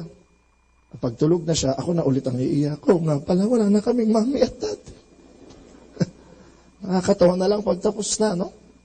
Pero after 1 year, hindi nakatiis ang mami ko, kinuha niya kami, ang saya ko. Ma-reunite na ako sa pamilya ko. Pagdating ko sa airport, niyakap ko ang mami ko. Pero laking gulat ko, sabi ng mami ko, yakapin mo din ang daddy mo. Iba na itsura ng daddy ko. I realized, pwede pala magbago ang mga itsura ng mga daddy. Pero ano magagawa ko? Alam nga, malasunin ko yung... May mga nangyari talaga sa buhay na tatanggapin mo na lang. And my stepdad was a good man. He provided for us. And I lived with him for 14 years. Mas matagal pa sa daddy ko. But after 14 years, he died of pancreatic cancer. But before he passed away, siya yung nagtayo ng first school ng pamilya. And my mom ran it and I helped my mom manage it. But when it was about to grow, namatay yung stepfather ko. At nalungkot ako, mahal ko na siya. Pagkalibing niya, natuwa ako ng konti. Kasi baka magkabalikan yung mami at daddy ko. Totoo nga, hinanap ng mami ko yung daddy ko at nagkita sila ulit after 14 years. Naalala ko yung mga kanta nila Eddie Peregrina, Together Again. At totoo nga, nung magbabalikan na sila and there was big talk about a remarriage for my mom and dad and I was like the happiest son alive. Pero ito'y nangyari. Nung magbabalikan na sila, nung ikakasal na sila ulit, ang daddy ko namatay. Namatay. Natake sa puso. Hindi nakayanan. Well, I had to move on. And sabi ko sa sarili ko, kung di na nabuo yung pamilya ko, ako na lang ang bubuo ng sarili kong pamilya. I found the woman of my dreams. At pagkatapos namin magsumpaan na magmahalan habang buhay, siya ay nagdalang tao. And what do you know? Ang aming magiging panganay, kambal. Sabi ko kay Lord, ako 4 agad kami. Thank you, Lord. Pareho pang babae sa ultrasound check-up at paglabas nila, hawak ko silang dalawa, 7.5 each, lovely girls. Pero pareho silang patay. Imbis na dinala ko sa nursery room, dinala ko sa morgue. Bumalik ko sa asawa ko, itinulog na lang niya ang lungkot. And for some years, the trauma would still stick on. Pero pagkatapos ng ilang taon, nagdalang tao uli siya at lumabas ang kaisa-isa naming anak na lalaki, si Ayo. At sabi ko sa Panginoon, kumpleto na ang aming buhay. Maraming salamat, Lord. Pero ilang buwan lamang nung pinanganak si Ayo, ako naman ang mamamatay. Dinudugo ako. At alam niyo na yung kwento. I was a candidate for colon cancer. And the doctor said, baka hindi ko naabutan ang unang birthday ng aking baby. Bakit ko nililitan niya sa inyo ang mga sorrowful mysteries ng buhay ko? Tanong niyo po bakit? Hiwalay ang magulang, namatayan ng tatay, na magbabalikan na sana, namatayan ng mga anak, nagkasakit, cancer, at hindi ko pa nga sinama dyan yung iba pa. Epileptic pa ako nung high school ako. Alam niyo yung nangingisay, tapos bumubula ang bibig. Magaling na ako ngayon, ha? Magaling na ako. Hindi ko pa sinama dyan yung kaming pamilya ay nagkaroon ng problema at nagkikita na lang kami sa korte. Kasi pati mami ko, bati-bati na kami ngayon. No? Nililinaw ko lang. Pero bakit ko nililitan niya sa inyong lahat yan? Tanong niyo sa akin, bakit? Because today I stand tall and proud that by God's grace, I live a great life. In fact, I'm living my best life now and I believe the best is yet to come. And I'm telling you this. No matter what happens to you in the past, it does not define your future. Pero ito ang gusto kong sabihin sa inyo. Say this with me. When God heals, well, obviously I got healed. You know that, no? Otherwise I won't be standing here. No? Sabihin niyo lahat, when God heals, He wants to heal you completely. Totally. Fully. Ang Diyos ay hindi Diyos ng tingian. Ang Diyos ay gusto niya maging Diyos ka ng buong buhay mo. You can't have God just for physical healing. You can't just have God for your spiritual life. No, it's a package deal and you want to have that. You know why? Matapos kong binigay ang aking spiritual na buhay sa Panginoon, after I gave to the Lord my emotional, my family life and everything, meron pang isang importanteng bahagi ng buhay ko na kailangan niyang i-heal. Ask me what? My financial life. Oh yes, because alam na alam ng Diyos at alam nating lahat, kahit na malulusog lahat ng aspeto ng ating buhay, pero may isang may sakit, maaapektuhan yung iba. Are you getting that? At ito ang na-discover ko. May konting danger sa mga taong nagkakaroon ng supernatural or extremely spiritual experiences like I had. Ang konting danger doon, you over-spiritualize everything. Sabihin niyo ang lahat, overly spiritualize. Ano ibig ko sabihin? sumobra ang iyong spiritual experience, lahat na lang, ang paliwanag mo o ang sagot mo ay spiritual. Maganda yun, pero it doesn't work that way. Kaya nung ako'y bagong heal ni Lord at naging preacher na nga, started to give testimonies, nakalimutan ko yung isang area ng finances. Bakit? Sa isip ko, si Lord ang bahala sa lahat. Totoo naman. But I forgot that the Lord will bless me by the work of my hands. And the Lord can create miracles, but the best miracle He will create in you is that you create your own miracles. Are you listening to me?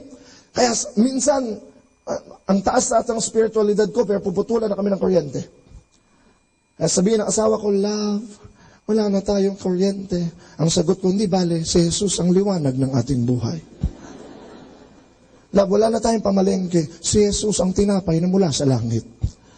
But you know, again, this is over-spiritualizing everything. You know that God works usually in natural ways. And so, I started to learn and be blessed in that area where all the other areas will be affected. And you know how God taught me and changed me and healed me in that area? Na-discover ko ang Diyos, nagpapadala siya ng mga opportunities. Say that with me, opportunities. Halimbawa, yung sakit ko, colon cancer, hindi Diyos na nagbigay nun. Don't think na bibigyan ka ng Diyos nun para lang ikaw ay matuto. No. That's not the kind of God we worship. Pero kahit na meron kang ganung karanasan, pwedeng maging oportunidad yon upang ikaw ay lumalim sa iyong pananampalataya at matuto ka ng mga sikreto sa buhay. Are you getting that? Ang magulang ko, hindi Diyos ang nagpahiwalay sa kanila. Siya nga yung nagbind eh. Pero kahit nangyari yon, opportunity yon upang lalo kong matutunan ang value ng family at lalo kong mahalin ang aking mga magulang kung nasaan man sila. Kaya nung tinuruan ako ng Diyos sa aking finances, tinuruan niya ako dahil ako ay nalubog sa utang. Nalubog po ako, hindi po ako nalubog, nagsiswimming ako sa utang. I'm a school owner.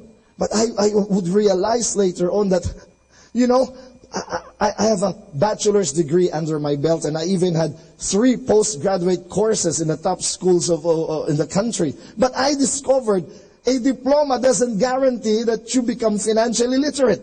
Kailangan mong pag-aralan ito. Ibang klaseng laro ito. Pero dahil akala ko, alam ko na lahat, nagsimula kaming magtayo ng sarili naming school, mag-asawa, but it was dwindling because we thought we were good as educators, but we found out we needed to learn the management of finances, the area of that. Paano kami tinuruan ni Lord nung kami nagkautang-utang? At hindi po ako nahiyang sabihin sa inyo. Kaya nakaka-relate ako sa mga lubog sa utang. Yung bang hindi ka makatulog kasi may puputok na cheque bukas. Ayaw mo naman magising dahil puputok nga yung cheque. Ayaw mong manatili sa bahay, baka dumating yung maniningil. Hindi kayo makalabas, baka nandun sa labas yung maniningil. Ang hirap. Pero salamat sa Diyos, tinulungan kami at nagpatulong kami. I realized the process. Everybody say process. You need a level of spiritual maturity and emotional maturity for you to admit that you need financial help.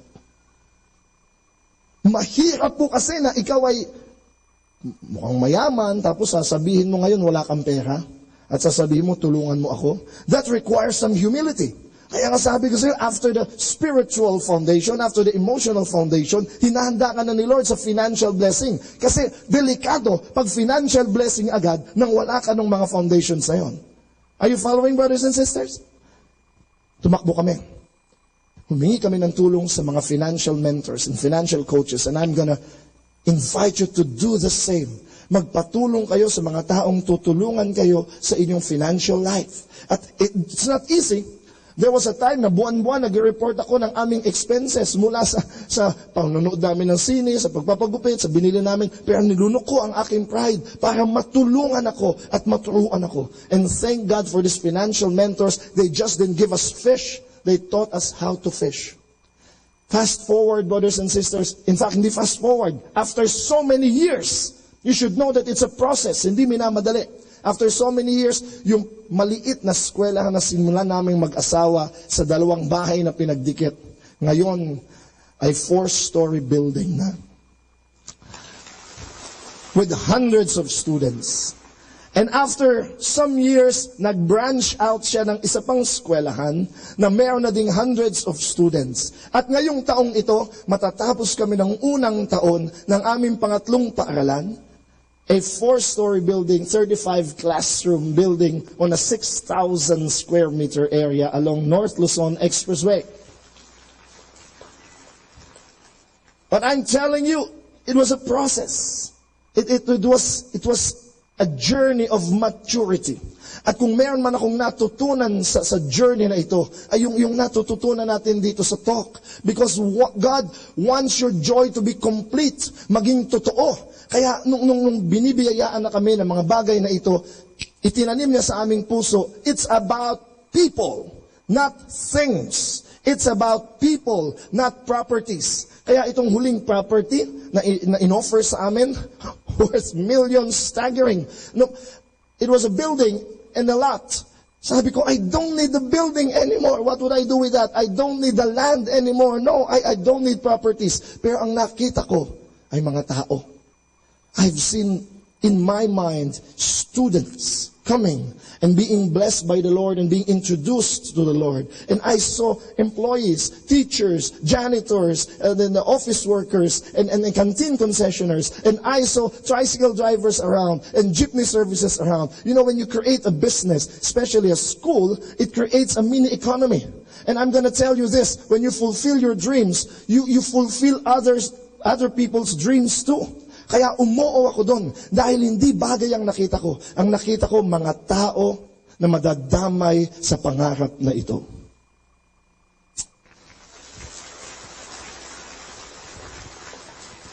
At yun ang sinasabi sa atin ng Diyos.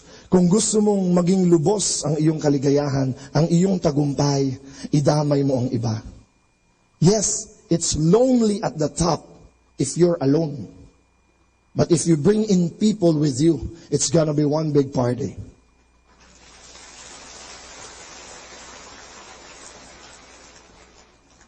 I'm just amazed at how the Lord purified and processed our lives. And ngayon, naging lifestyle na namin sa pamilya. Natutuwa ako mula sa aming anak, naging ganyan ang kanyang attitude. Bata pa lang siya, grade 4 pa lang, naturuan na namin mag-save ng 20% at magbigay sa Panginoon. Ang di ko makalimutan, tuwing siya binibigyan namin ng 100, yung 20 pesos, nilalagay niya sa ibabaw ng aparador. No? At umipon ito, ipinatago niya sa lola niya, who was living with us before. At nung pinatago na niya sa lola niya, yun, umabot na ng 400 plus. Grade 4, naipon na yun. Pero isang araw, nagulat kami, sabi ng lola niya, kinuha na daw ni Ayo yung 400 plus niya. Winidraw na niya yung kanyang investment. Tanong niyo bakit? Ito yung kwento. Katabi ng bahay namin ay may isang matanda na nakatira sa isang barong-barong. At wala silang kuryente. May kuryente pero walang ilaw. Dahil walang pambili ng fluorescent light. Alam niyo ginawa ng anak ko? Nakita niya yon, nakakwentuhan niya, naawa siya. Kinuha niya yung ipon niya sa kanyang lola at ibinigay doon sa ali para bumili sila ng ilaw. At nung gabing yon, maliwanag na maliwanag doon sa bahay ng mama. I'm just so happy that point, I'm not bragging about this, but I'm just driving a point that the feast and we preachers invite you to earn more because we want to love more and want to give more. Kagabi po, 2 feast yung ginanap namin sa SM Marilao, tumaabot na sa halos 1,000 tao ang dumadating. Pero pag uwi ko, natuwa ako sa kwento ng asawa ko. It almost becomes a habit now na yung asawa ko ay na-traffic sandali sa may stoplight sa Bulacan. At nung na-traffic daw, mayroong nagtutulak ng kariton na may mga kahoy na kanyang pinutol upang ibentang panggatong. At nung nagkatitigan sila ng asawa ko, mabilis na tinanong ng mama, gusto niyo pong panggatong? Magpapaputol din po ba kayo? Alam niyo, ang nakita ng asawa ko ay hindi lang yung mama. Nakita niya yung tatay niya. Because many years ago, ang tatay niya, halos kung ano ang gawin, magsumika para lang siya mapag-aral. In fact, I don't know if you even heard the story of my wife. She's now the directress of our 3 schools, but before, she was a janitress of their school. And so because of this struggle in poverty and in being poor, madali niyang makita ang mga taong kailangan tulungan. Kaya nung nag-aalok ng panggatong yung mamang yon, ang bilis na dumukot ng pera ang aking asawa at binigay sa kanya. At nung umalis na sila, binigay niya sa bulsa ng mama, umalis na sila, nakita daw niya from afar, halos maluha-luha yung mama dahil ang binigay ng asawa ko ay siguro 1 linggong kita na niya. At kumakaway na lang siya at nakangiti. And kaya ako natatawa, nangingiti habang kinikwento ng asawa ko because about the same time, siguro nung siya nagbibigay, dun sa feast namin, in between sessions, may lumapit din sa akin. Dahil ang nakwento ko sa mga attendees, isa lang ang sapatos ko. And you know, I'm not ashamed of that. Nakukuha naman sa gandang lalaki, no? Kahit na papaulit-ulit lang, di nyo naman halata. No? It has the same effect. Pero sabi ko, ayoko maging kamukha ni Hetty Green, kaya na miser naman, kaya bibili naman ako ng isang bago pang sapatos. Lumapit sa akin yung isang ma'am, decente, retired teacher, no? Regular feast attendee namin. Lumapit, at sabi niya, naglakas loob siya, Brother Alvin, kung bibili ka na ng bagong sapatos, baka pwedeng, akin na lang yan sapatos mo. Sabi ko sa kanya, anong size ang paa mo? 7. Naku, sabi ko, 12 ito. Hindi naman pwedeng putulan. No? But I saw his face. Parang medyo napahiya siya. Nagbibiro lang ako, Brother Alvin. Pero tinignan ko yung sapatos niya. At ang nakita ko sapatos ko nung ako'y bata. Dahil yung talaga ang tatak ng sapatos ko, bata. Baka hindi nga kayo makarelate dahil ang uso noon, Adidas. Yan ang Adidas ko noon, yung mga paa ng manok, katabi ng Betamax, tsaka ng IUD. Kung lumaki kayo sa kali, alam niyo yan. Mga sapatos noon, Reebok sa akin. Ang Reebok, tunog ng palakayan. No? Kaya wala akong alam dyan. Ang sapatos ko noon, bata, na low-end pa, tapos butas na yung swelas. No, kaya tinatakpan ko na lang. Let us now listen to the second live Mass on air at the Minor Basilica of Our Lady of the Rosary of Manaoag.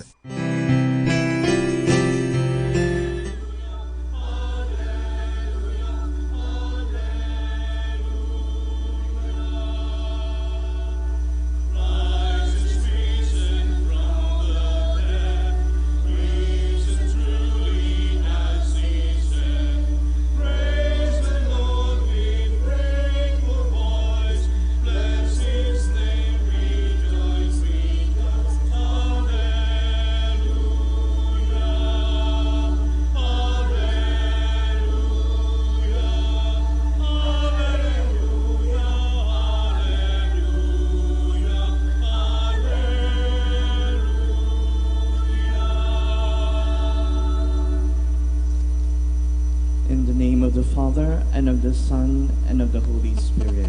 Amen.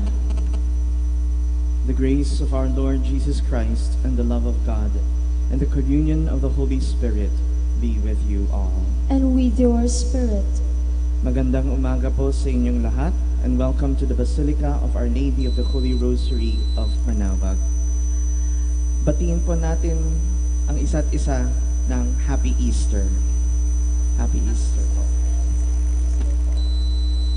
Brothers and sisters, Jesus our Lord is risen. Alleluia. Today we celebrate the resurrection of the Lord Jesus from the dead. This is the central mystery of our faith as Christians. As the Apostle Paul tells us, if Christ has not been raised from the dead, our faith in him is useless. We are invited to rise with Jesus, but first we have to die to our old self, our sinfulness and selfish desires. Only then shall we rise again as new men and women, repentant, full of hope and happiness. Our confidence lies in Jesus, who conquered the power of sin and death. United with him, we too can become new persons.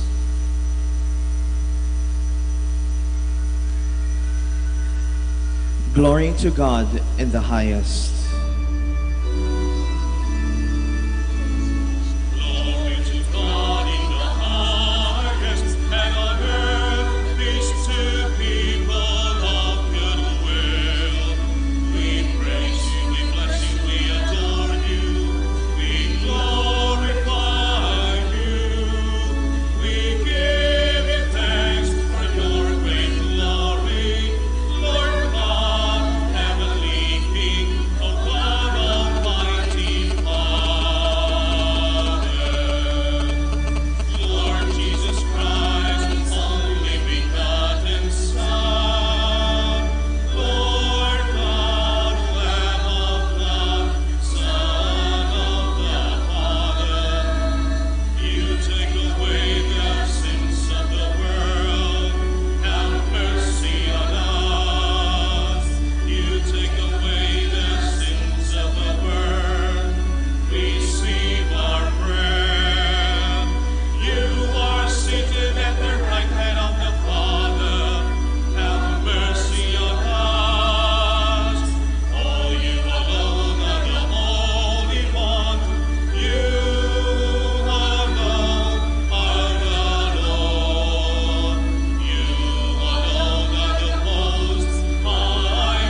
Let us pray.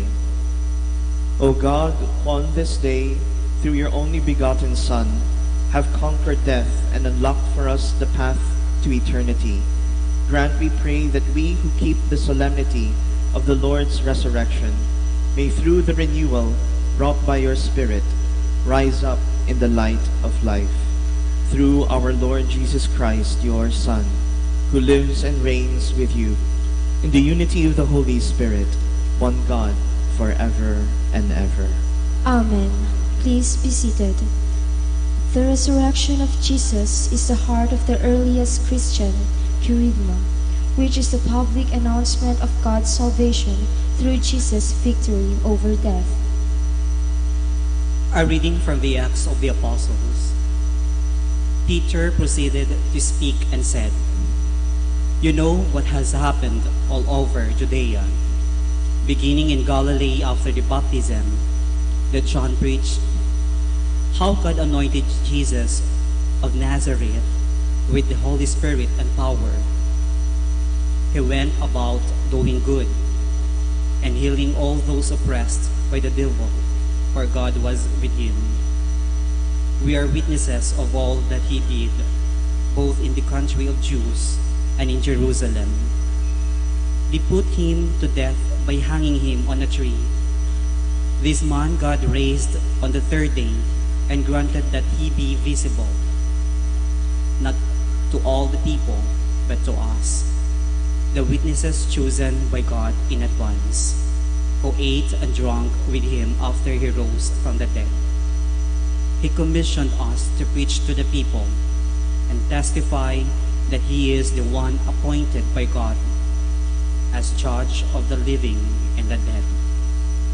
To him all the prophets bear witness that everyone who believes in him will receive forgiveness of sins through his name." The word of the Lord. Thanks be to God. This is the day the Lord has made. Let us rejoice and be glad. This is the day the Lord has made. Let us rejoice and be glad.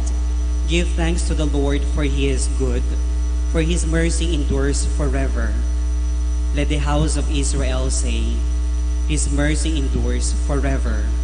This is the day the Lord has made. Let us rejoice and be glad. The right hand of the Lord has struck with power. The right hand of the Lord is exalted. I shall not die, but live, and declare the works of the Lord. This is the day the Lord has made. Let us rejoice and be glad. The stone which the builders rejected has become the cornerstone, but the Lord has this been done. It is wonderful in our eyes. This is the day the Lord has made. Let us rejoice and be glad.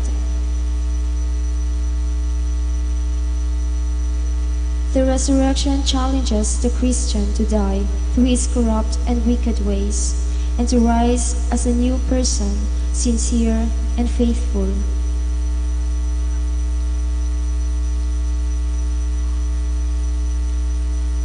A reading from the letter of St. Paul to the Corinthians.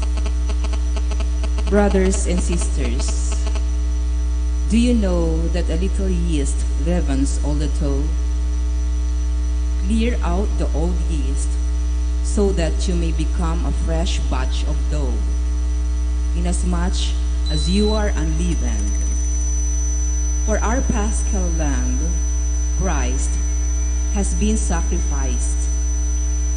Therefore, let us celebrate the feast, not with the old yeast, the yeast of malice and wickedness, but with the unleavened bread of sincerity and truth.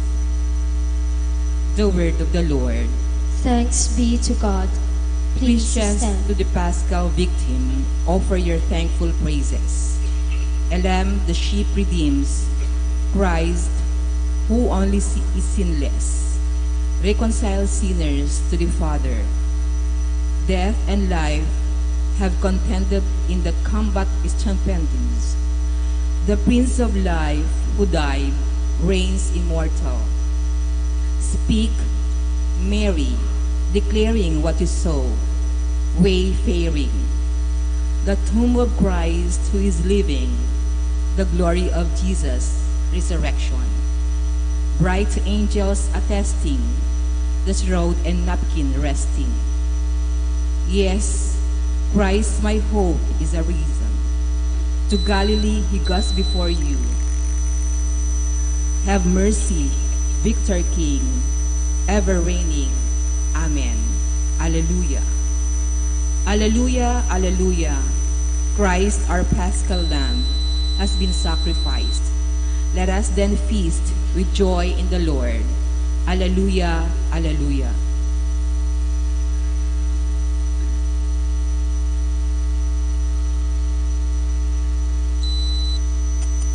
Please be seated.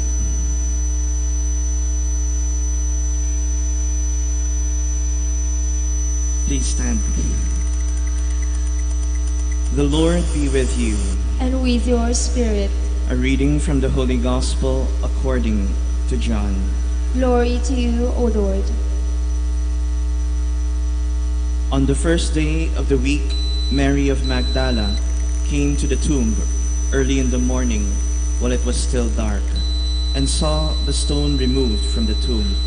So she ran and went to Simon Peter and to the other disciple whom Jesus loved, and told them, "They have taken the Lord from the tomb, and we don't know where they put him." So Peter and the other disciple went out and came to the tomb. They both ran, but the other disciple ran faster than Peter and arrived at the tomb first. He bent down and saw the burial clothes there, but did not go in.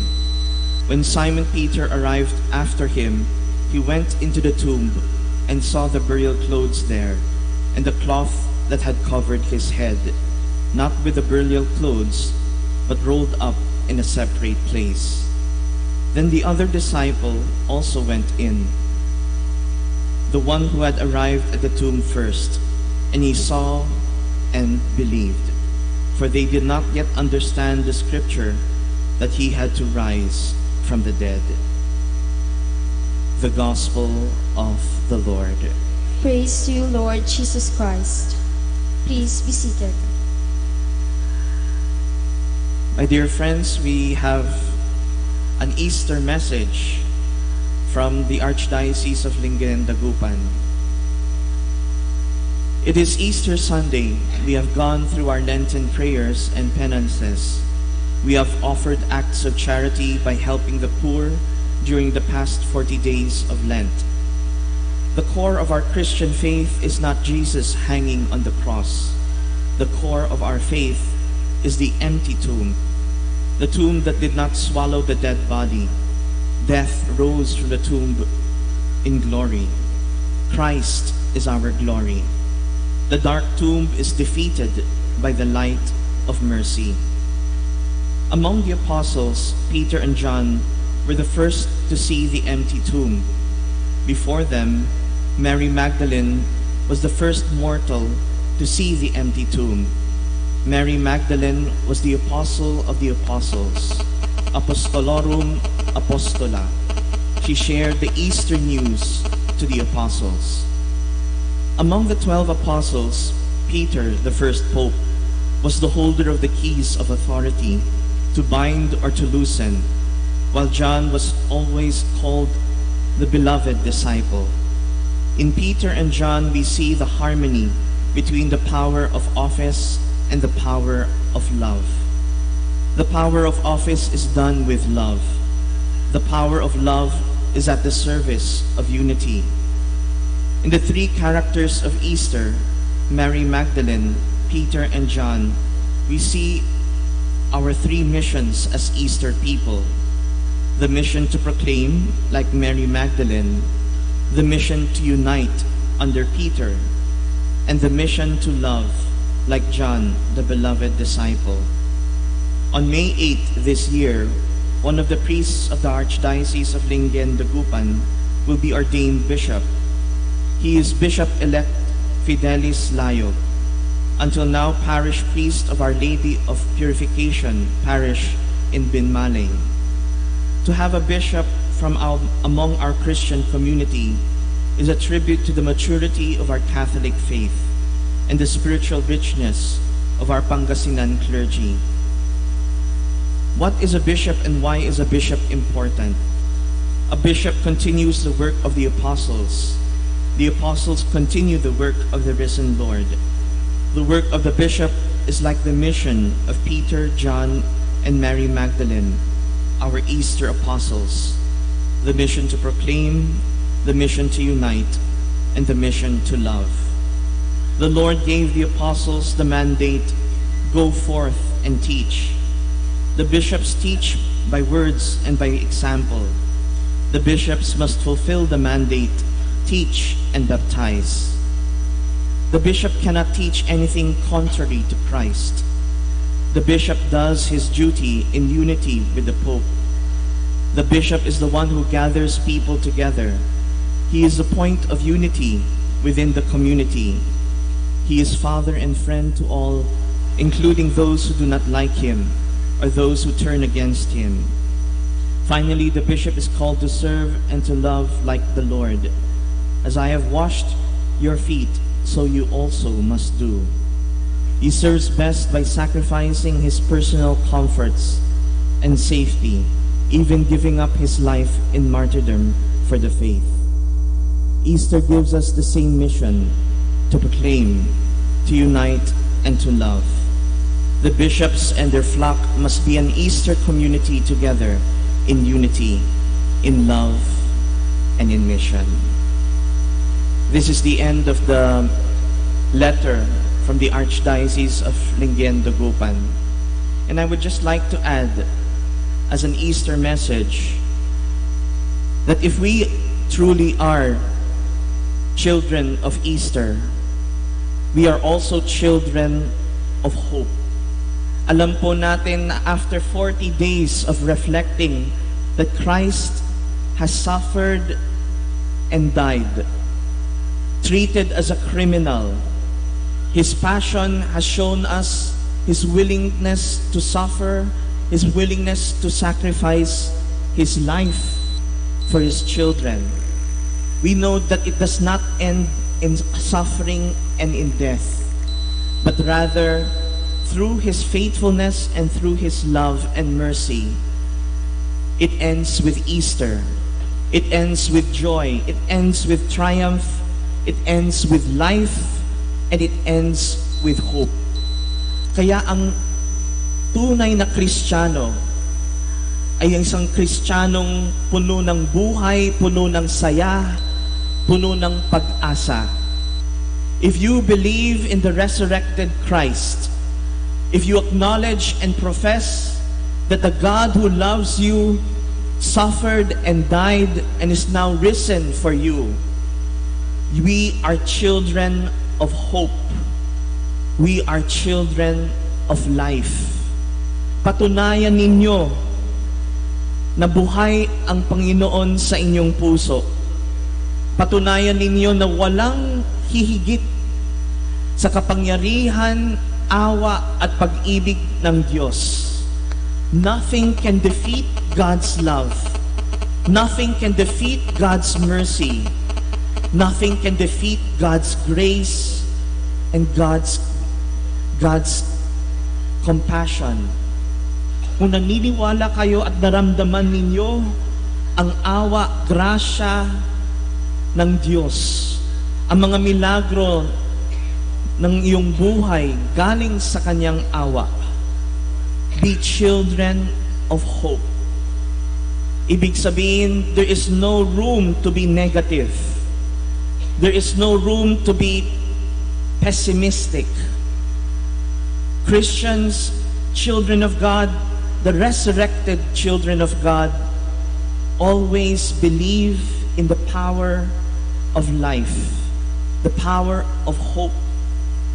Rather than judge, rather than to persecute, rather than to condemn, let us bring affirmation, approval, appreciation, give people inspiration and hope that in the midst of sin, in the midst of trials, in the midst of despair, we can triumph as long as we are faithful to God.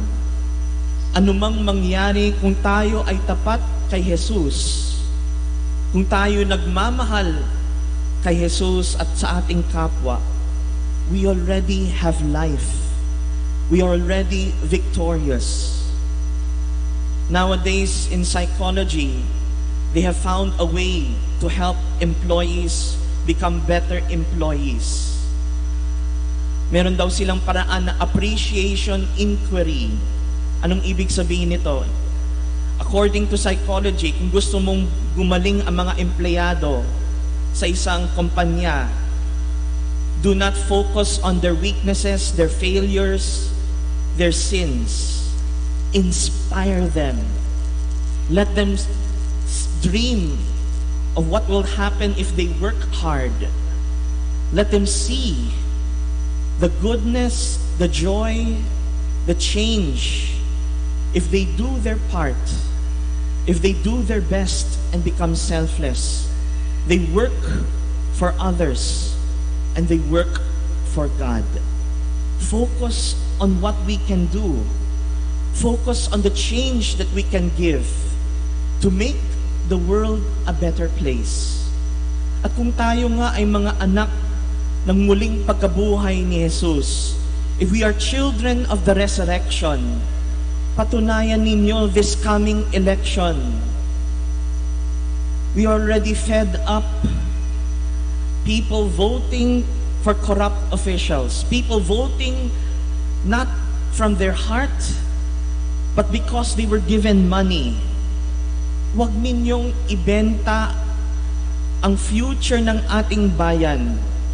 Huwag ninyong ibenta ang future ng inyong children. Masama tanggapin ang pera galing sa mga kandidato buying for your votes. Your vote is sacred. Your vote is so important for the future hope of our country, for the future hope for our children. Kung gusto niyo magbago ang bayan, magbago ang inyong puso, magbago ang inyong desisyon.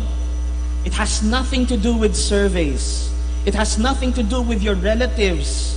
It has nothing to do with the money that you receive. It is about voting for the sake of God, for the sake of your country, voting because you believe that there is hope that we can change for the better. Let us take away our pride. Let us take away our selfishness. And let us think for the common good. Let us think of rising our lives, rising our country, rising our relationship with God. We are the children of the resurrection. And I believe if God is in our heart, if He is alive, we can change and bring hope to our nation. Let us all stand.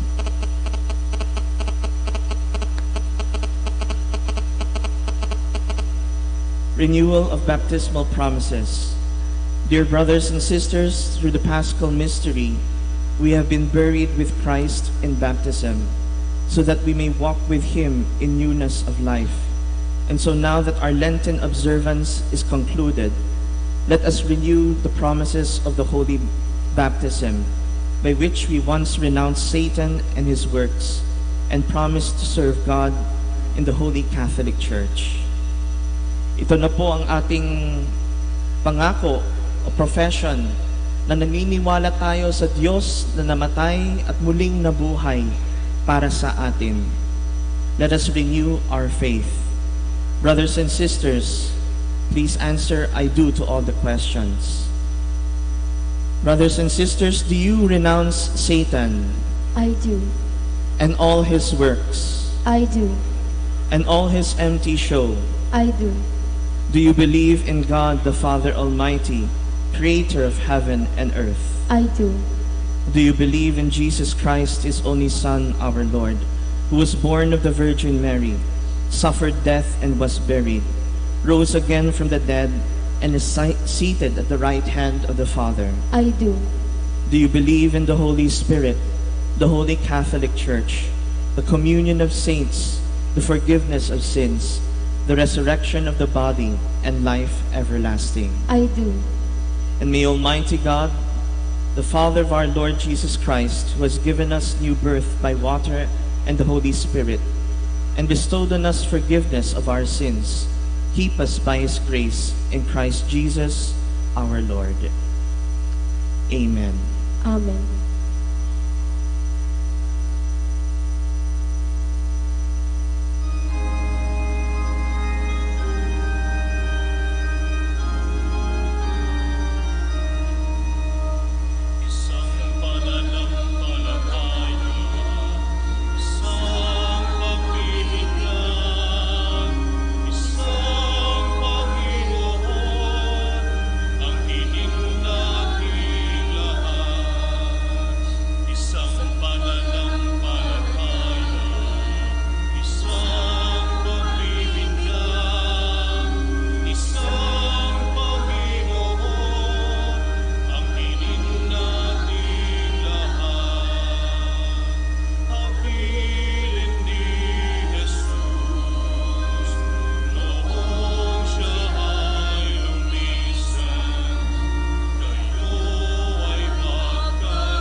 Rejoicing in the Spirit of life who raised Jesus from the dead, let us pray to the Almighty Father, that we may bear witness to the resurrection of His Son.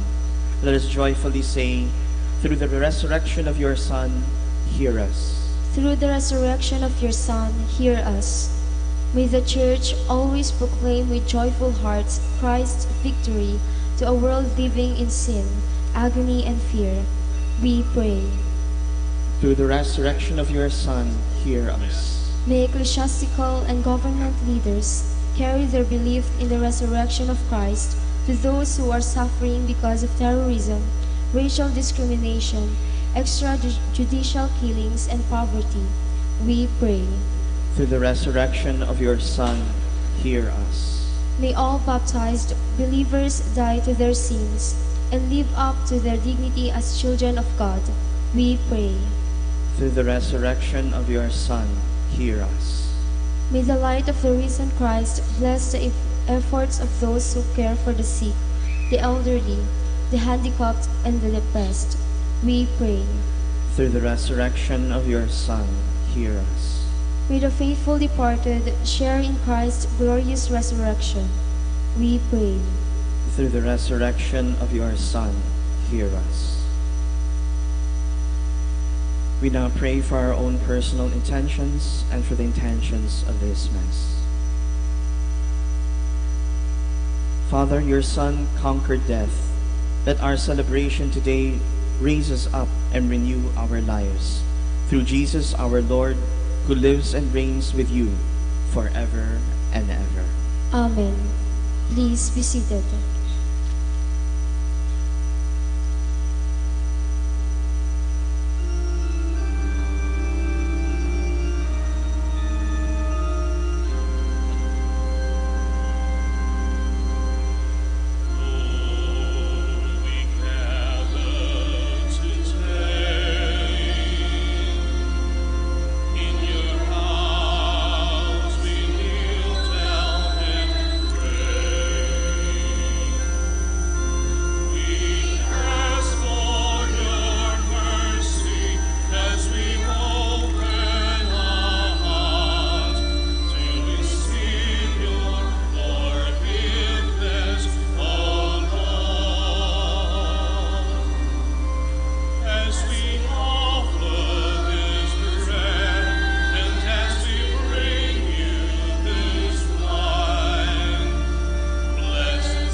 Please stand.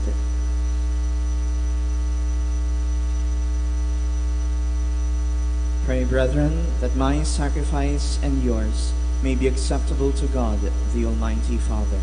May the Lord accept the sacrifice at your hands for the praise and glory of his name, for our good and the good of all his holy church.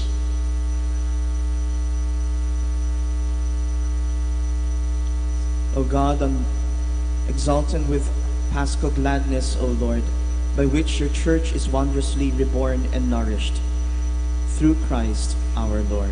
Amen. The Lord be with you. And with your spirit. Lift up your hearts. We lift them up to the Lord. Let us give thanks to the Lord our God. It is right and just. It is truly right and just, our duty and our salvation, at all times to acclaim you, O Lord, but in this time above all to laud you yet more gloriously, when Christ our Passover has been sacrificed. Through him the children of light rise to eternal life, and the halls of the heavenly kingdom are thrown open to the faithful. For his death is our ransom from death, and in his rising the life of all has risen.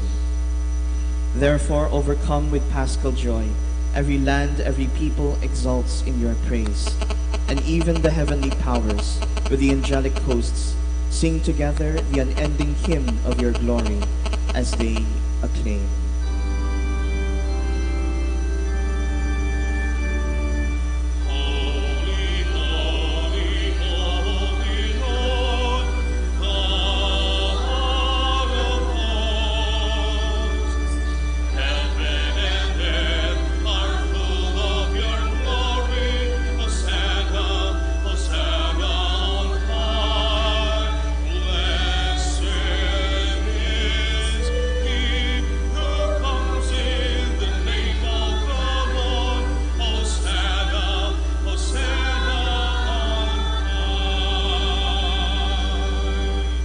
Please kneel. You are indeed holy, O Lord, the font of all holiness. Make holy, therefore, these gifts, we pray, by sending down your Spirit upon them like the dewfall, so that they may become for us the body and blood of our Lord Jesus Christ. At the time he was betrayed and entered willingly into his passion, he took bread and giving thanks broke it. gave it to his disciples, saying, "Take this, all of you, and eat of it, for this is my body, which will be given up for you."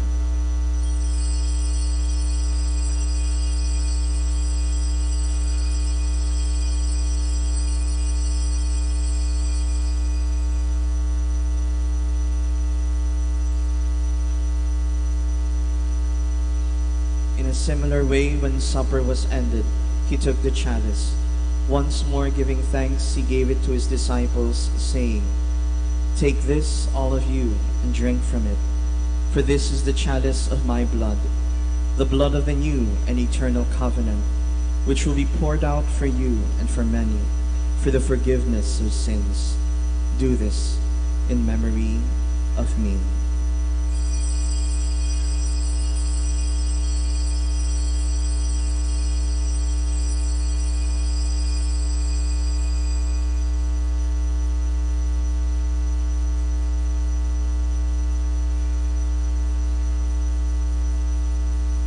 The mystery of faith.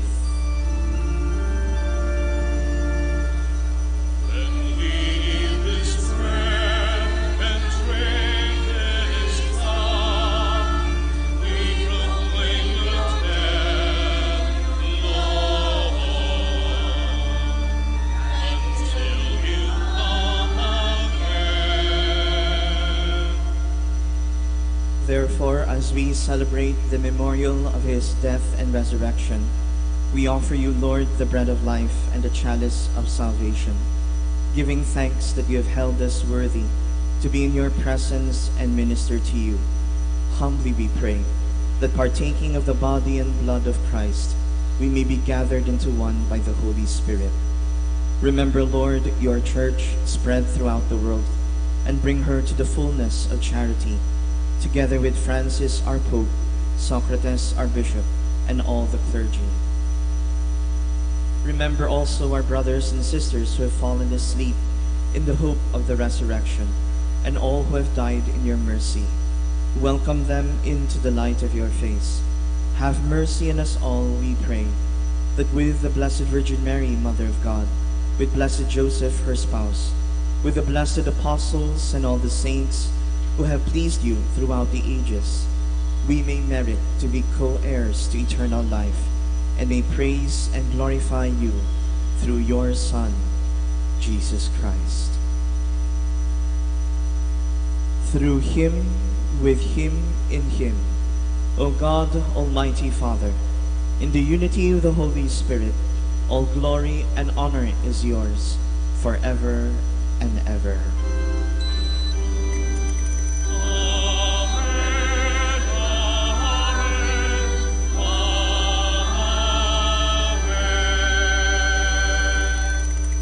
Please stand.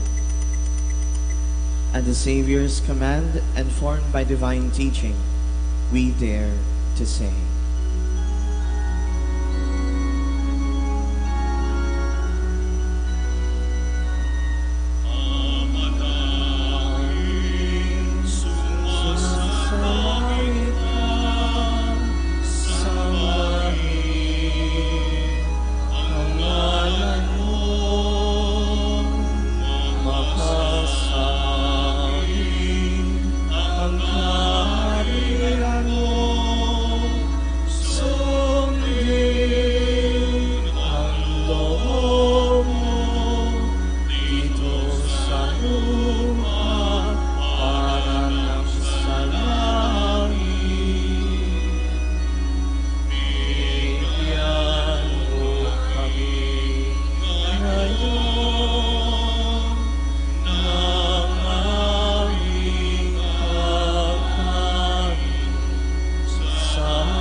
Deliver us, Lord, we pray, from every evil.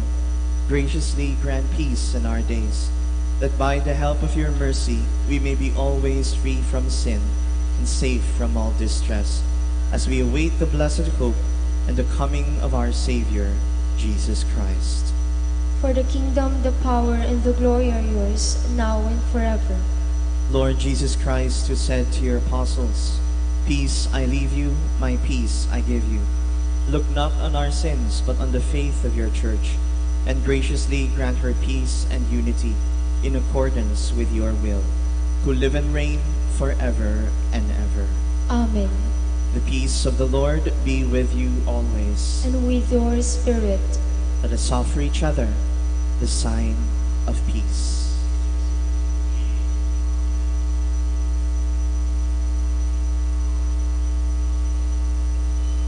Lamb of God, You take away the sins of the world, have mercy on us. Lamb of God, you take away the sins of the world, have mercy on us. Lamb of God, you take away the sins of the world, grant us peace. Please kneel.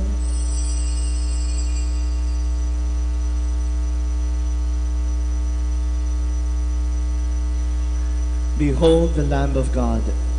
Behold him who takes away the sins of the world. Blessed are those called to the supper of the Lamb. Lord, I am not worthy that you should enter under my roof, but only say the word, and my soul shall be healed.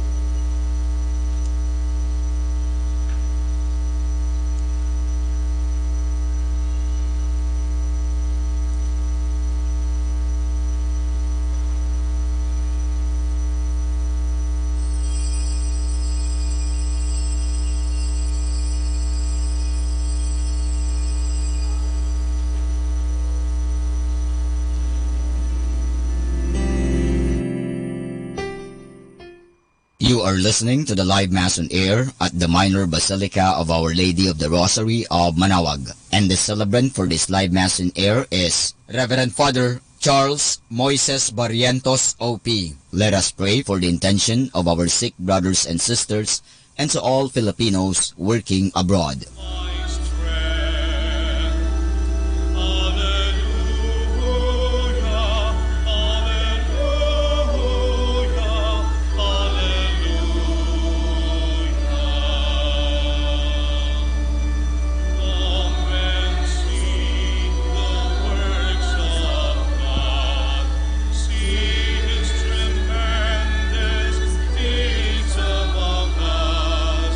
Bless our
Lumuhod po tayo.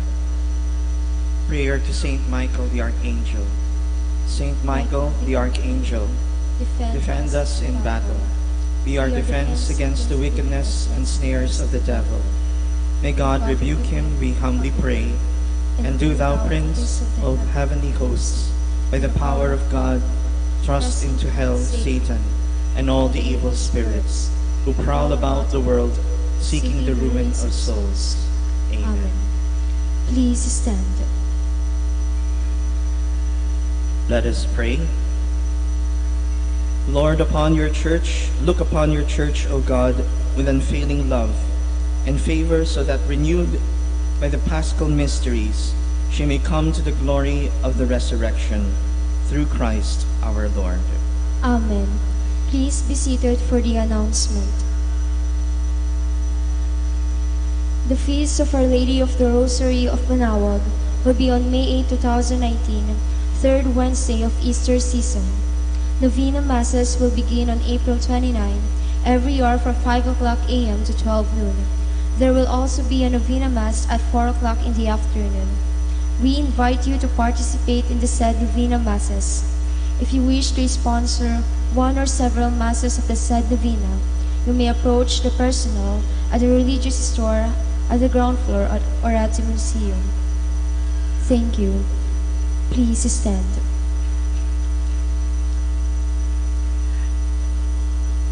In behalf of the Dominican community, we would like to greet you one and all, Happy Easter. Palakpakan po natin ang ating Panginoon.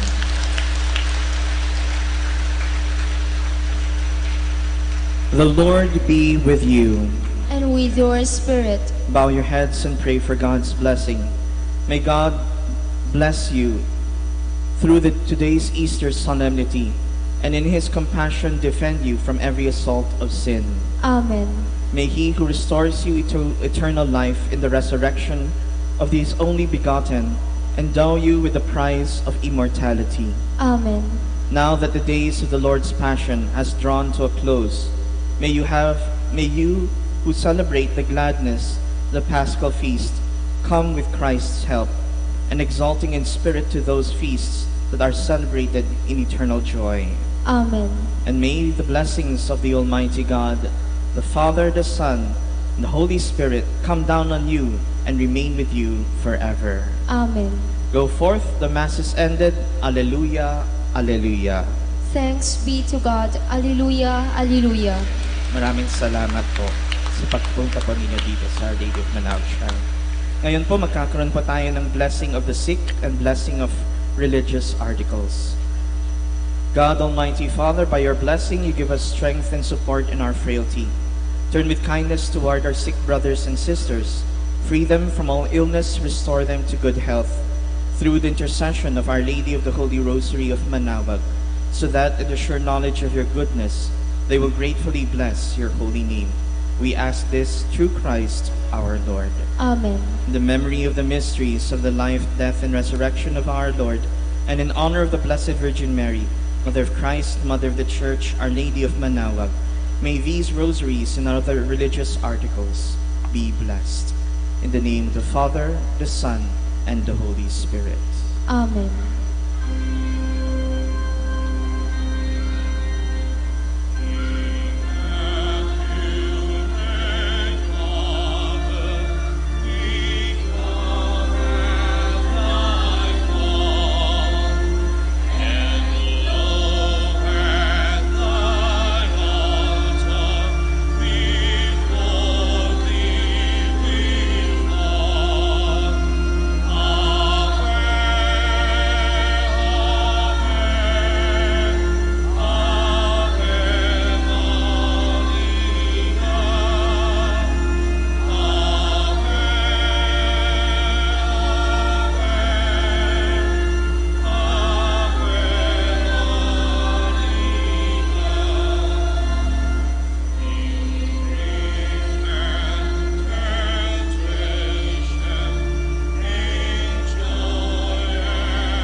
prayer for our OFW. Lord Jesus, we put ourselves at the foot of your holy cross with Mama Mary of Manawag, as we acknowledge that we are nothing without you, and by your death, you have redeemed the world. We believe in faith that nothing is impossible with you. We lift up to you our OFW listeners all over the world, whom we offer our prayers and every Holy Mass from the Minor Basilica of Our Lady of Manawag. Lord, words cannot describe and express what they are sacrificing in order to have a better chance in life. Lord, redeem them of all their pains, trials, and persecutions as they are working in a foreign land for people that are complete strangers to them. Shield them with your most precious blood that flows from your sacred heart. Protect them from any harm and abuses that they may face as they continue their journey in life. We beg for your mercy and divine love, for they are far away from their families, loved ones, and friends. They miss our home that is causing heartaches and loneliness, that they are at a loss on what to do. Grant them the power and strength from the Holy Spirit to succeed and to be blessed in this chapter and mission in their lives. Guide, inspire, and lead them to believe in faith that you will never forsake nor abandon them in their hours of need. Be with them always, especially for those OFW who are staying in places where they are not allowed to worship and pray for you. Make their bodies, minds, and spirit be your temple. Mama Mary of Manawag, you are always sensitive to their needs. You know what is in their minds, heart, and their condition in life. We love you, as we ask you to cover them, their families, loved ones, and friends with your mantle of love and protection. We ask all of this in the name of Jesus, through the intercession of Our Lady of Manawag. Amen.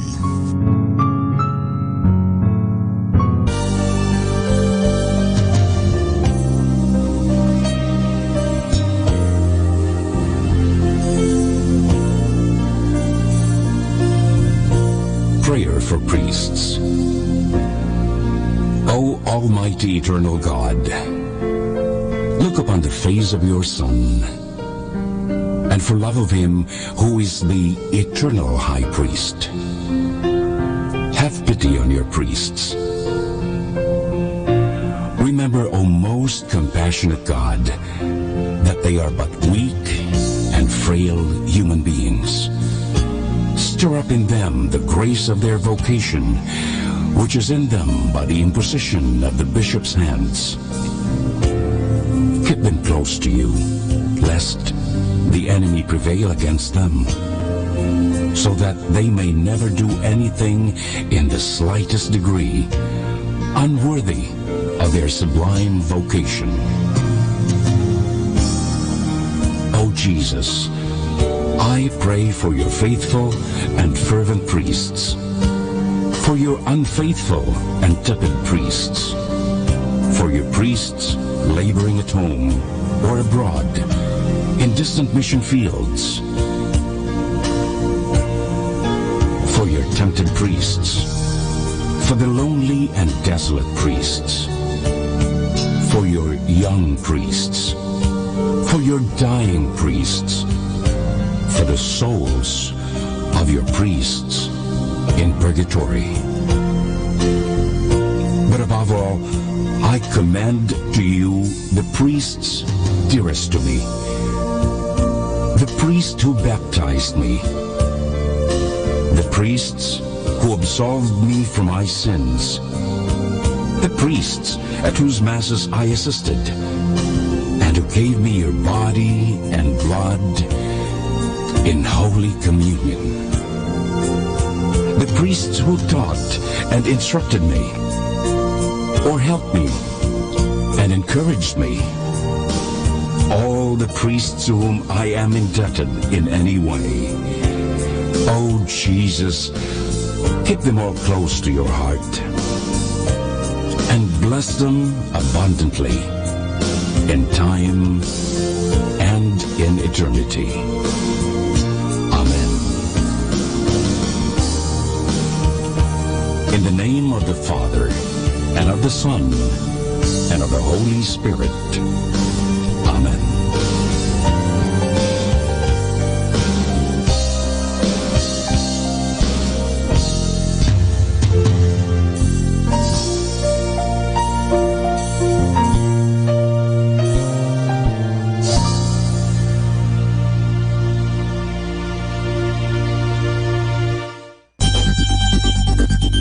More than ever, we need Catholic radio station like Manawag Dominican Radio FM. This is Manawag Dominican Broadcasting Incorporated, a religious, non-commercial radio station. 10 years of evangelizing the airwaves, sharing God's blessings, live masses on air, playing religious music and prayers. May kasama ka, si Jesus, si Maria, at kami. Our time now is 12 high noon. Let us now have our time check prayer.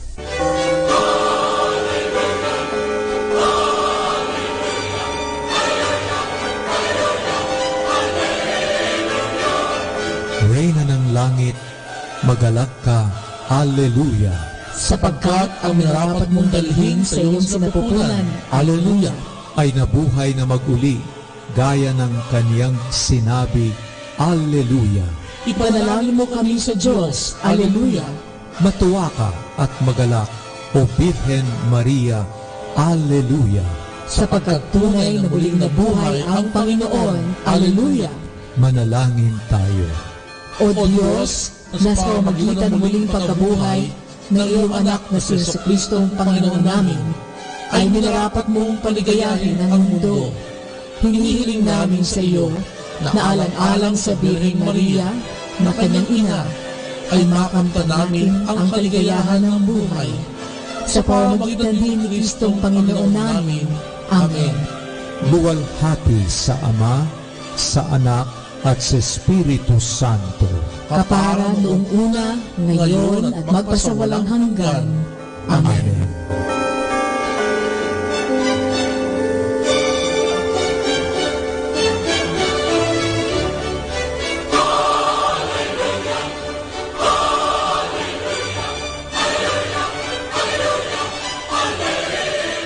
Ama, tunghayan mo kami sa gabi at araw.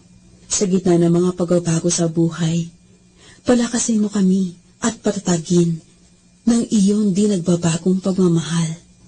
Hinihiling namin ito sa pamamagitan ng Jesucristo, kasama ng Espiritu Santo, magpasawalang hanggan. Amen.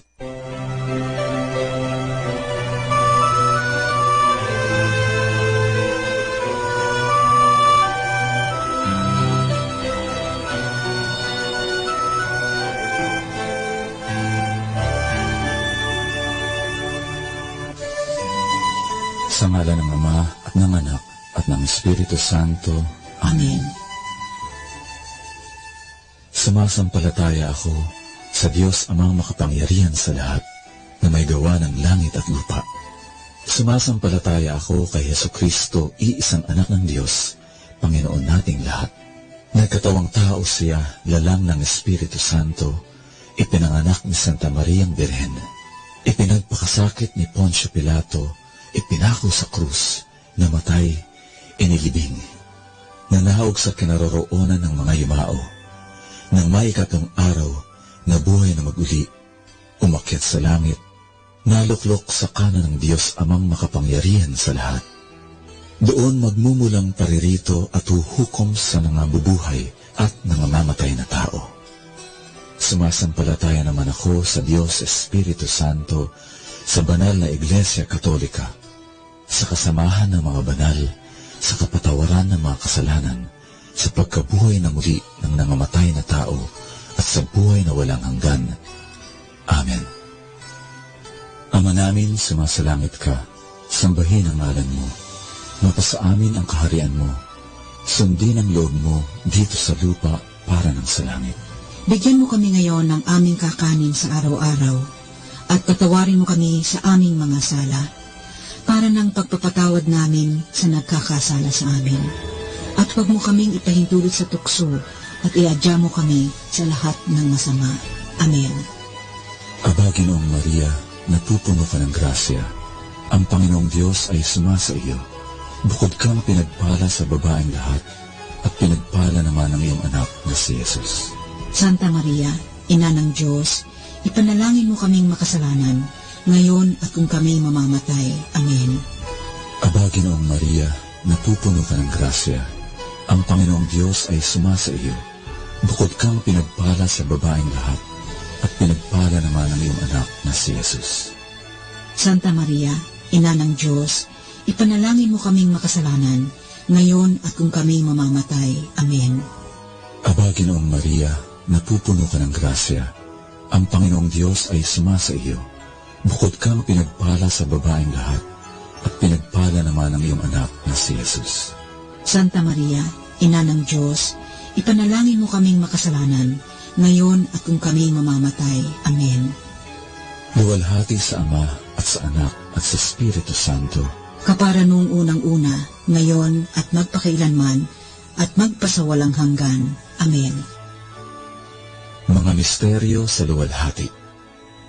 Sa pagninilay natin ng misteryo sa luwalhati sa Santo Rosario, ipanalangin natin ang mga pamilya. Ang unang misteryo, ang pagkabuhay na maguli ni Jesus. Ipanalangin natin ang bawat pamilya, naway maghari ang pagmamahalan, kapayapaan at kaligayahan. Ama namin, sumasalangit ka, sambahin ang ngalan mo, mapasa amin ang kaharian mo, sundin ang loob mo dito sa lupa para ng sa langit. Bigyan mo kami ngayon ng aming kakanin sa araw-araw, at patawarin mo kami sa aming mga sala, para ng pagpapatawad namin sa nagkakasala sa amin, at huwag mo kaming ipahintulot sa tukso, at iadya mo kami sa lahat ng masama. Amen. Aba, Ginoong Maria, napupuno ka ng grasya. Ang Panginoong Diyos ay sumasa iyo. Bukod kang pinagpala sa babaeng lahat, at pinagpala naman ang iyong anak na si Jesus. Santa Maria, Ina ng Diyos, ipanalangin mo kaming makasalanan, ngayon at kung kami mamamatay. Amen. Aba, Ginoong Maria, napupuno ka ng grasya. Ang Panginoong Diyos ay sumasa iyo. Bukod kang pinagpala sa babaeng lahat, at pinagpala naman ang iyong anak na si Jesus. Santa Maria, Ina ng Diyos, ipanalangin mo kaming makasalanan, ngayon at kung kami mamamatay. Amen. Aba, Ginoong Maria, napupuno ka ng grasya. Ang Panginoong Diyos ay sumasa iyo.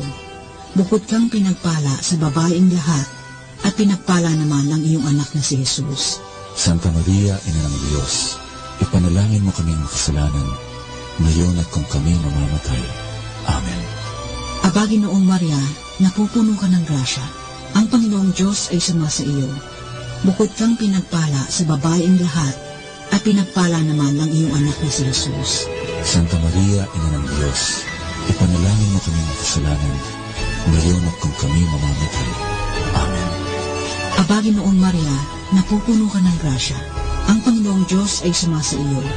Bukod kang pinagpala sa babaeng lahat, at pinagpala naman ang iyong anak na si Jesus.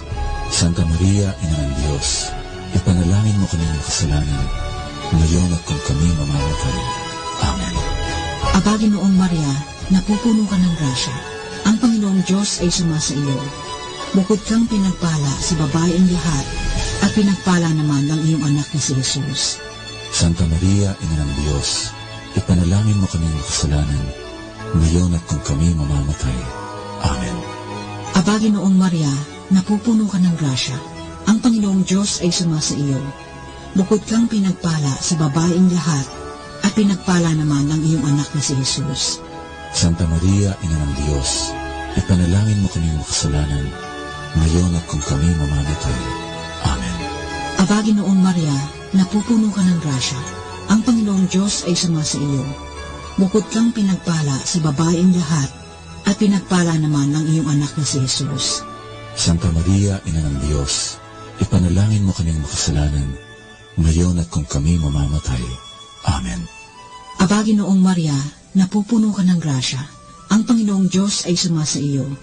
Bukod kang pinagpala sa babaeng lahat, at pinagpala naman ng iyong anak na si Jesus. Santa Maria, Ina ng Diyos, ipanalangin mo kaming makasalanan, ngayon at kung kami mamamatay. Amen. Aba, Ginoong Maria, napupuno ka ng grasya. Ang Panginoong Diyos ay sumasa iyo. Bukod kang pinagpala sa babaeng lahat, at pinagpala naman ng iyong anak na si Jesus. Santa Maria, Ina ng Diyos, ipanalangin mo kaming makasalanan, ngayon at kung kami mamamatay. Amen. Luwalhati sa Ama, sa Anak, at sa Espiritu Santo. Kapara noong unang-una, ngayon at magpakailanman at magpa sa walang hanggan. Amen. Ang ikalawang misteryo, ang pag-akyat sa langit ni Jesus. Ipanalangin natin ang patuloy na katapatan ng mga ama sa kanyang pamilya. Ama namin, sumasalangit ka, sambahin ang ngalan mo. Mapasa amin ang kaharian mo. Sundin ang loob mo dito sa lupa para ng sa langit. Bigyan mo kami ngayon ng aming kakanin sa araw-araw, at patawarin mo kami sa aming mga sala, para ng pagpapatawad namin sa nagkakasala sa amin. At huwag mo kaming ipahintulot sa tukso, at iadya mo kami sa lahat ng masama. Amen. Aba, Ginoong Maria, napupuno ka ng grasya. Ang Panginoong Diyos ay sumasa iyo. Bukod kang pinagpala sa babaeng lahat, at pinagpala naman ng iyong anak na si Jesus. Santa Maria, Ina ng Diyos, ipanalangin mo kaming makasalanan, ngayon at kung kami mamamatay. Amen. Aba, Ginoong Maria, napupuno ka ng grasya. Ang Panginoong Diyos ay sumasa iyo. Bukod kang pinagpala sa babaeng lahat, at pinagpala naman ng iyong anak na si Jesus. Santa Maria, Ina ng Diyos, ipanalangin mo kaming makasalanan, ngayon at kung kami mamamatay. Amen. Aba, Ginoong Maria, napupuno ka ng grasya. Ang Panginoong Diyos ay sumasa iyo. Bukod kang pinagpala sa babaeng lahat, at pinagpala naman ng iyong anak na si Jesus. Santa Maria, Ina ng Diyos, ipanalangin mo kaming makasalanan, ngayon at kung kami mamamatay. Amen. Aba, Ginoong Maria, napupuno ka ng grasya. Ang Panginoong Diyos ay sumasa iyo.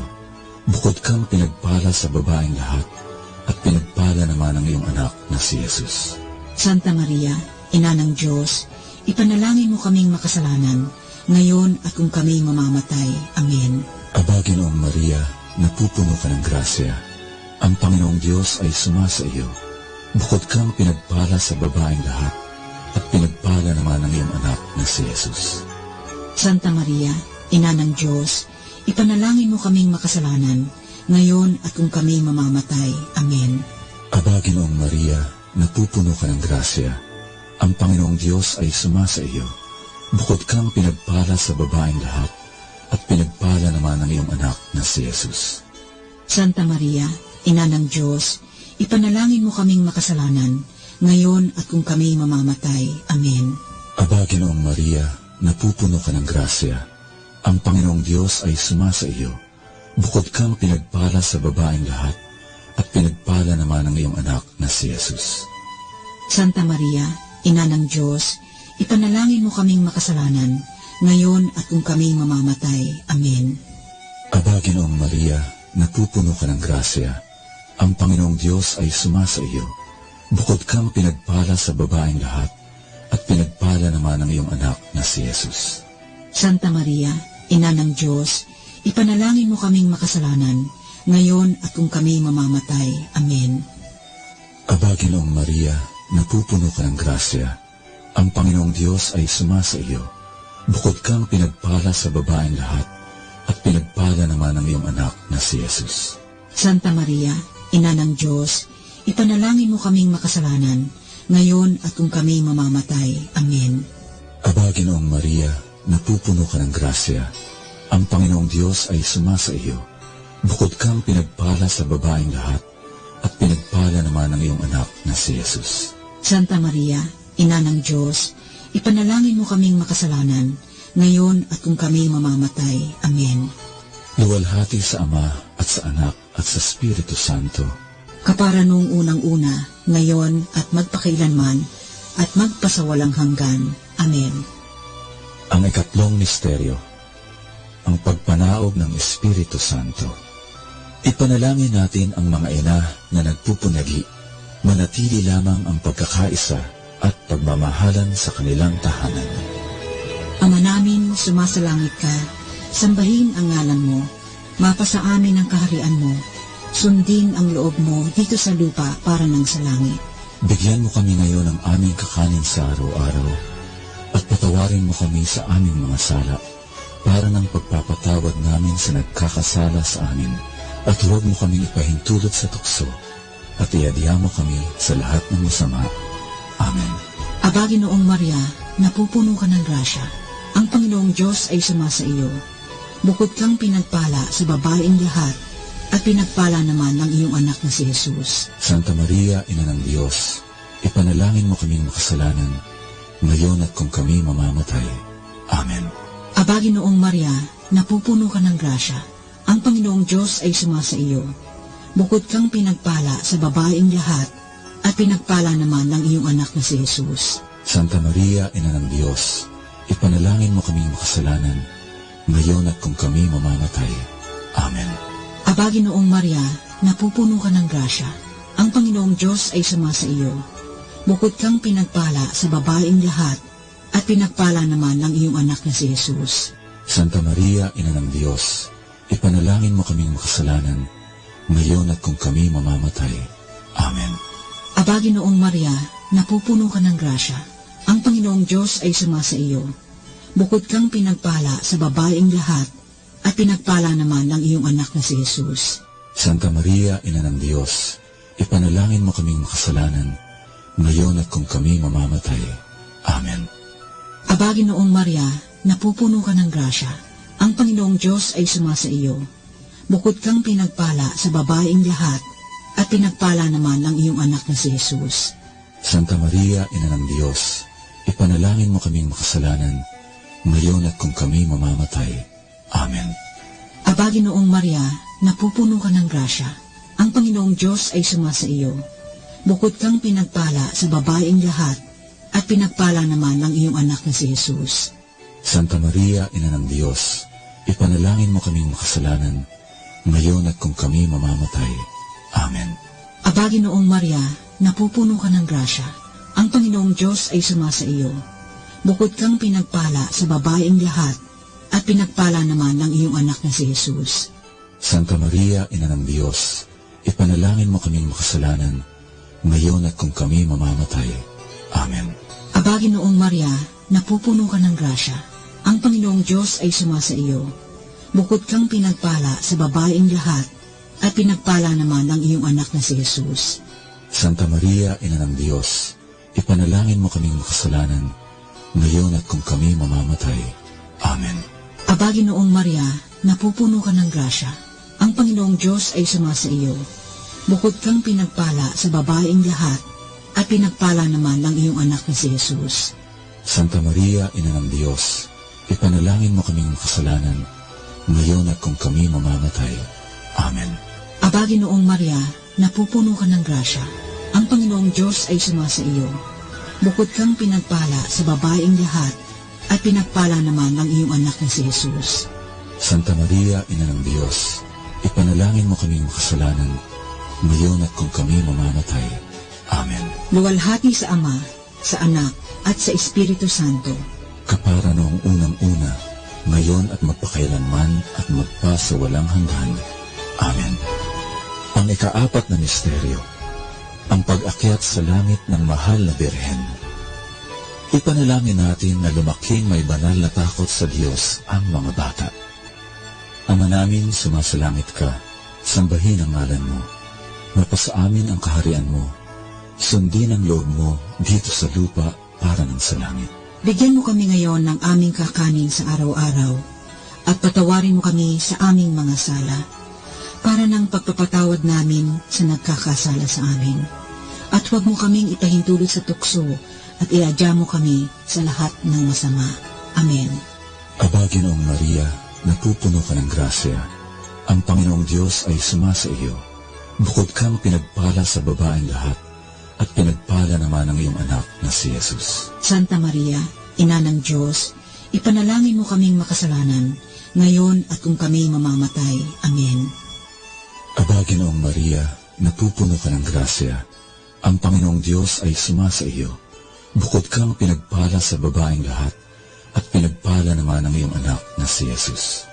Santa Maria, Ina ng Diyos, ipanalangin mo kaming makasalanan, ngayon at kung kami mamamatay. Amen. Aba, Ginoong Maria, napupuno ka ng grasya. Ang Panginoong Diyos ay sumasa iyo. Bukod kang pinagpala sa babaeng lahat, at pinagpala naman ang iyong anak na si Jesus. Santa Maria, Ina ng Diyos, ipanalangin mo kaming makasalanan, ngayon at kung kami mamamatay. Amen. Aba, Ginoong Maria, napupuno ka ng grasya. Ang Panginoong Diyos ay sumasa iyo. Bukod kang pinagpala sa babaeng lahat, at pinagpala naman ang iyong anak na si Jesus. Santa Maria, Ina ng Diyos, ipanalangin mo kaming makasalanan, ngayon at kung kami mamamatay. Amen. Aba, Ginoong Maria, napupuno ka ng grasya. Ang Panginoong Diyos ay sumasa iyo. Bukod kang pinagpala sa babaeng lahat, at pinagpala naman ang iyong anak na si Jesus. Santa Maria, Ina ng Diyos, ipanalangin mo kaming makasalanan, ngayon at kung kami mamamatay. Amen. Aba, Ginoong Maria, napupuno ka ng grasya. Ang Panginoong Diyos ay sumasa iyo. Bukod kang pinagpala sa babaeng lahat, at pinagpala naman ang iyong anak na si Jesus. Santa Maria, Ina ng Diyos, ipanalangin mo kaming makasalanan, ngayon at kung kami mamamatay. Amen. Aba, Ginoong Maria, napupuno ka ng grasya. Ang Panginoong Diyos ay sumasa iyo. Bukod kang pinagpala sa babaeng lahat, at pinagpala naman ang iyong anak na si Jesus. Santa Maria, Ina ng Diyos, ipanalangin mo kaming makasalanan, ngayon at kung kami mamamatay. Amen. Aba, Ginoong Maria, napupuno ka ng grasya. Ang Panginoong Diyos ay sumasa iyo. Bukod kang pinagpala sa babaeng lahat, at pinagpala naman ang iyong anak na si Jesus. Santa Maria, Ina ng Diyos, ipanalangin mo kaming makasalanan, ngayon at kung kami mamamatay. Amen. Aba, Ginoong Maria, napupuno ka ng grasya. Ang Panginoong Diyos ay sumasa iyo. Bukod kang pinagpala sa babaeng lahat, at pinagpala naman ang iyong anak na si Jesus. Santa Maria, Ina ng Diyos, ipanalangin mo kaming makasalanan, ngayon at kung kami mamamatay. Amen. Aba, Ginoong Maria, napupuno ka ng grasya. Ang Panginoong Diyos ay sumasa iyo. Bukod kang pinagpala sa babaeng lahat, at pinagpala naman ang iyong anak na si Jesus. Santa Maria, Ina ng Diyos, ipanalangin mo kaming makasalanan, ngayon at kung kami mamamatay. Amen. Luwalhati sa Ama at sa Anak at sa Espiritu Santo. Kapara noong unang-una, ngayon at magpakailanman, at magpasawalang hanggan. Amen. Ang ikalimang misteryo, ang pagpuputong ng korona sa mahal na Birhen. Ipanalangin natin ang mga lolo at lola at ang iba pang miyembro ng pamilya naway patuloy na manalig sa Diyos Ama na nagbubuhos ng biyaya ng tuwa at pag-asa para sa lahat. Ama namin, sumasalangit ka, sambahin ang ngalan mo, mapasa amin ang kaharian mo, sundin ang loob mo dito sa lupa para nang sa langit. Bigyan mo kami ngayon ng aming kakanin sa araw-araw at patawarin mo kami sa aming mga sala para ng pagpapatawad namin sa nagkakasala sa amin at huwag mo kaming ipahintulot sa tukso at iadya mo kami sa lahat ng masama. Amen. Aba, Ginoong Maria, napupuno ka ng grasya. Ang Panginoong Diyos ay sumasa iyo. Bukod kang pinagpala sa babaeng lahat, at pinagpala naman ang iyong anak na si Jesus. Santa Maria, Ina ng Diyos, ipanalangin mo kaming makasalanan, ngayon at kung kami mamamatay. Amen. Aba, Ginoong Maria, napupuno ka ng grasya. Ang Panginoong Diyos ay sumasa iyo. Bukod kang pinagpala sa babaeng lahat, at pinagpala naman ang iyong anak na si Jesus. Santa Maria, Ina ng Diyos, ipanalangin mo kaming makasalanan, ngayon at kung kami mamamatay. Amen. Aba, Ginoong Maria, napupuno ka ng grasya. Ang Panginoong Diyos ay sumasa iyo. Bukod kang pinagpala sa babaeng lahat, at pinagpala naman ng iyong anak na si Jesus. Santa Maria, Ina ng Diyos, ipanalangin mo kaming makasalanan, ngayon at kung kami mamamatay. Amen. Aba, Ginoong Maria, napupuno ka ng grasya. Ang Panginoong Diyos ay sumasa iyo. Bukod kang pinagpala sa babaeng lahat, at pinagpala naman ng iyong anak na si Jesus. Santa Maria, Ina ng Diyos, ipanalangin mo kaming makasalanan, ngayon at kung kami mamamatay. Amen. Aba, Ginoong Maria, napupuno ka ng grasya. Ang Panginoong Diyos ay sumasa iyo. Bukod kang pinagpala sa babaeng lahat, at pinagpala naman ng iyong anak na si Jesus. Santa Maria, Ina ng Diyos, ipanalangin mo kaming makasalanan, ngayon at kung kami mamamatay. Amen. Aba, Ginoong Maria, napupuno ka ng grasya. Ang Panginoong Diyos ay sumasa iyo.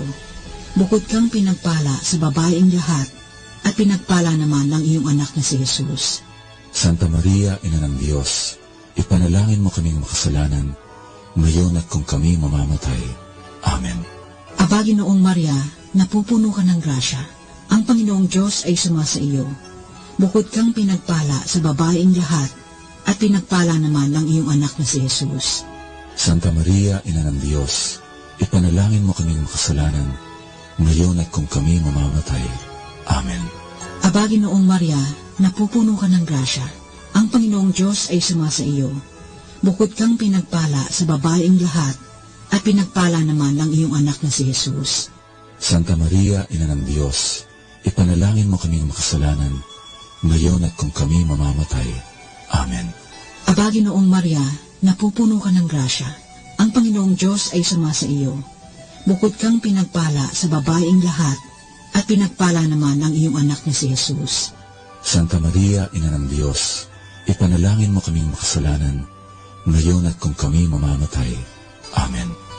Aba, Ginoong Maria, napupuno ka ng grasya. Ang Panginoong Diyos ay sumasa iyo. Bukod kang pinagpala sa babaeng lahat, at pinagpala naman ng iyong anak na si Jesus. Santa Maria, Ina ng Diyos, ipanalangin mo kaming makasalanan, ngayon at kung kami mamamatay. Amen. Luwalhati sa Ama, sa Anak, at sa Espiritu Santo. Kapara noong unang-una, ngayon at magpakailanman at magpasawalang hanggan. Amen. Aba po, Santa Maria ang Hari, Ina ng Awa, ikaw ang kabuhayan at katamisan. Aba, pinananaligan ka namin. Ikaw ang tinatawag namin, pinapanaw ng taong anak ni Eva.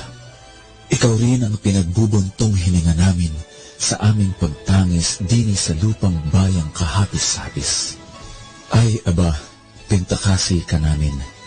Lingon mo sa amin ang mga mata mong maawain, at saka kung matapos yaring pagpanaw sa amin, ipakita mo sa amin ang iyong anak na si Jesus.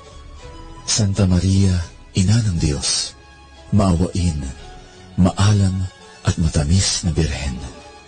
Ipanalangin mo kami, Santang Ina ng Diyos, nang kami ay maging dapat makinabang sa mga pangako ni Jesucristong Panginoon namin. Amen. Manalangin tayo. O Diyos na ang kaisa-isa mong anak, sa pamamagitan ng kanyang buhay, pagkamatay at pagkabuhay na mag-uli, ay tinamo para sa amin ang gantimpalang buhay na walang hanggan. Ipagkaloob mo po, isinasamo namin na sa pagninilay nitong mga misteryo ng kabanal-banalang rosaryo ng pinagpalang Biring Maria, matularan namin ang kanilang nilalaman at makamta namin ang kanilang ipinangako, alang-alang sa Kristong aming Panginoon. Amen. Sa ngalan ng Ama at ng Anak at ng Espiritu Santo. Amen.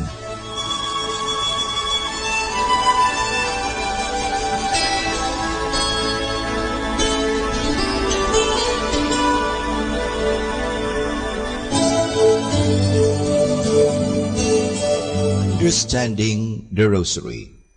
The Rosary is the prayer to help the Church in troubled times. The Church is the community of the baptized living in the world but not being from world. She is a pilgrim church on the way to her heaven, one who is only passing through, a guest in this world, but the home is in heaven. No wonder that such a community will experience misunderstanding and persecution from forces opposed to her in this world. She will experience also troubles and difficulties from the weaknesses and sins inherent in her being a human institution and not only a divine foundation. It is interesting to observe what an important role the Rosary Prayer had in difficult times of the Church. Let us just recall some instances. The legend of Saint Dominic mentions that the Rosary was given him as the powerful weapon against the heresy of the Albigenses threatening the Church. The Rosary was developed by the Carthusians at the time of the Great Western Schism. A danger and wound coming from inside the Church, the Muslims threatened several times to overrun Christian Europe, Lepanto, Peterwarden, Vienna. And thanks to the Rosary Prayer, the Christian soldiers averted the danger. In 1917 at Fatima, the Rosary was recommended as the way for the conversion of Russia and to ban atheism.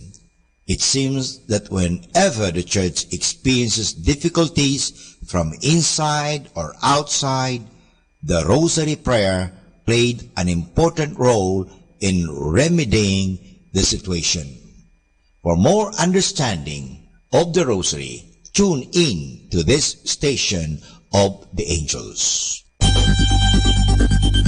More than ever, we need Catholic radio station like Manawag Dominican Radio FM.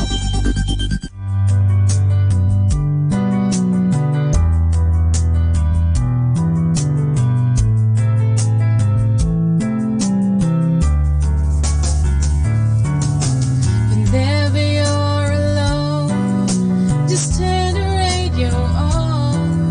It will comfort you with the songs of love, with words from our God.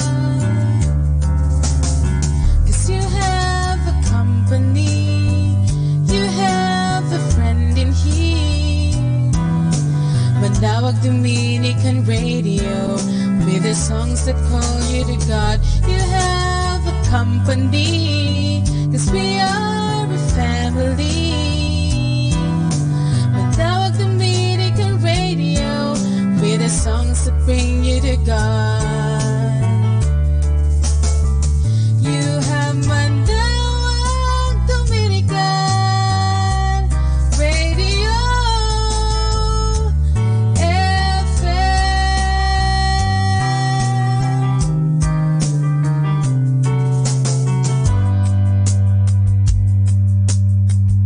Dominican Radio, in cooperation with TheFranciscanRadio.org, brings you the Saint of the Day. This is Saint of the Day for April 21st from the Franciscans and St. Anthony Messenger Press. Today we celebrate St. Anselm. The quiet life of a scholar and monk was perfect for Anselm. He was a stellar student, an independent thinker, and a gifted teacher. He wrote theological works on a par with those of St. Augustine, and was abbot of a monastery known as a distinguished center of theology. For much of his adult life, Anselm lived and thrived in such a world. But at age 60, he was appointed Archbishop of Canterbury, England, by the king, William Rufus. Anselm was unenthusiastic. The king was himself uncertain he'd chosen the right man. He certainly was in no mood for a strong archbishop who would insist on reforms or challenge the throne, even in church matters. For 7 years, the two men were at odds, so much so that Anselm spent part of the period in voluntary exile. Anselm returned to England after the death of King William Rufus, but soon found himself out of favor with his successor, Henry I. Disagreeing fiercely with Henry over the king's insistence on investing English bishops, Anselm spent another 3 years in exile. He returned only when Henry backed down. Anselm died in 1109, surrounded by the monks of Canterbury. He was named a doctor of the church in 1720. There's more about the saints along with inspiration and Catholic resources at our website, franciscanradio.org. From the Franciscans and St. Anthony Messenger Press, this is Saint of the Day. Good afternoon, everyone. Have a blessed day ahead. Here in Manawag Dominican Radio, may kasama ka.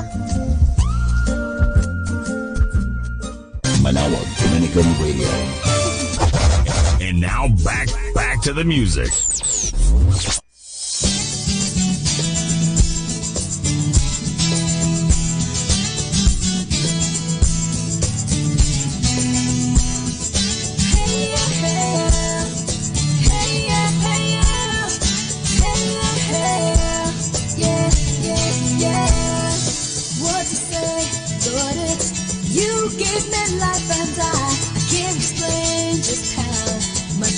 To me now, but you have saved me, Lord.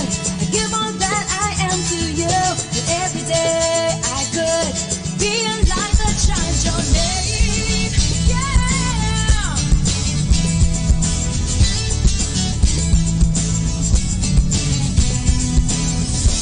Every day, Lord, I learn to stand upon your word and pray that I might come to know you more. You would guide me in every single step I take, that every day I can be a light to the world. Every day it's you I live for. Every day I follow after you. Every day I walk with you, my Lord.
It's you I live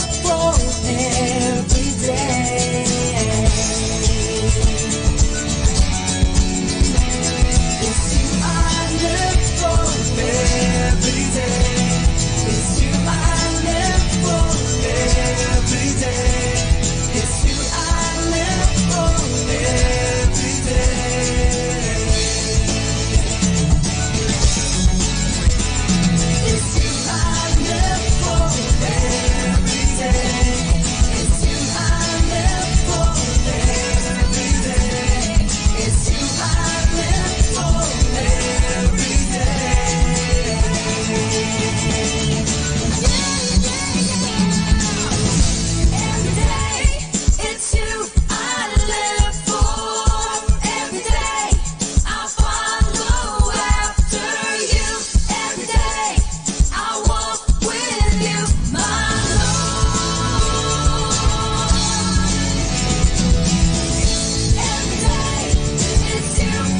like about Easter? Celebrate with your family. Easter hunting for eggs. You get to open them and there's stuff in there. Money and grass. Lots of candy. What does the Easter Bunny do? Hop. He hides the eggs. He's a person that's dressed up in a costume. Who is Jesus? Jesus is like a person God. He is God's son. What does Jesus look like? Long brown hair and a brown beard. And he's got like a robe on. He has this belt, like what karate people wears, I think. Who are the disciples? 12 chosen followers of Jesus. Simon, Peter, Andrew, James, John, Philip, Thomas, Matthew, James, and Alphaeus, Thaddeus, Simon, Judas, Bartholomew. And they're the good guys. What did Jesus teach? How to pray and that God's real. To always love one another when it's hard. Teaching them about Christmas and Valentine's Day. What kinds of miracles did Jesus do? He turned water into wine. He made 5 loaves and 2 fishes spread a long way. He helped people if they were sick. He walked on water. There was a storm and it was all windy and I said, Jesus, Jesus. And then he calmed it down so they won't be scared.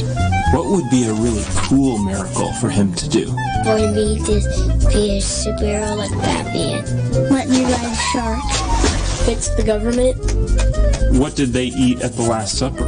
Bread and like some dipping sauce. Chicken nuggets and french fries. And there's the juice. Some vegetables with chocolate on it. Why did some people not like Jesus? That everybody was calling him king. They didn't believe that he was God's son. They thought he would only hang out with the people who had done no sin, but he helped the sinners because they're the ones who needed help. What did those people do to Jesus? There were swords trying to capture him, whipped him, and put a crown of thorns on his head, and made him carry the cross a long way. Put him on a cross and stabbed him. They hurted his heart. He died on Good Friday. And then somebody put him in a tomb that had this big rock over it. What happened on Sunday morning? He grew from the ground. He rose from the dead. What did the disciples do when they saw Jesus? Very afraid, thought he was a ghost. They saw the scars, they touched him. Jesus, Jesus is alive, and I love him. They were so happy. How do we follow Jesus? Confess our sins, and ask him into our heart by praying. And then he's like in our heart. Why did Jesus do all of this? It was all for us, because he loves us. He said, I don't want them to be scared, and whenever they're hurt, I want to help them. We love you, Jesus. Hi! Welcome to Blessing Radio! May kasama ka! Okay, let's have some fun and some laughter.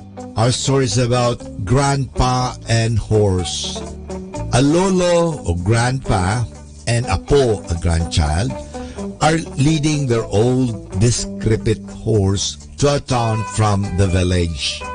As they pass people by, comments are heard like, why do those two not ride on the horse?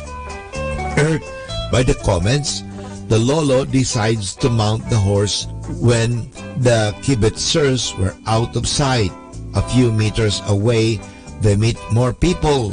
Shaking their heads, they remark, isn't it funny that this old man should be riding while the poor child has to walk?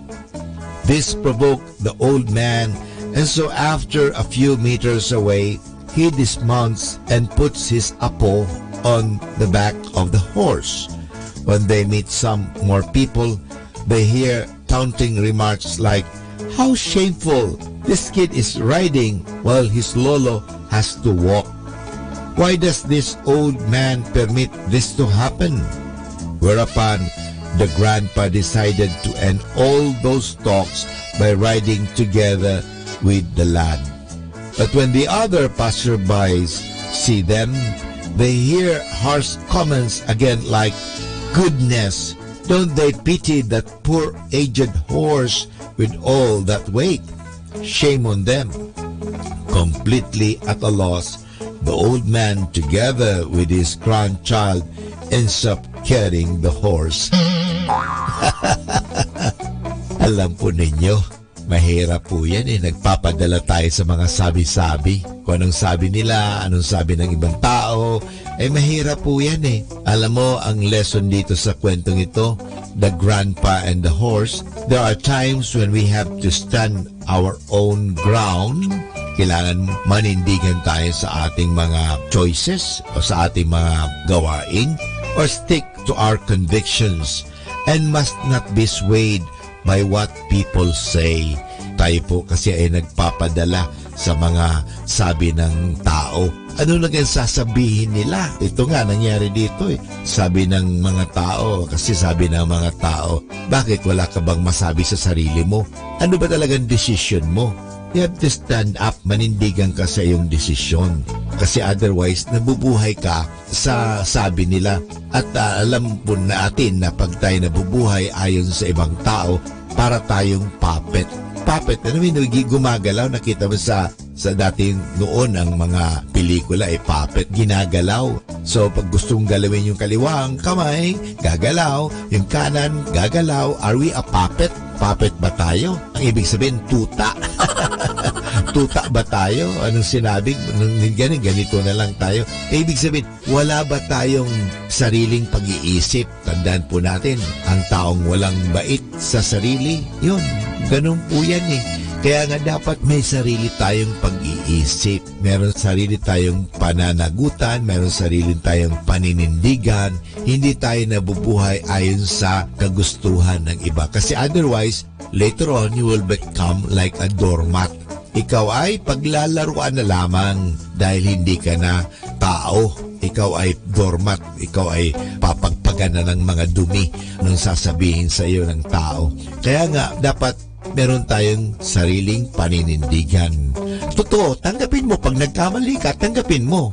At pag nagkaroon ka naman ng pagtagumpay, ipagsaya mo. Nagkaroon ka ng pagtagumpayan, ipag-celebrate it naman. So yun po ay mahalaga. Ang importante sa buhay, ang desisyon. Life is a matter of decision. Life is not a matter of simply doing what people say. Huwag kang mabuhay ayon sa ibang tao, kundi mabuhay ka ayon sa salita ni Kristo. Dahil si Kristo ang katotohanan, ang daan at ang buhay. Siya ang dapat natin talagang sundan. Ang kanyang mga salita, pag sinundan natin yan, tayo hindi maliligaw. Tama yan. Pero sa ibang tao, pag sinunod natin ibang tao, delikado yan. Kaya nga, pag-isipan natin, ano ba ang ating sinusundan? Sino ba ang ating pinakikinggan? Be a clean station. Well, we gotta follow you, amen. Here's our light. Here's the light of the world.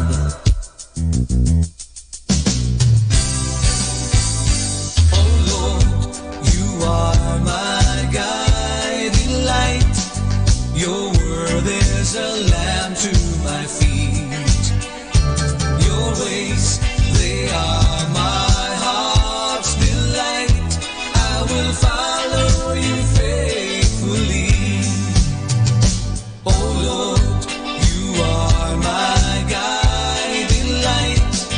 Your word is a lamp to my feet. Your ways, they are my heart's delight. I will follow you faithfully. In the darkest night, you shine much brighter. You are the light of the world. When I lose my sight, you are my shepherd. You lead me back to your side. Oh Lord, you are my guiding light. Your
kasalanan, sasambahin kita at pupurihin ka bilang tanda ng aking pagmamahal.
Our time now is 1 o'clock in the afternoon. Let us now have our time check prayer.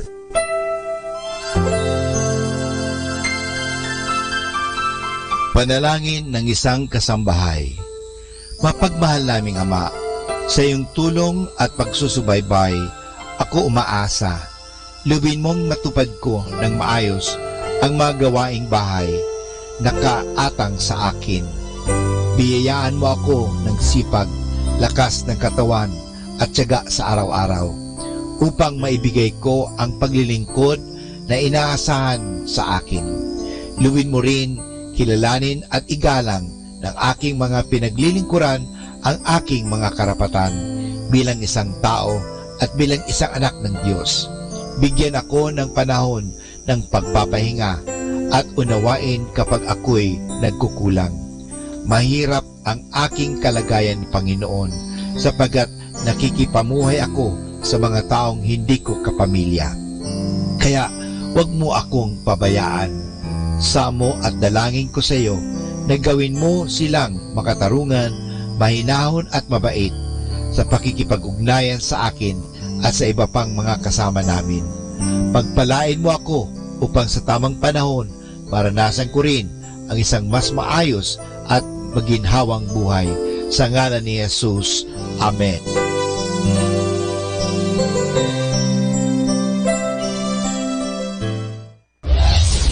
This is Manawag Dominican Broadcasting Incorporated, a religious, non-commercial radio station. 10 years of evangelizing the airwaves, sharing God's blessings, live masses on air, playing religious music and prayers. May kasama ka, si Jesus, si Maria, at kami. Our positive thought for this hour. No rest is worth anything except the rest that is earned.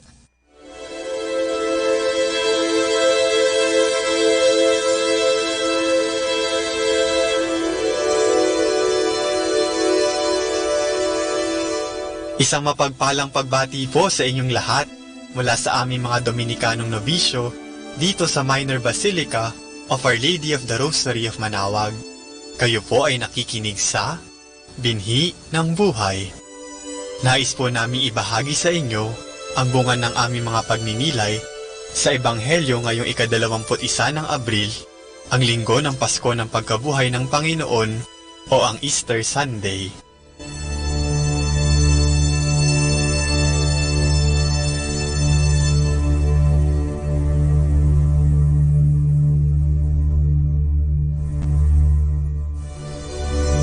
A reading from the Holy Gospel according to St. John.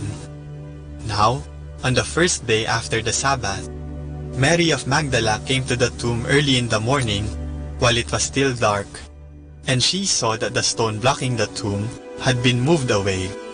She ran to Peter and the other disciple whom Jesus loved, and she said to them, "They have taken the Lord out of the tomb, and we don't know where they have laid him." Peter then set out with the other disciple to go to the tomb. They ran together, but the other disciple outran Peter and reached the tomb first. He bent down and saw the linen cloths lying flat, but he did not enter. Then Simon Peter came, following him, and entered the tomb. He too saw the linen cloths lying flat. The napkin, which had been around his head, was not lying flat like the other linen cloths, but lay rolled up in its place. Then the other disciple, who had reached the tomb first, also went in. He saw and believed. Scripture clearly said that Jesus must rise from the dead, but they had not yet understood that.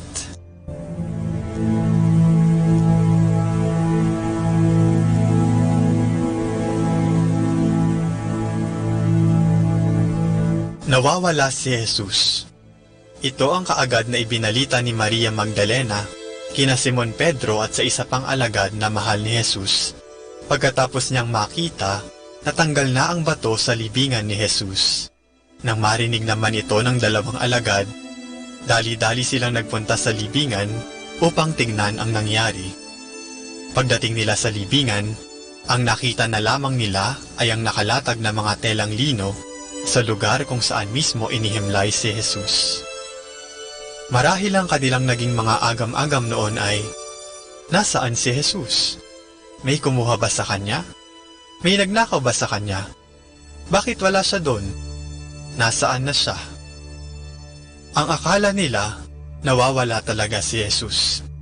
Hindi pa nila alam noon na siya'y muling nabuhay, sapagkat hindi pa nila alam ang kasulatan na kailangan niyang magbangon mula sa mga patay. Kaya imbis na magalak sa kanyang pagkabuhay, sila'y lalong nabagabag. Dumagdag pa kasi ang pagkawalang ito ni Jesus sa ligalig na kanilang nararamdaman dahil sa mga hirap na pinagdaanan ni Jesus at sa pagkamatay nga sa krus. Tila bagay, pinanghinaan na sila ng loob at nawala na ng pag-asa at pananalig kay Jesus. Ngunit, si Jesus mismo ang nagsabi nang siya'y nabubuhay pa, na siya'y muling mabubuhay 3 araw pagkatapos siyang ipako sa krus. Kaya hindi talaga nila makikita si Jesus doon sa kanyang libingan. Dala marahil sa matinding takot at pangamba, hindi na nila maintindihan ang mga nangyayari at hindi na nila mawari ang kanilang dapat na maramdaman. Siguro, may mga pagkakataon sa ating buhay na nasa katulad na sitwasyon tayo nila Maria Magdalena at ng dalawang alagad sa Ebanghelyo ngayon.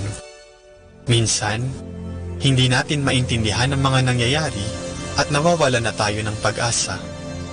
Akala din natin ay nawawala si Jesus. O kaya naman, nabubuhay tayong walang pananampalataya na parang wala si Jesus. Pero ang mas masaklap ay kung mananatili na lang tayo sa libingang walang laman, sa kapighatian at sa kadiliman. Kaya maigi siguro na tanungin natin ang ating mga sarili, nasaan si Jesus? Tara't hanapin natin siya upang tayo'y mabigyan ng liwanag at bagong pag-asa. Pero, nasaan nga ba si Jesus?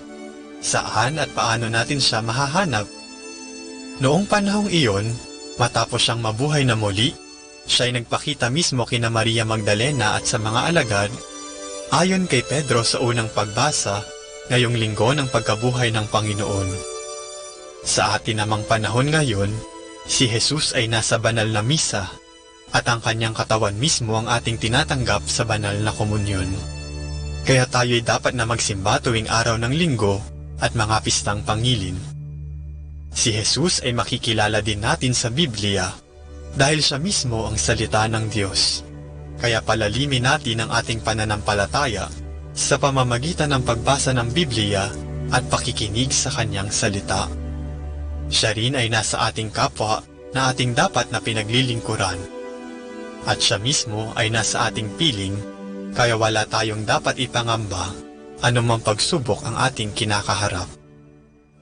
Nawa, sa pagpapalago ng ating pananampalataya sa pamamagitan ng mga gawaing espiritual, ay talagang sumaatin ng Panginoon upang atin din siyang maipahayag sa iba sa ating mga salita at gawa. Sana, tayo mismo ay maging tanda na si Kristo'y nabuhay. Ikaw, nasan si Jesus sa iyong buhay? Naway lagi natin siyang hanapin.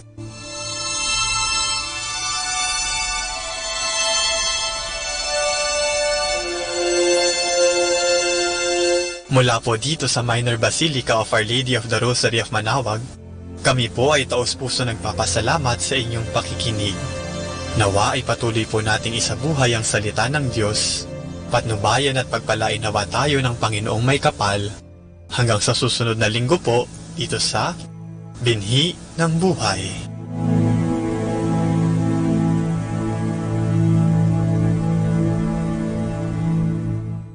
Atin pong pakinggan ang mga pasabi mula sa Minor Basilica ng Our Lady of the Rosary of Manaoag.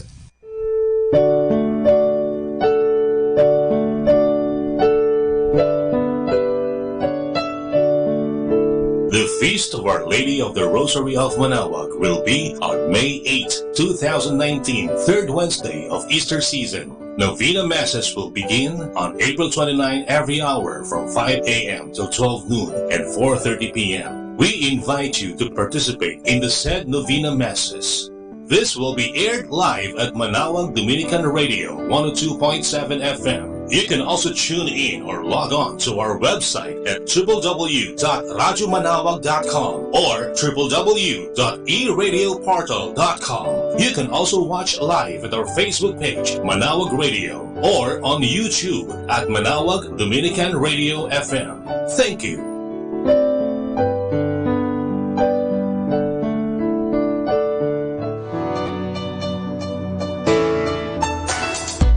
Minor Basilica of Our Lady of the Rosary of Manaoag and Colegio de San Juan de Letran Manaoag is now accepting 10 scholars for incoming first-year college. Scholar ni Maria, 5 religious educations and 5 other courses like Bachelor of Secondary Education, major in Math, English, Religious or Values Education, and Filipino.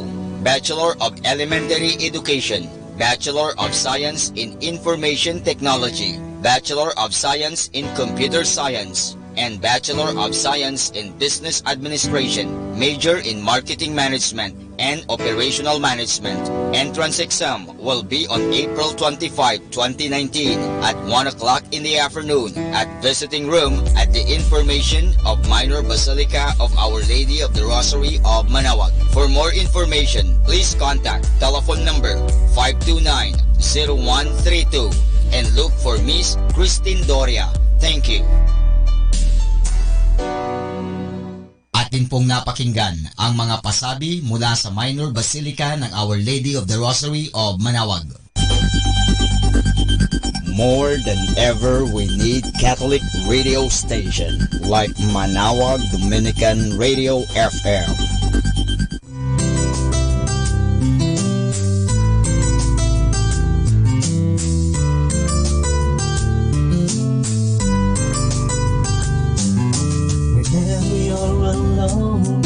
Just turn your radio on. It will comfort you with the songs of love, with words from our God. Cause you have a company, you have a friend in here. Manaoag Dominican Radio, with the songs that call you to God. You have a company, cause we are a family. Manaoag Dominican Radio, with the songs that bring you to God. You have Manaoag Dominican Radio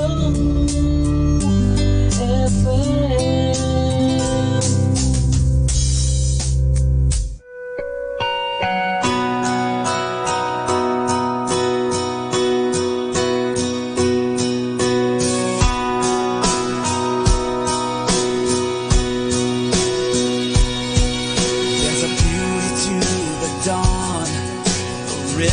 To the rain, a silence in the soul that I just can't explain. There's a breath of life I breathe, a beating in my heart, a magnificence, a scary sense of what lies past the stars. Beyond what we can see, behind the mystery, that it could only be. There is a God. This is the proof that all around the evidence is speaking the truth. From the center of my soul to the edge of the universe, creation is crying out, believe it.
station. This is 102.7 FM. Manawag Dominican Radio.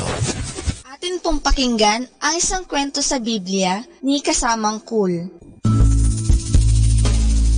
Nang magkasala ang dalawang magkapatid na lalaki. Hango sa libro ng Genesis, Kapitulo 25, versikulo 27 hanggang 34. Sina Jacob at Isa ay magkapatid. Sila'y mga anak ni na Isaac at Rebecca. Si Isa ay isang mangangaso, ngunit si Jacob ay naglalagi sa bahay at tumutulong sa kanyang mga magulang. Nang matanda na si Isaac at malabong-malabo na ang mga mata, tinawag niya si Isa at sinabi, "Anak, ako'y matanda na. Hindi na magtatagal ang aking buhay. Ipagluto mo ako ng pagkain gustong gusto ko. Pagkatapos kong kumain ay babasbasan kita." Kaya't lumakad na si Isa, nadala ang kanyang pana para mangpuli ng usa. Narinig ni Rebecca ang sinabi ni Isaac. Ibig niyang si Jacob ang tumanggap ng pagbabasbas. Kaya't pinagpatay niya ng dalawang maliliit na kambing si Jacob at nagluto siya ng masarap na ulam para kay Isaac. Sinuotan niya si Jacob ng damit ni Isa. Pagkaraay, binalutan niya ng balat ng kambing ang mga kamay at lieg ni Jacob upang maging mabalahibuhin itong katulad ni Isa. Pagkaluto ng pagkain, dinala iyon ni Jacob sa kanyang ama. Siya'y nagsinungaling at sinabi niya kay Isaac na siya si Isa. Pagkakain ni Isaac ay binasbasan niya si Jacob.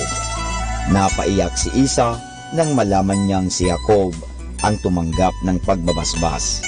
Nagalit siya sa kanyang kapatid at sinabi niyang papatayin niya ito. Nang marinig ito ng kanilang ina, pinagsabihan niyang umalis si Jacob at tumira sa bahay ng kanyang tiyong na si Laban, hanggang hindi napapawi ang galit ni Isa. Iniwan ni Jacob ang kanyang tahanan at nag-iisang naglakbay. Nang dumating ang gabi, siya'y kumuha ng isang malaking bato. Iyon ang kanyang ginawang unan sa paghiga sa matigas na lupa. Siya'y nakatulog na lungkot dahil sa kanyang pagkakasala. Samantalang siya'y natutulog, nagkaroon siya ng isang kahanga-hangang panaginip. Nakita niya ang isang hagdang nakatayo sa lupa na ang dulo ay umaabot sa langit. Maraming anghel na akyat panaog doon. Sa kaitaasan ng hagdan ay naroon ang Diyos. Sinabi ng Diyos kay Jacob, "Ako'y nariritong kasama mo at babantayan kita saan ka man pumaroon. Hindi kita pababayaan." Nang magising si Jacob, nalaman niyang nagsalita sa kanya ang Diyos. Nalaman din niyang siya'y pinatawad na ng Diyos at lagi niya siyang sasamahan at pababantayan sa kanyang mga anghel.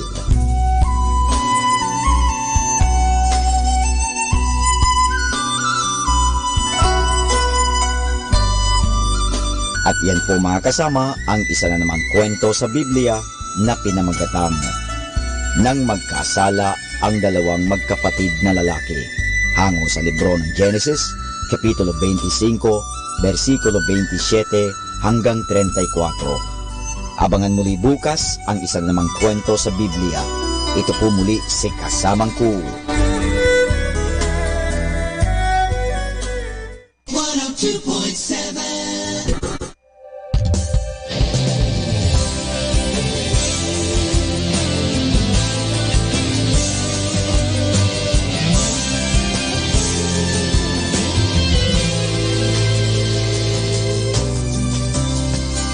Didn't know where I was going.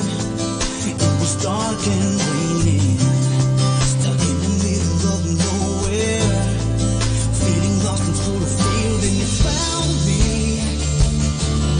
And you showed me the way. You stood by me.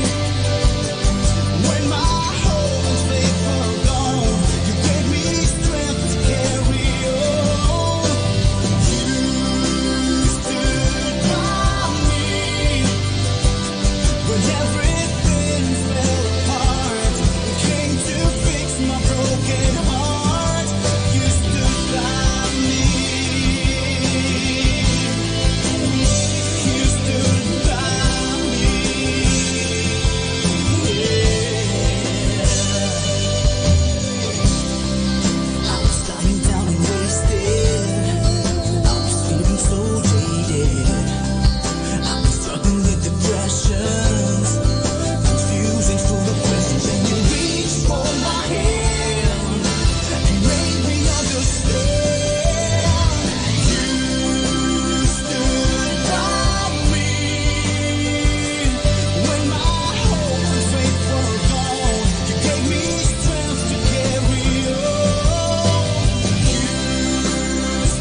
I live to worship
Manawa Dominican Radio.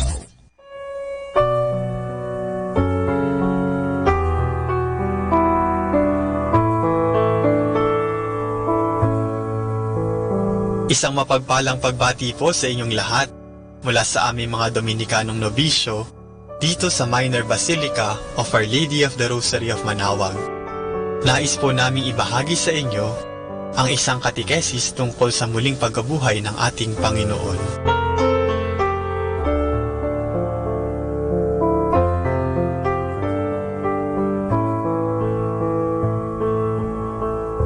Si Santo Tomas de Aquino, isang paring Dominikano at doktor ng simbahan, ay may mga isinulat upang tayo ay maliwanagan ukol sa muling pagkabuhay ng ating Panginoon. Hayaan nating samahan niya tayo sa ating pag-aaral at pagninilay ukol sa katotohanan ito na sentro ng ating pananampalatayang Kristiyano. Una, ayon kay Santo Tomas de Aquino, ang sanhi ng pagkabuhay ng ating Panginoon ay ang sarili niya mismo. Hindi tulad ng ibang karakter sa Biblia na nabuhay dahil kay Kristo, si Jesus ay nabuhay sa pamamagitan ng kanyang sariling kapangyarihan dahil hindi lamang siya isang tao, siya ay Diyos. Ikalawa, ang kanyang pagbabalik mula sa kinaroroonan ng mga yumao ay hindi patungo sa mundong ito, kundi sa langit.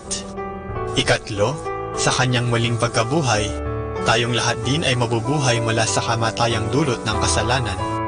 Sa pamamagitan ng pagsunod sa kanyang halimbawa at mga aral, tayo ay makakapasok din sa kaharian ng Diyos. Ikaapat, nabuhay siya matapos ang ikatlong araw at siya'y magbabalik muli kung kailan ang lahat ay makikinabang sa dulot niyang kaligtasan. Kung siya'y nabuhay kaagad, baka hindi tayo maniwala na siya talaga'y namatay, at kung masyado namang matagal, nawalan na siguro ng pananampalataya sa kanya ang mga alagad, at malamang walang saysay ang lahat ng kanyang ginawang sakripisyo, at wala tayong pananampalatayang Kristiyano ngayon. Ano naman ang mga maaaring matutunan natin sa muling pagkabuhay na ito ng ating Panginoon? Una, tayo ay inaasahang magsikap na bumangon mula sa pagkamatay ng ating mga kaluluwa dahil sa kasalanan sa pamamagitan ng pagsisisi. Ikalawa, hindi tayo dapat na magpatumpik-tumpik pa sa ating pagbabalik loob sa Diyos. Hindi natin dapat isiping marami pang oras dahil hindi natin alam kung kailan talaga ang itinakdang panahon ng paghuhukom. Ngayon na ang tamang oras sa ating pagbabalik loob sa Diyos. Ikatlo, dapat tayong magsikap na makamit ang buhay na walang hanggan at mabuhay sa piling ni Kristo sa pamamagitan ng pagpili palagi sa tama at makakabuti, hindi ang magpaalipin sa kasalanan. Ikaapat, iwasan natin ang lahat ng nagiging sanhi ng ating pagkakasala at magbagong buhay kay Kristo. Ang muling pagkabuhay na ito ng ating Panginoon naway tumalima sa ating isip at puso. Sa pagkakaroon natin ng kaalaman tungkol sa kanyang pagkabuhay, mas nakikilala natin siya at mas lalo tayong napapalapit sa kanya. Sa muling pagkabuhay ding ito ng ating Panginoon, binibigyan tayo ng pagkakataon na mabago ang ating mga maling nakagawian at magkaroon ng bagong buhay at pag-asa. Kay Kristong muling nabuhay, tayo'y magbagong buhay.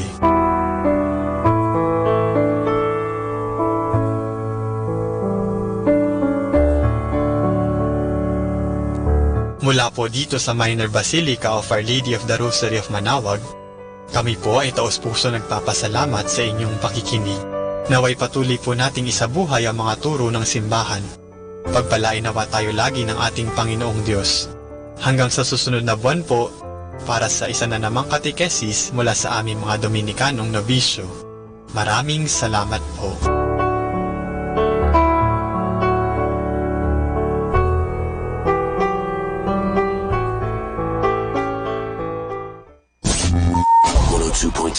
FM. Yeah.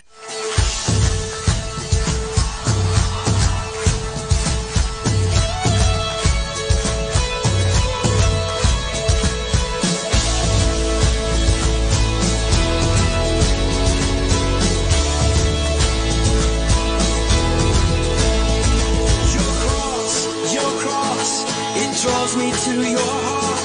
It makes my spirit sing. It makes my spirit sing. Your grace, oh I hear it call my name. I'm waking up to sing. I'm waking up to sing.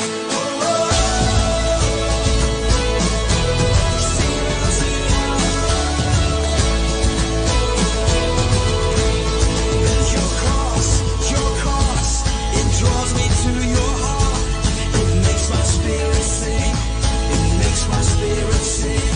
Your grace, oh I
kanyagan.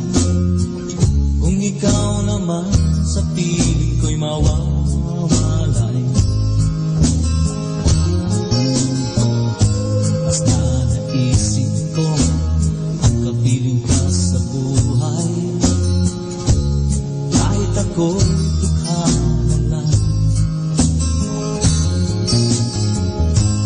Oh Jesus, pakinggan mo ang pagsamo ko. Pag-ingatan mo ang landas kong patungo sa'yo. Ang aking buhay ay di ko matanto. Pag-ingatan mo ako.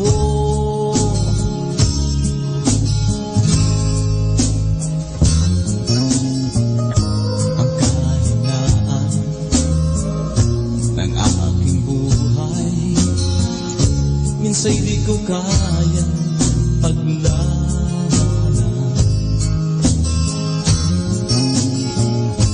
Kaya kailangan ako iyong gabayan sa aking paglalakbay. Oh Jesus, pakinggan mo ang pagsamo ko. Pag-ingatan mo ang landas kong patungo sa'yo. Ang aking buhay ay di ko matanto. Pag-ingatan mo ako.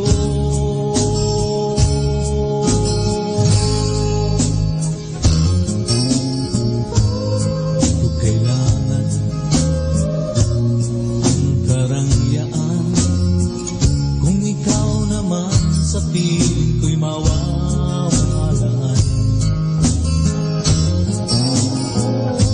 Basta naisip ko ang kapiling ka sa buhay. Kahit ako'y dukha na lang. Oh Jesus, pakinggan mo ang pagsamo ko. Pag-ingatan mo ang landas kong patungo sa'yo. Ang aking buhay ay di ko matanto. Pag-ingatan mo ako.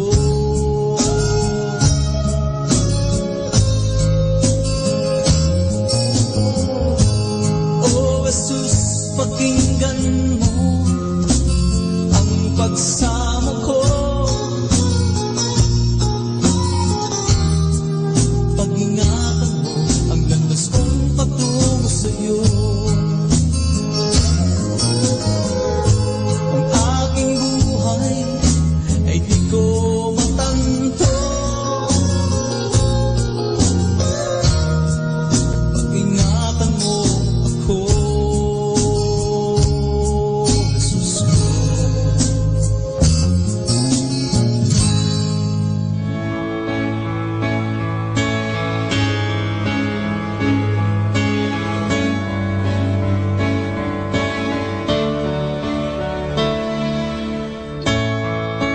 Calloused and bruised, dazed and confused.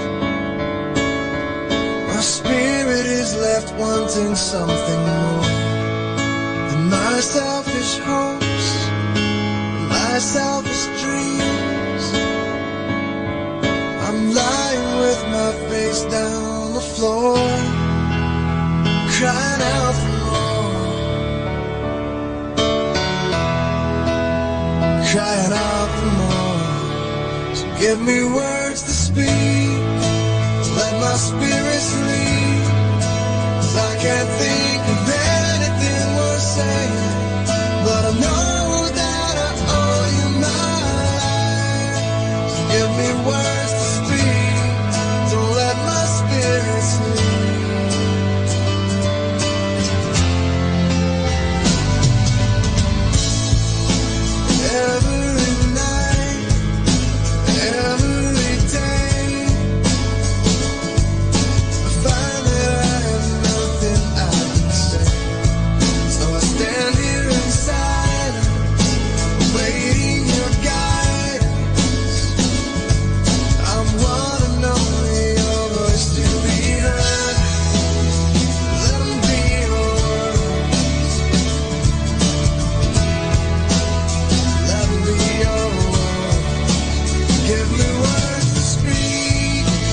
let my spirit sleep. 'Cause I can't think of anything worth saying, but I know that I owe you my life.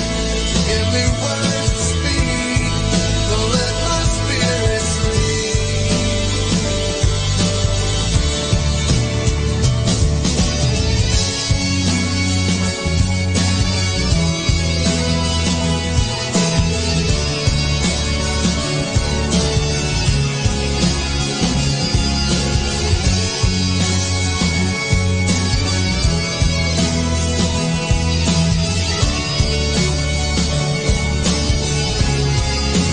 Just don't understand this life that I'm living.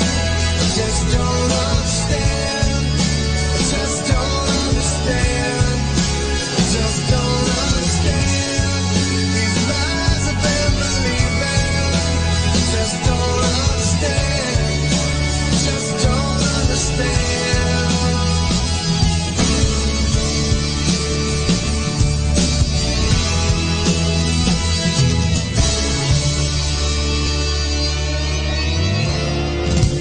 Give me words to speak, let my spirit sleep. 'Cause I can't think of anything worth saying, but I know that I owe you my life. Give me words to speak, don't let my spirit sleep. Give me words to speak, don't let my spirit sleep.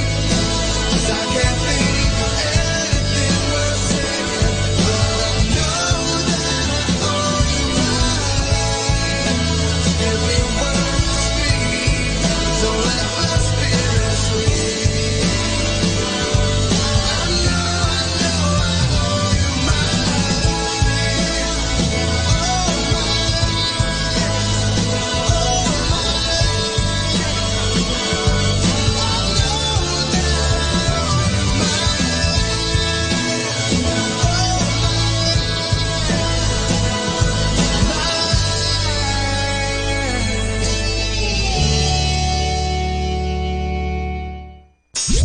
And you're listening to 102.7 FM. Manawag Dominican Radio. Pakinggan po natin si kasamang JT sa Tagumpay sa Tag-Unos kasama ang Diyos.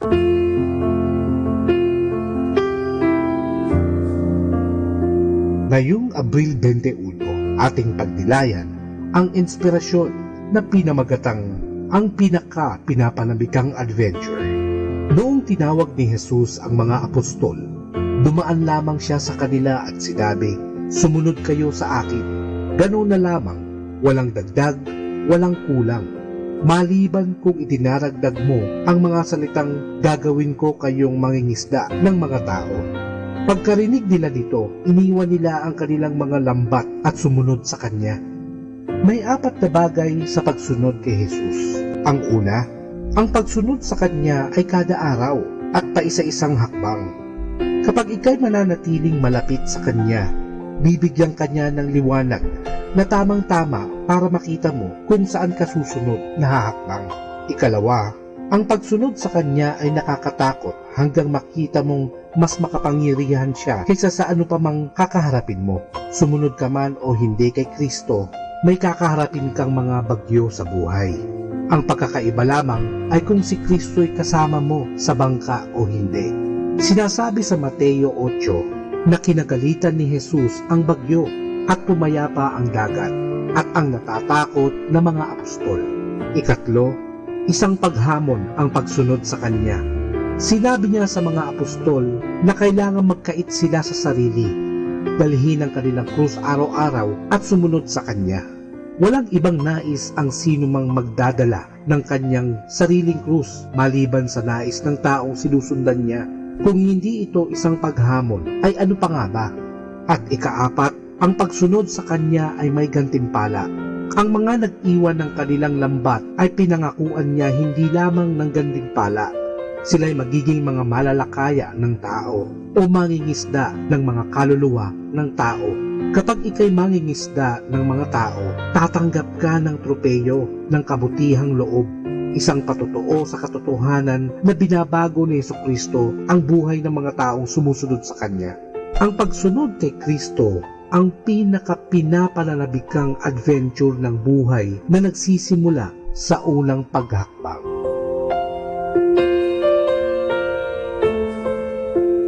Lord, help me to live each day so that at the end of it, there is nothing I cannot share with you, nothing for which I cannot give thanks. Ito po ang inyong lingkod na si Kasamang JT para sa pang-araw-araw nating gabay sa buhay.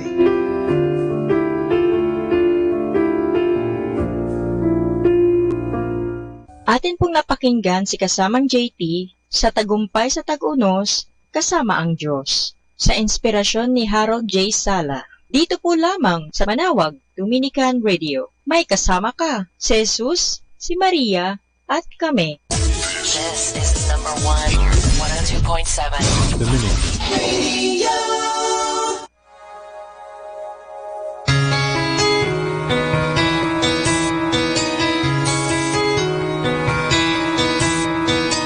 I'm standing in the presence, so why am I so numb? Could I be too jaded to be overcome? I'm tired of all my half beliefs and walking in my sleep. I wanna feel crash into my heart. I know you're real, but we are worlds apart. God, I've had enough of that pathetic love. I wanna I'm falling at your altar, empty and confused. I wanna know emotion, I wanna be consumed. I'm desperate for the grace you give to let your spirit live. I wanna feel crash into my heart. I know you're real, but we are worlds apart. God, I've had enough of that pathetic love. I wanna feel stirring in my soul. I'm gonna lose control.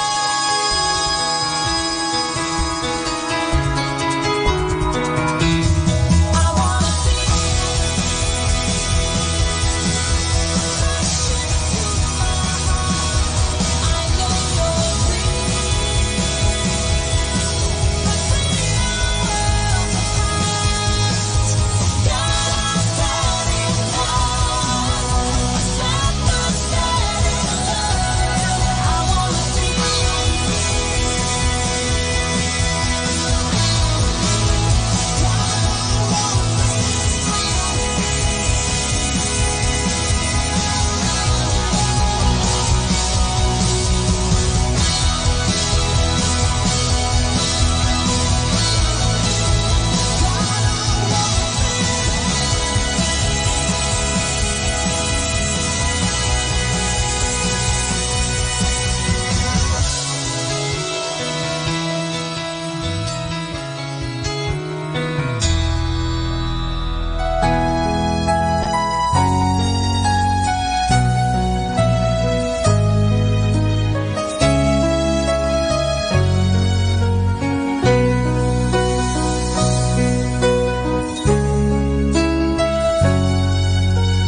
Hope is the happiness that dwells in our hearts, a good place where a miracle will start.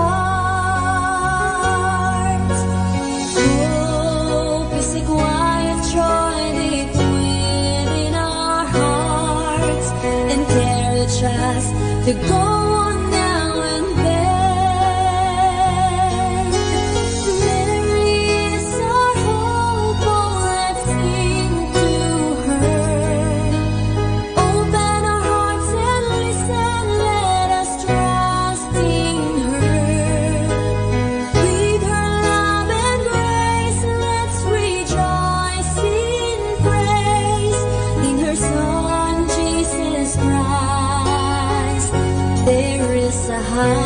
grace. Hope is a path light when we seem to be lost, that can help us in finding our way back.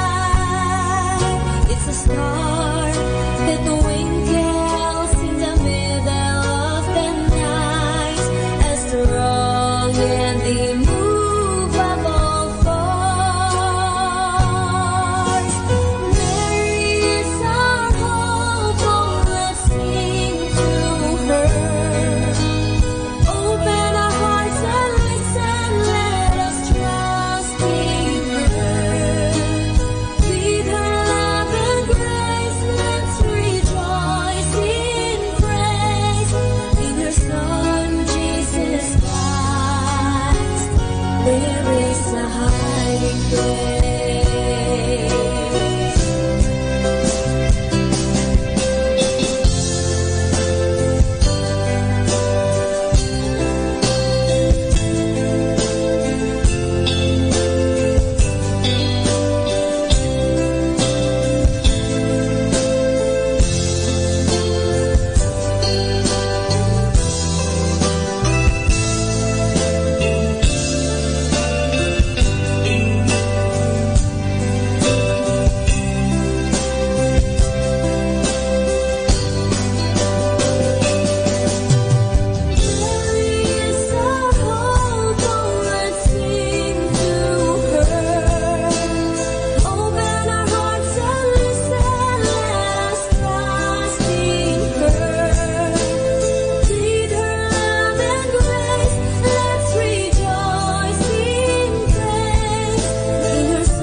Wake up, 7:32 a.m. Can't believe it's time to do it over again. Yesterday, it took all that you had, and you're wondering if you'll ever get it back. But the whole wide world is waiting for you to step out that door. Come on, and let your life be heard today. You got something to say. If you're living, if you're breathing, you got something to say. You know if your heart is beating, you got something to say. And no one can say it like you. You got His love, and love speaks through. You got it, you got it. You got something to say. Something to say, yeah. Listen up, I got a question here. Would anybody miss you if you disappeared? Well, your life is the song that you sing, and the whole wide world is listening. Well, the answer to the question is, you were created, your life is a gift, and the lights are shining on you today, 'cause you got something to say. If you're living, if you're breathing, you got something to say. You know if your heart is beating, you got something to say. And no one can say it like you do. Got His love, and love speaks through. You got it, you got it. You got something to say. You got something to say. Come on, yeah. I said na na na na na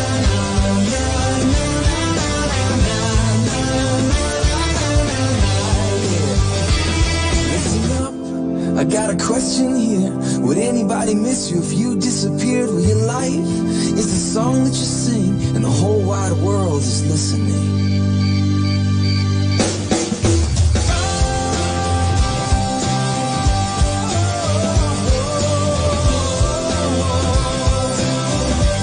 You got something to say, and no one can say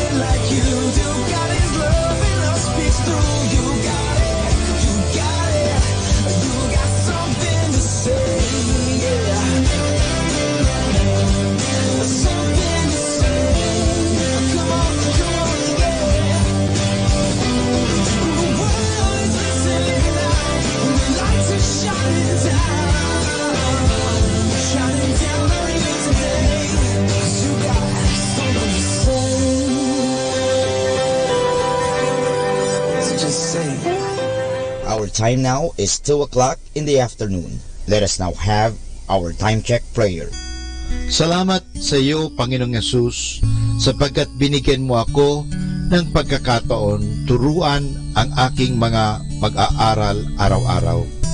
Pagpalain mo ang aking isip, O Panginoon, upang maituro ko sa kanila ang karunungang kailangan nila sa buhay. Pagpalain mo ang aking mga mata, O Panginoon, upang makita ko sa bawat isa sa kanila. Pagpalain mo ang aking mga labi, O Panginoon, upang maipahayag ko sa kanila ang katotohanan tungkol sa lahat ng bagay at sa gayoy magabayan sila sa buhay. Pagpalain mo ang aking puso, O Panginoon, upang mahalin ko ang aking mga mag-aaral katulad ng pagmamahal mo sa akin. Pagpalain mo ang aking mga kamay, O Panginoon, upang maituro ko sa kanila ang mga kasanayang kailangan at sa gayoy makahanap sila ng maayos na ikakabuhay. At bilang panghuli, pagpalain mo ang buong kong pagkatao, O Panginoon, upang ako'y maging buhay na halimbawa ng lahat ng mabubuting bagay na itinuturo ko sa kanila. Ang lahat nito ay hinihingi namin sa ngalan ni Kristo. Amen.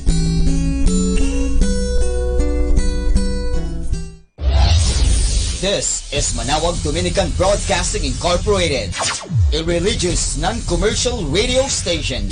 10 years of evangelizing the airwaves, sharing God's blessings, live masses on air, playing religious music and prayers. May kasama ka, si Jesus, si Maria, at kami. Our positive thought for this hour. There is nothing wrong with the way you look. You need to change the way you see. Atin pong pakinggan ang mga pasabi mula sa Minor Basilica ng Our Lady of the Rosary of Manawag.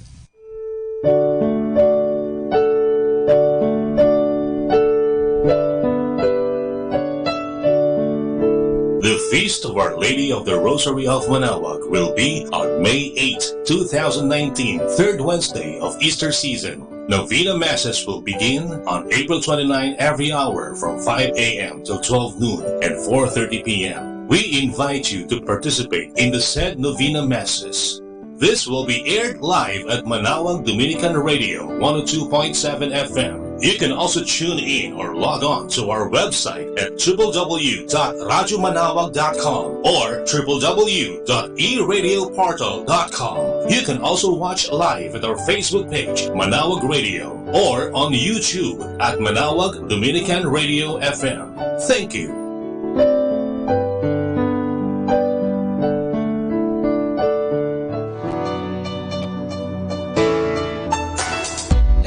Basilica of Our Lady of the Rosary of Manawag and Colegio de San Juan de Letran Manawag is now accepting 10 scholars for incoming first-year colleagues. Scholar ni Maria, 5 religious educations and 5 other courses like Bachelor of Secondary Education, major in Math, English, Religious or Values Education, and Filipino, Bachelor of Elementary Education, Bachelor of Science in Information Technology, Bachelor of Science in Computer Science, and Bachelor of Science in Business Administration, major in Marketing Management and Operational Management. Entrance exam will be on April 25, 2019 at 1 o'clock in the afternoon at visiting room at the information of Minor Basilica of Our Lady of the Rosary of Manawag. For more information, please contact telephone number 529-0132 and look for Miss Christine Doria. Thank you. Atin pong napakinggan ang mga pasabi mula sa Minor Basilica ng Our Lady of the Rosary of Manawag.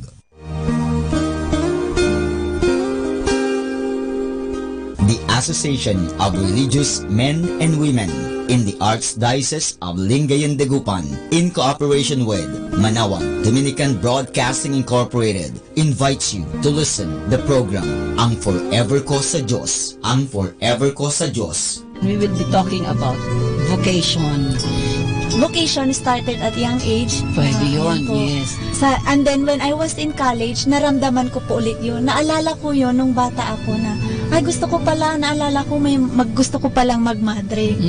And then, nag-start po yun, hindi ko siya narinig pero naramdaman. The program that shares to our listeners the story of calling, missionary experiences, hope and dreams every Saturday from 1:30 to 3:30 in the afternoon.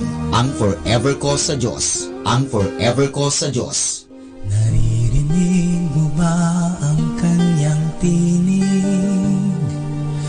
O sinasadya mong di pansinin?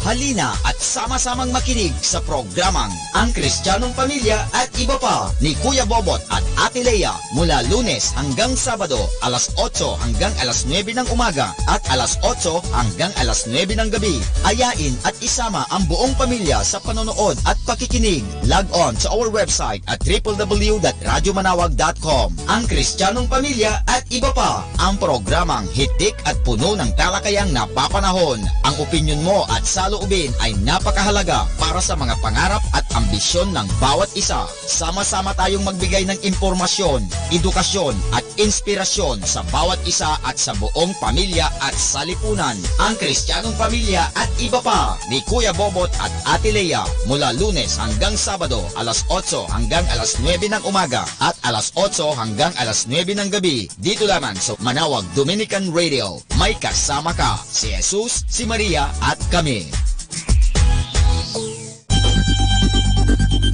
More than ever, we need Catholic radio station like Manawag Dominican Radio FM.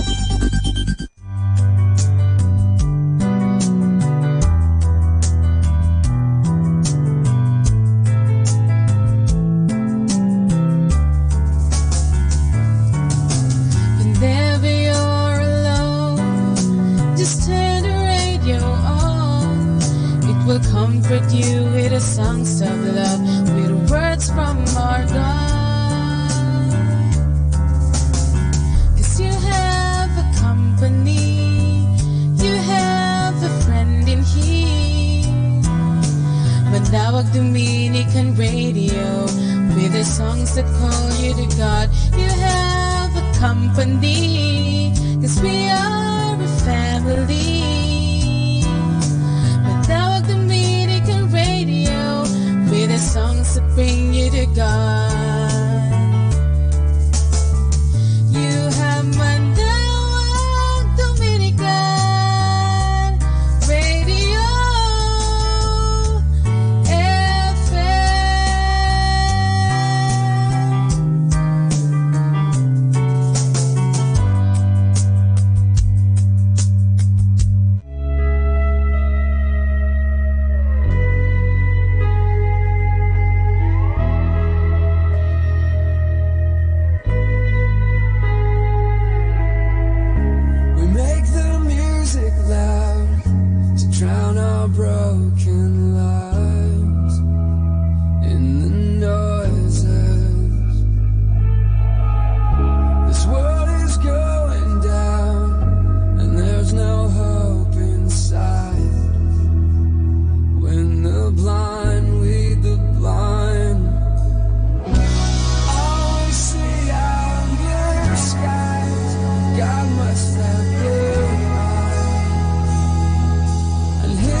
Hey kasama, it's Sunday.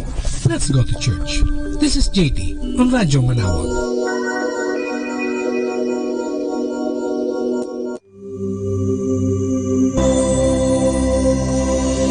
Let's come now to the Catechism of the Catholic Doctrine. And the question is, did Adam and Eve obey the commandment of God? Answer: Adam and Eve did not obey the commandment of God, but ate the forbidden fruit. One day, Eve went to the forbidden tree and looked at it with dangerous curiosity. Something like this happens to us. Once something is forbidden, we feel a special attraction for it. We like to see it, first from afar, then more closely. We do not like to sin, but we play with the occasion of sin, instead of keeping away at once from it. While Eve was looking at the tree, the devil was nearby, cunningly concealing his identity under the form of a serpent. Starting with a lie, the devil came and began to talk to her. Did God say, "You shall not eat of any tree of the garden"? Instead of leaving at once the liar and father of lies in John 8 verse 44, Eve continued the conversation, and finally the devil seduced her, appealing to her self-love with a bigger lie. When you eat of it, you will be like God, knowing good and evil. That is in Genesis chapter 3 verse 5. Adam and Eve did not keep their faith in God's words, but rather believed in the murderer from the beginning, who has nothing to do with the truth, because there is no truth in him. When he lies, speaks according to his own nature. John chapter 8 verse 44. Out of their pride, Adam and Eve wished to be like God, when they were already created in God's own image and after God's likeness. Instead, they lost their likeness with God and committed a sin whose fatal consequences were to be felt until the end of the world. The Bible says in Genesis chapter 3 verse 6, "So when the woman saw that the tree was good for food, and that it was a delight to the eyes, and that the tree was to be desired to make one wise, she took of its fruit and ate, and she also gave some to her husband, and he ate." The question is, did Adam and Eve obey the commandment of God? Why do we have big events here every Sunday?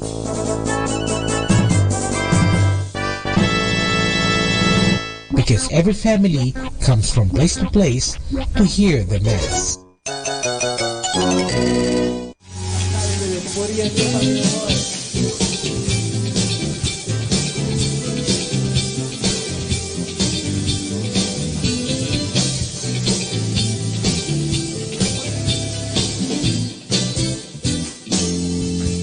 Tatakbo, ngunit di mahampo, lalakad di mapapago, maghihintay ng may tagumpay, pag-pag-asa ko ay nasa'yo.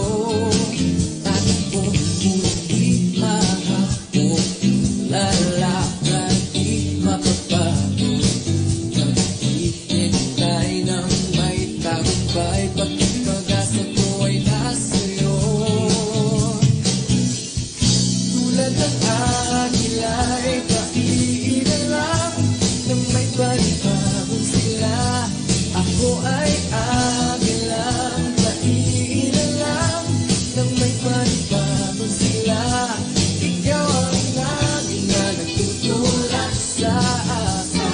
Ikaw mo ng bagyo na nananalig. Uligin ka sa panibagong sila.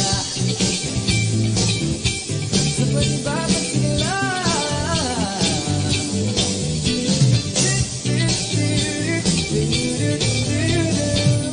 Ko ay tatakbo,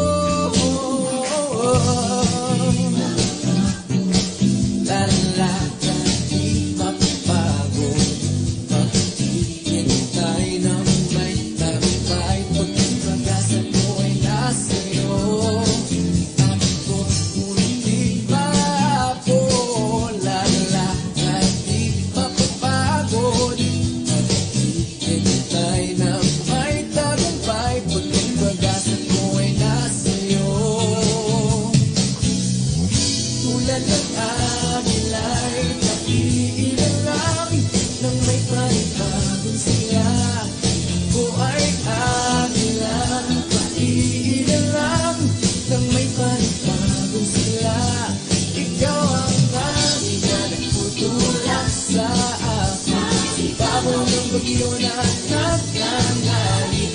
O Diyos, purihin ka, tulad ng agilay. Bayin lang nang may panibagong silahan.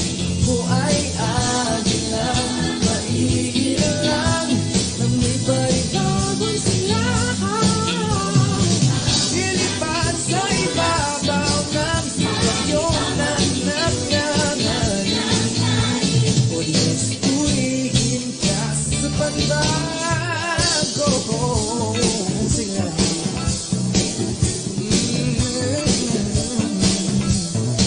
Tulad ng agila, lilipad ang may panibagong silahan. Ako'y tatagpo. Di mababago, di mababago. May tagumpay, pagkasa ko'y nasa'yo. Tatakbo, di mabago, lalakad, di mababago. Hintay, may tagumpay, pagkasa ko'y nasa'yo.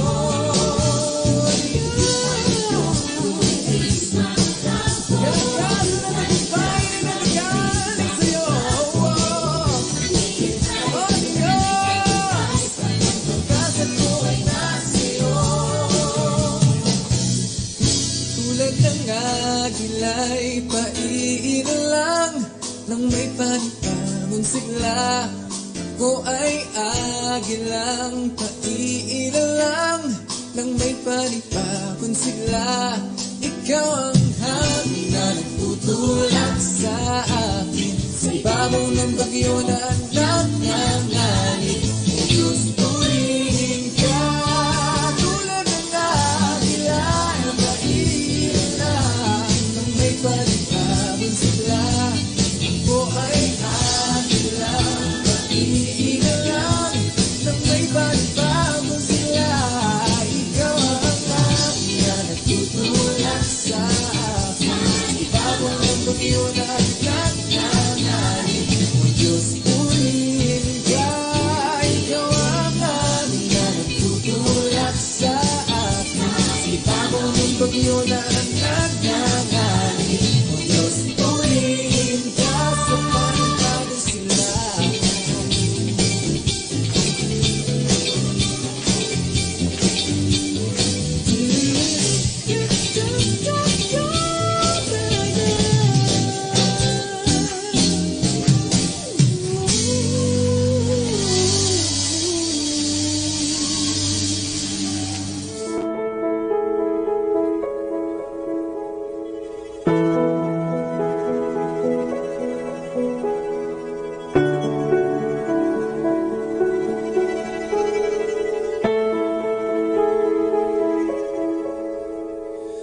Angels from the realms of glory wing your flight o'er the earth.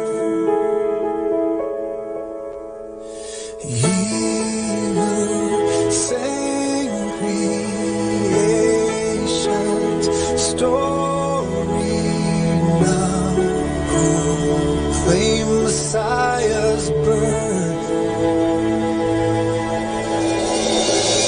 Come and worship, come and worship, come and worship, worship Christ the newborn King.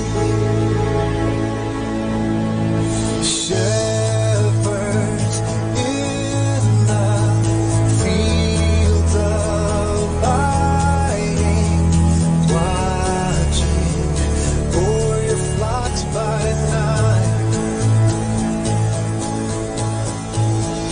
God with man is now residing.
pong pakinggan ang mga pasabi mula sa Minor Basilica ng Our Lady of the Rosary of Manaoag.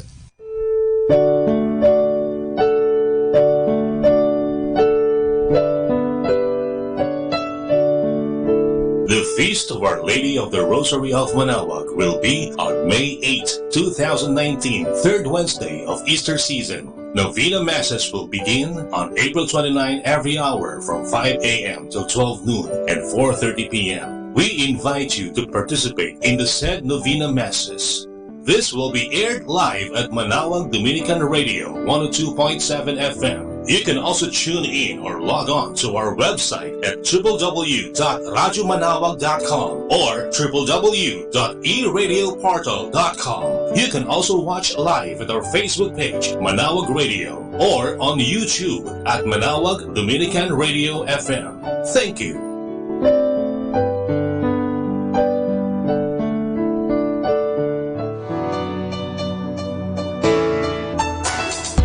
Minor Basilica of Our Lady of the Rosary of Manaoag and Colegio de San Juan de Letran Manaoag is now accepting 10 scholars for incoming first-year college.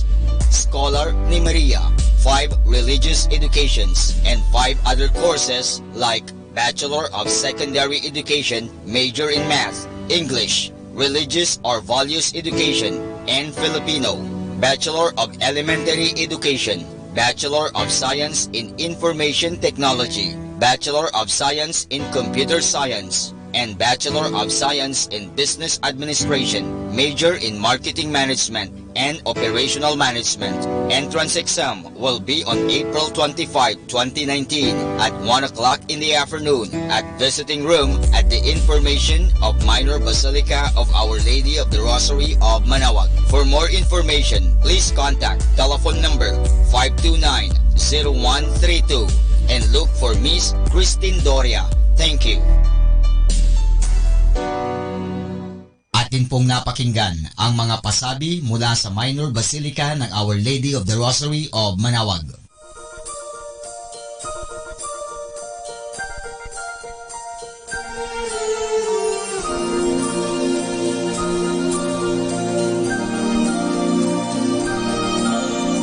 Kung itong aming paglalayag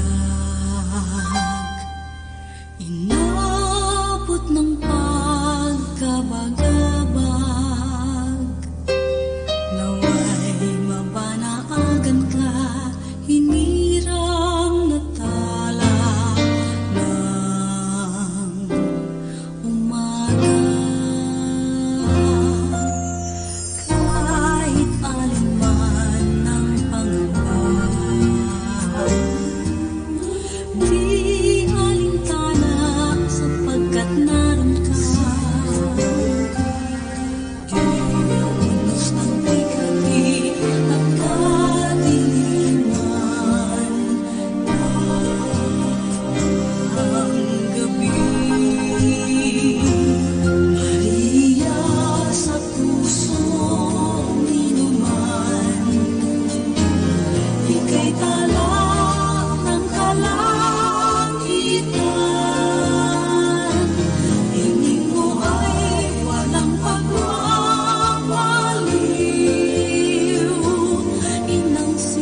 your blessing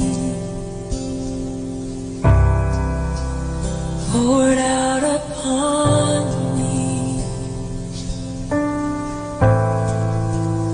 but more than anything, I want your presence.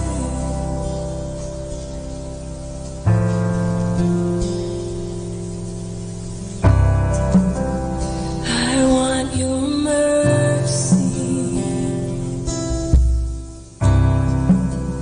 new every morning,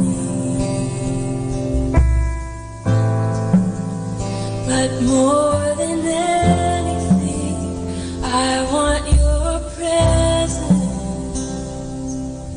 Oh,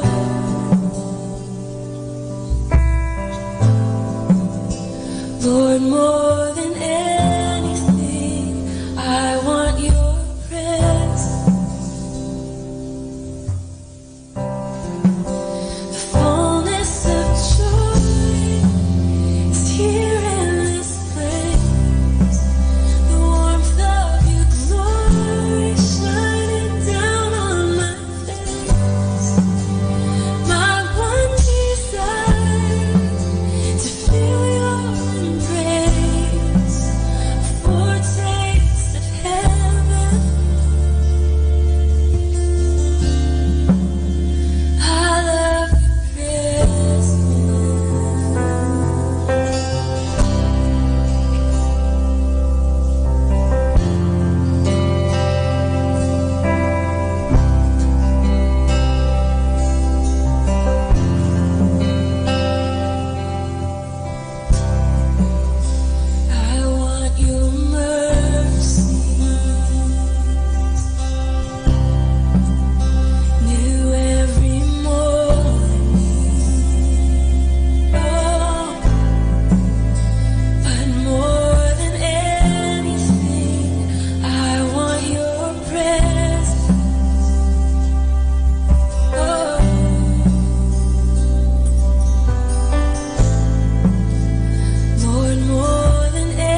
buhay ng mga santo. Sa araw na ito, ika-21 ng Abril, aking pong ihahatid sa inyo ang talambuhay ni San Anselmo. Supling ng mga maharlikang magulang na taga Piedmont noong 1033, si Anselmo ay nabuhay ng di mabuti sa kanyang kabataan dahil sa kagagawan ng kanyang ama.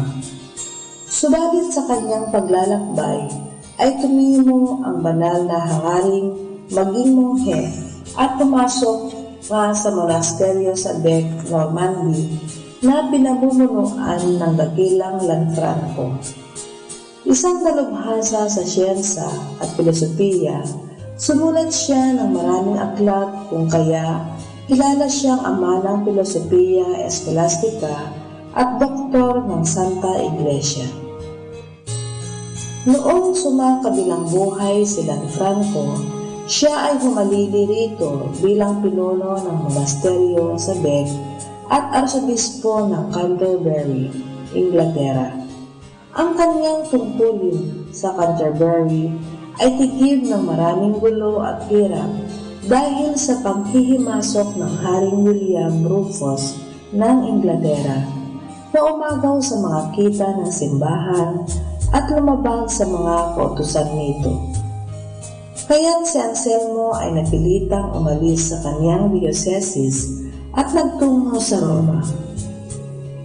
Dito naging katulong siya ng Papa sa pag-aayos ng isang sigalot ng mga Griego. Hindi nagtagal at namatay si Haring Rufus na siyang naging dahilan ng pagbabalik ni Anselmo sa Canterbury sa gitna ng karangalan at kasayahang handog sa kanya ng bayan. Marami ang nagsasabi na kahanga-hanga ang katahimikan at kaamuan ng santong ito sa kabila ng lahat ng manghirap at sakit na kanyang dinanas. Gayon na lamang ang kanyang pagmamalasakit at pagmamahal sa mga may sakit at maralita. Isa rin siya sa mga unang tumutol at nagbawal sa pagbibili ng mga alipin. Pumanaw si San Anselmo noong ika-21 ng Abril, 1100 siyang. Aral. Panginoon, ipagkaloob mo na malasak ko sa pag-ibig ang kinagigiliwan ko sa pag-iisip, na maramdaman ko sa puso ang aking natutunghayan sa isipan. Hindi ko hinahangad na maunawaan ang aking sinasampalatayanan, kundi sumasampalataya ako upang lalo akong makaunawa, sapagkat tiyak na hindi ako makauunawa kung hindi muna ako sumasampalataya. Atin pong napakinggan ang talambuhay ng mga santo, ang talambuhay ni San Anselmo. Ito po si Sister Marieta Badua OP of the Congregation of the Religious Missionaries of St. Dominic. And you're listening to 102.7 FM Manawag Dominican Radio.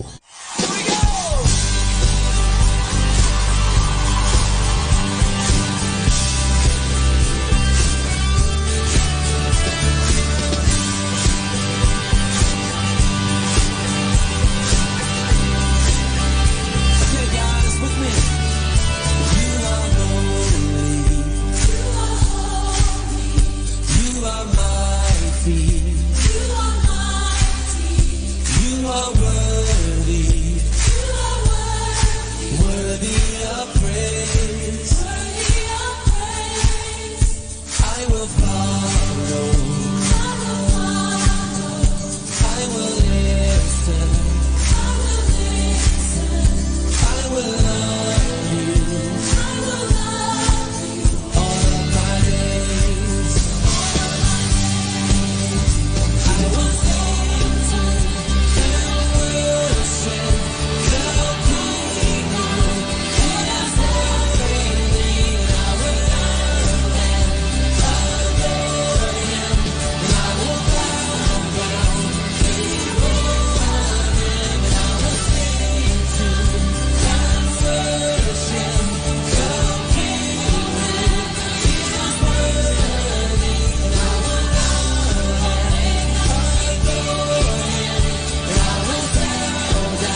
speaking to me now. But you have saved me, Lord.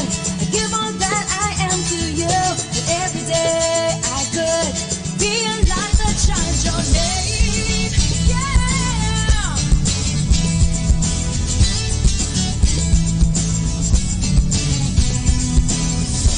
Every day, Lord, I learn to stand upon your word and pray that I might come to know you more. That you would guide me in every single step I take. That every day I can be a light to the world. Every day it's you I live for. Every day I follow after you. Every day I walk with you, my Lord.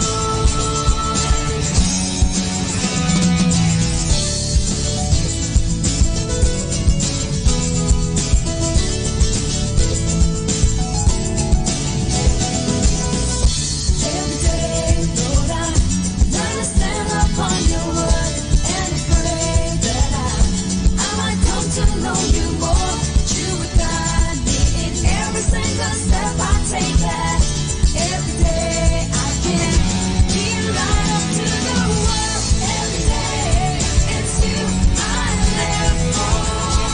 Every day I follow after you. Every day I walk with you, my Lord. Every day it's you I live for. Every day I follow after you. Every day I walk with you, my Lord. It's you I live for every day. It's you I live for every day. It's you I live for every day.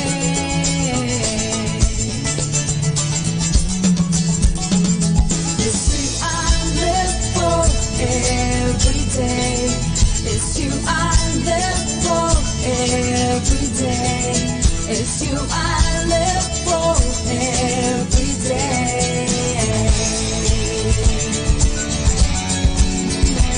It's you I live for every day.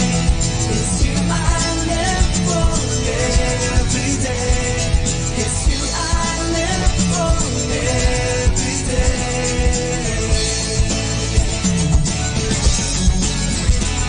It's you I live for every day.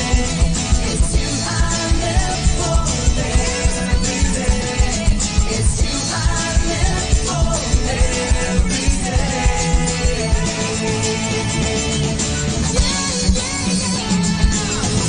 Every day it's you I live for. Every day I follow after you. Every day I walk with you, my Lord. Every day it's you I live for. Every day I follow after you. Every day I walk with you. It's you I live for every day.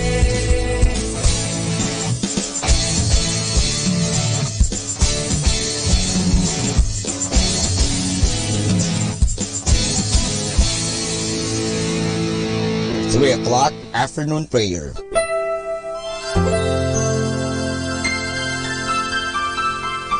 Panalangin sa ikatatlo ng hapon. Pumanaw ka, Jesus, subalit ang bukal ng buhay ay bumalong para sa mga kaluluwa at ang karagatan ng awa ay bumugso para sa sanlibutan. O bukal ng buhay, walang hanggang awa ng Diyos, yakapin mo ang sangkatauhan at ibuhos mong ganap ang iyong sarili para sa aming lahat. O banal na dugo at tubig na dumadaloy mula sa puso ni Jesus bilang bukal ng awa para sa aming lahat, ako ay nananalig sa iyo. Banal na Diyos, banal na puspos ng kapangyarihan, banal na walang hanggan, maawa po kayo sa amin at sa buong sansinukob. Banal na Diyos, banal na puspos ng kapangyarihan, banal na walang hanggan, maawa po kayo sa amin at sa buong sansinukob. Banal na Diyos, banal na puspos ng kapangyarihan, banal na walang hanggan, maawa po kayo sa amin at sa buong sansinukob. Amen. O Jesus, Hari ng awa, kami ay nananalig sa iyo.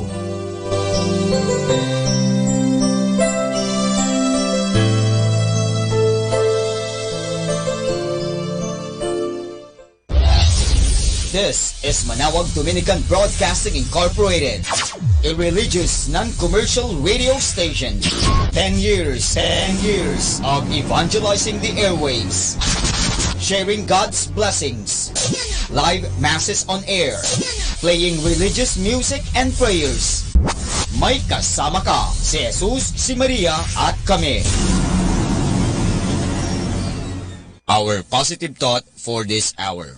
Being silent is a great way to let someone know they did something wrong.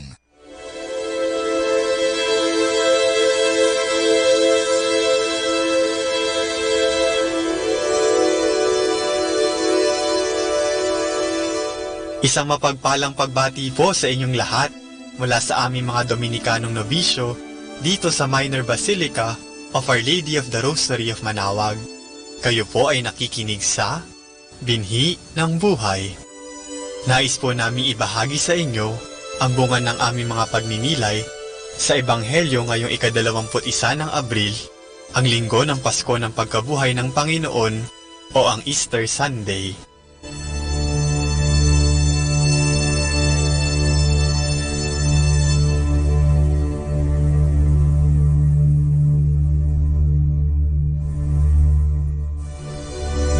A reading from the Holy Gospel according to St. John.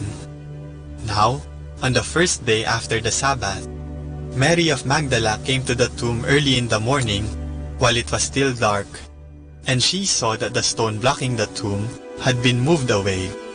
She ran to Peter and the other disciple whom Jesus loved, and she said to them, "They have taken the Lord out of the tomb, and we don't know where they have laid him." Peter then set out with the other disciple to go to the tomb. They ran together, but the other disciple outran Peter and reached the tomb first. He bent down and saw the linen cloths lying flat, but he did not enter. Then Simon Peter came, following him, and entered the tomb. He too saw the linen cloths lying flat. The napkin, which had been around his head, was not lying flat like the other linen cloths, but lay rolled up in its place.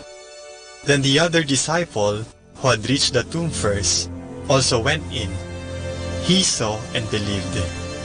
Scripture clearly said that Jesus must rise from the dead, but they had not yet understood that.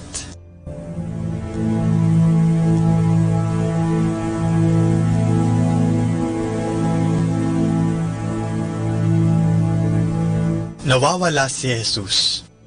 Ito ang kaagad na ibinalita ni Maria Magdalena kina Simon Pedro at sa isa pang alagad na mahal ni Jesus. Pagkatapos niyang makita, natanggal na ang bato sa libingan ni Jesus. Nang marinig naman ito ng dalawang alagad, dali-dali silang nagpunta sa libingan upang tingnan ang nangyari. Pagdating nila sa libingan, ang nakita na lamang nila ay ang nakalatag na mga telang lino sa lugar kung saan mismo inihimlay si Jesus. Marahil ang kanilang naging mga agam-agam noon ay, nasaan si Jesus? May kumuha ba sa kanya? May nagnakaw ba sa kanya? Bakit wala siya doon? Nasaan na siya? Ang akala nila, nawawala talaga si Jesus. Hindi pa nila alam noon na siya'y muling nabuhay, sapagkat hindi pa nila alam ang kasulatan na kailangan niyang magbangon mula sa mga patay. Kaya imbis na magalak sa kanyang pagkabuhay, sila'y lalong nabagabag. Dumagdag pa kasi ang pagkawalang ito ni Jesus sa ligalig na kanilang nararamdaman dahil sa mga hirap na pinagdaanan ni Jesus at sa pagkamatay nga sa krus.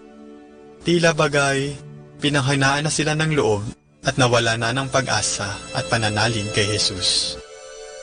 Ngunit, si Jesus mismo ang nagsabi nang siya'y nabubuhay pa, na siya'y muling mabubuhay 3 araw pagkatapos siyang ipako sa krus. Kaya hindi talaga nila makikita si Jesus doon sa kanyang libingan, dala marahil sa matinding takot at pangamba. Hindi na nila maintindihan ang mga nangyayari at hindi na nila mawari ang kanilang dapat na maramdaman. Siguro, may mga pagkakataon sa ating buhay na nasa katulad na sitwasyon tayo nila Maria Magdalena at ng 2 alagad sa Ebanghelyo ngayon. Minsan, hindi natin maintindihan ang mga nangyayari at nawawala na tayo ng pag-asa. Akala din natin ay nawawala si Jesus. O kaya naman, nabubuhay tayong walang pananampalataya na parang wala si Jesus. Pero ang mas masaklap ay kung mananatili na lang tayo sa libingang walang laman, sa kapighatian at sa kadiliman. Kaya maigi siguro na tanungin natin ang ating mga sarili, nasaan si Jesus? Tara't hanapin natin siya upang tayo'y mabigyan ng liwanag at bagong pag-asa. Pero, nasaan nga ba si Jesus? Saan at paano natin siya mahahanap? Noong panahong iyon, matapos siyang mabuhay na muli, siya'y nagpakita mismo kina Maria Magdalena at sa mga alagad, ayon kay Pedro sa unang pagbasa, ngayong linggo ng pagkabuhay ng Panginoon. Sa atin namang panahon ngayon, si Jesus ay nasa banal na misa at ang kanyang katawan mismo ang ating tinatanggap sa banal na komunyon. Kaya tayo'y dapat na magsimba tuwing araw ng linggo at mga pistang pangilin. Si Jesus ay makikilala din natin sa Biblia dahil siya mismo ang salita ng Diyos. Kaya palalimin natin ang ating pananampalataya sa pamamagitan ng pagbasa ng Biblia at pakikinig sa kanyang salita. Siya rin ay nasa ating kapwa na ating dapat na pinaglilingkuran. At siya mismo ay nasa ating piling, kaya wala tayong dapat ipangamba anumang pagsubok ang ating kinakaharap. Nawa, sa pagpapalago ng ating pananampalataya sa pamamagitan ng mga gawaing espiritual, ay talagang sumaati ng Panginoon upang atin din siyang maipahayag sa iba sa ating mga salita at gawa. Sana, tayo mismo ay maging tanda na si Kristo'y nabuhay. Ikaw, nasan si Jesus sa iyong buhay? Naway lagi natin siyang hanapin.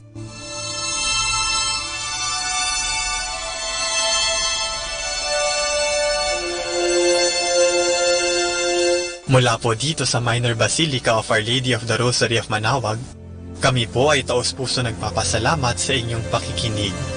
Nawa ay patuloy po nating isabuhay ang salita ng Diyos, patnubayan at pagpalain nawa tayo ng Panginoong may kapal, hanggang sa susunod na linggo po dito sa Binhi ng Buhay.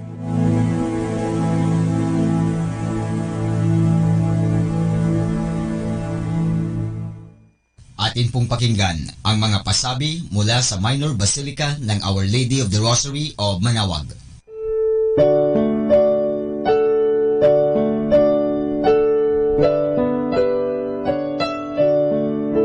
The Feast of Our Lady of the Rosary of Manaoag will be on May 8, 2019, third Wednesday of Easter season. Novena Masses will begin on April 29 every hour from 5 a.m. till 12 noon and 4:30 p.m. We invite you to participate in the said Novena Masses.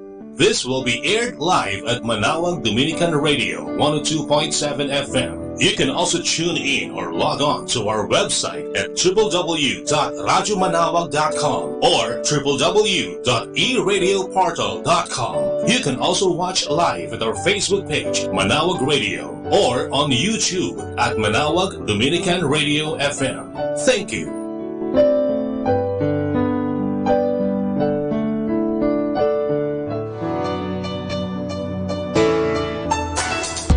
Minor Basilica of Our Lady of the Rosary of Manaoag and Colegio de San Juan de Letran Manaoag is now accepting 10 scholars for incoming first-year college. Scholar ni Maria, 5 religious educations, and 5 other courses like Bachelor of Secondary Education, major in Math, English, Religious or Values Education and Filipino.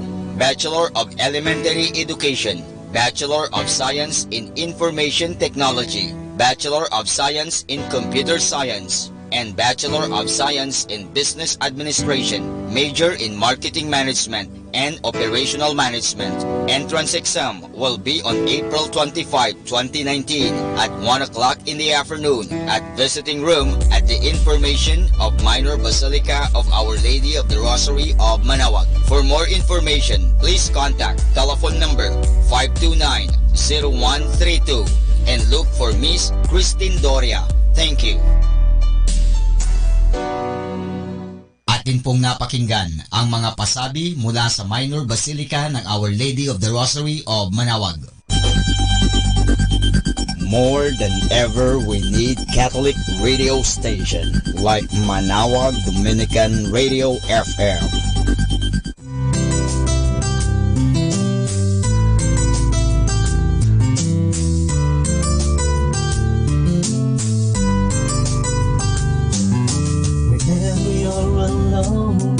Just turn your radio on. It will comfort you with the songs of love, with words from our God. Cause you have a company, you have a friend in here. Manaoag Dominican Radio, with the songs that call you to God.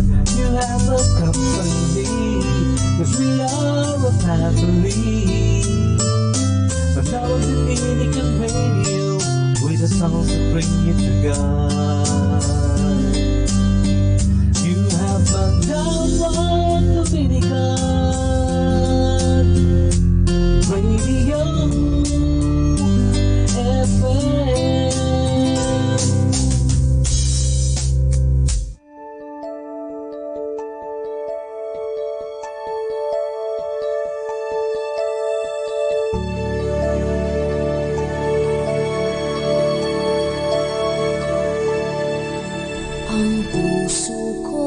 Panatag sa buhos ng ulan, hindi nababagabag dahil ika'y nandiyan. Sa init ng pag-ibig mo, ako'y mananahan hanggang matapos ang ulan. Subok at pagluhay katulad ng bagyo, hindi nababahala, ika'y kapiling ko. Payong kitang masusukupan magpakailanman.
Classic Radio 102.7 FM.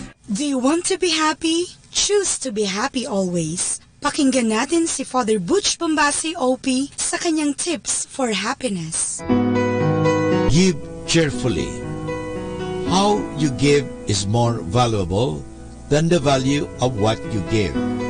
It is good to give what has real value, but you will have to give it with a cheerful heart. It is not how much you give, but how you give that really matters. I often say, give until it hurts. What I mean by this is, give even when you have to make some sacrifices. Real giving does not really hurt literally. On the contrary, giving is a source of joy, positive feelings, and strong connection. When we feel wonderful as we give, we attract more wonders in life. When we give without expecting anything in return, the more we receive.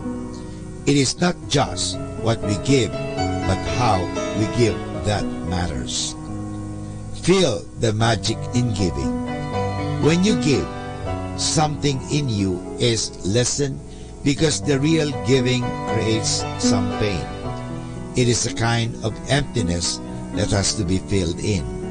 However, what's amazing is the magic that every single time we give sincerely and joyfully, we cannot but receive more than what we give. It is a touch from God. You can always have something to give. Giving, if it is sincere, will always make you feel good and happy. You feel better when you give than when you receive. Giving allows you to open your doors to a lot of wonderful opportunities. When you give what you want, you get more of it.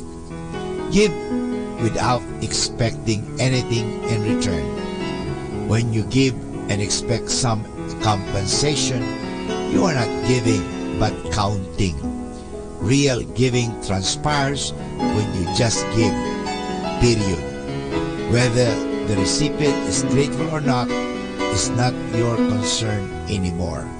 Remember, happy people are cheerful givers. Give cheerfully. It is the only right kind of giving. Don't give if you will just feel bad about the whole thing. When you give with a joyful heart, you get more than what you give, and you will be happier in the process. So if you want to be happy, give cheerfully. Atin pong napakinggan si Father Butch Bombase OP sa kanyang mga tips for happiness. Kahit malungkot ka, isipin mo na lang na masaya ka at sasaya ka. Happiness is a choice. Salamat po. This is 102.7 Manawag Dominican Radio.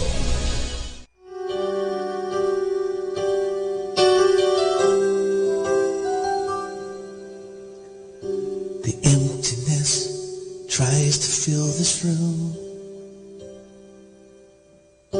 It seems I've lost a part of me too soon. The thought of facing even one more night all alone, I feel so weak inside. Through the silence now, I hear a voice, a song of hope that says I have a choice. I hear the healing in the sweet refrain that gives me wings to fly above the pain. Now a greater love is holding my hand. It's a greater love that picks me up so my heart can dance.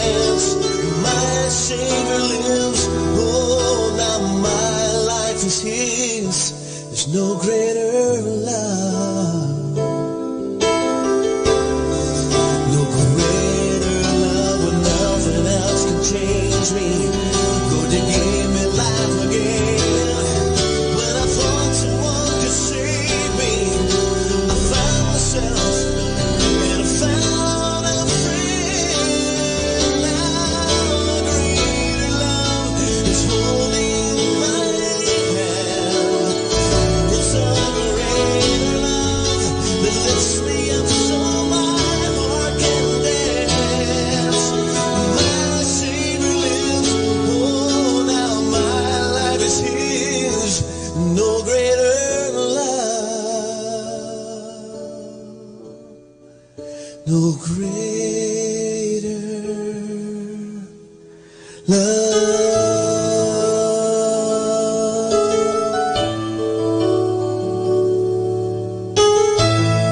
Oh my Jesus, no greater love.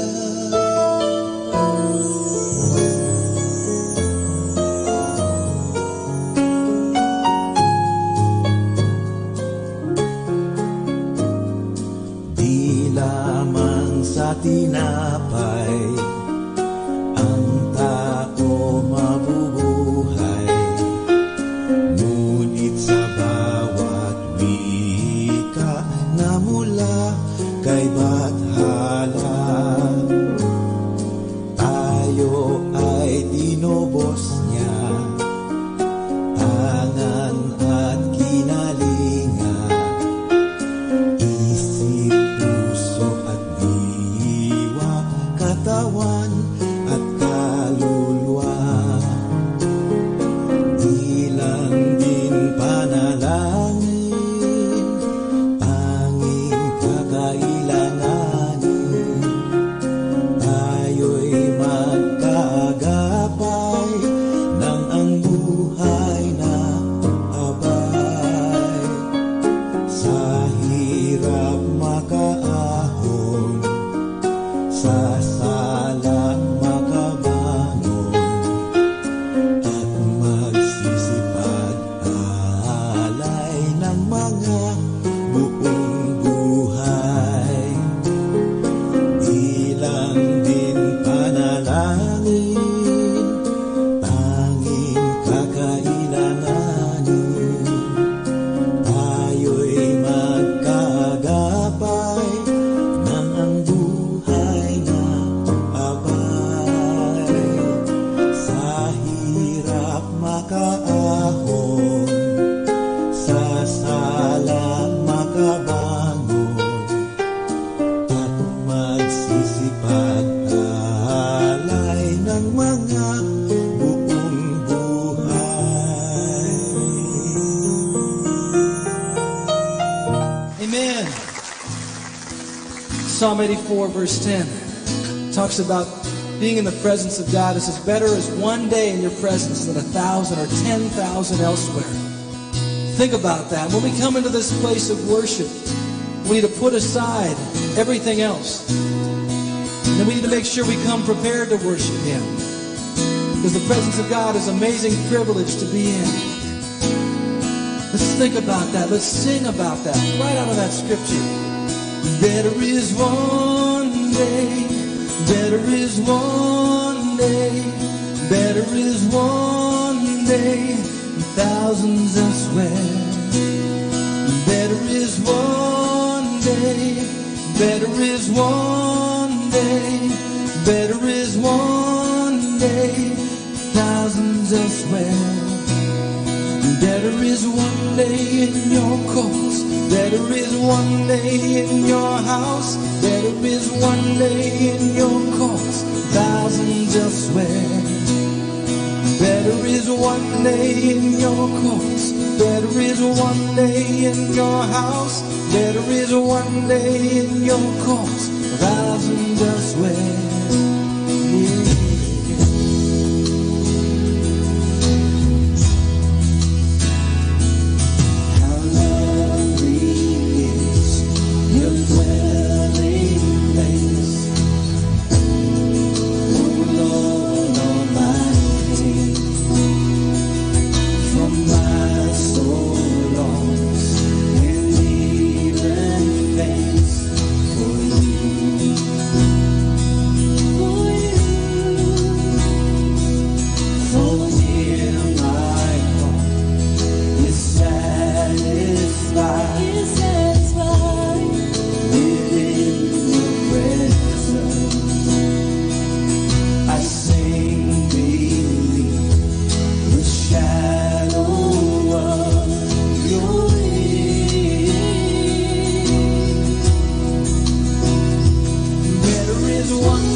flesh cry out for you, the living God.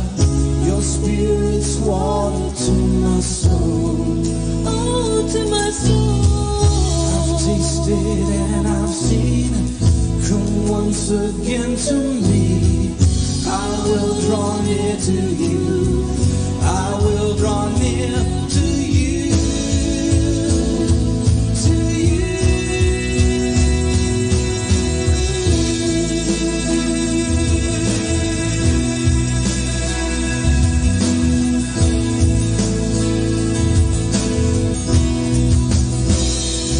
There is one day.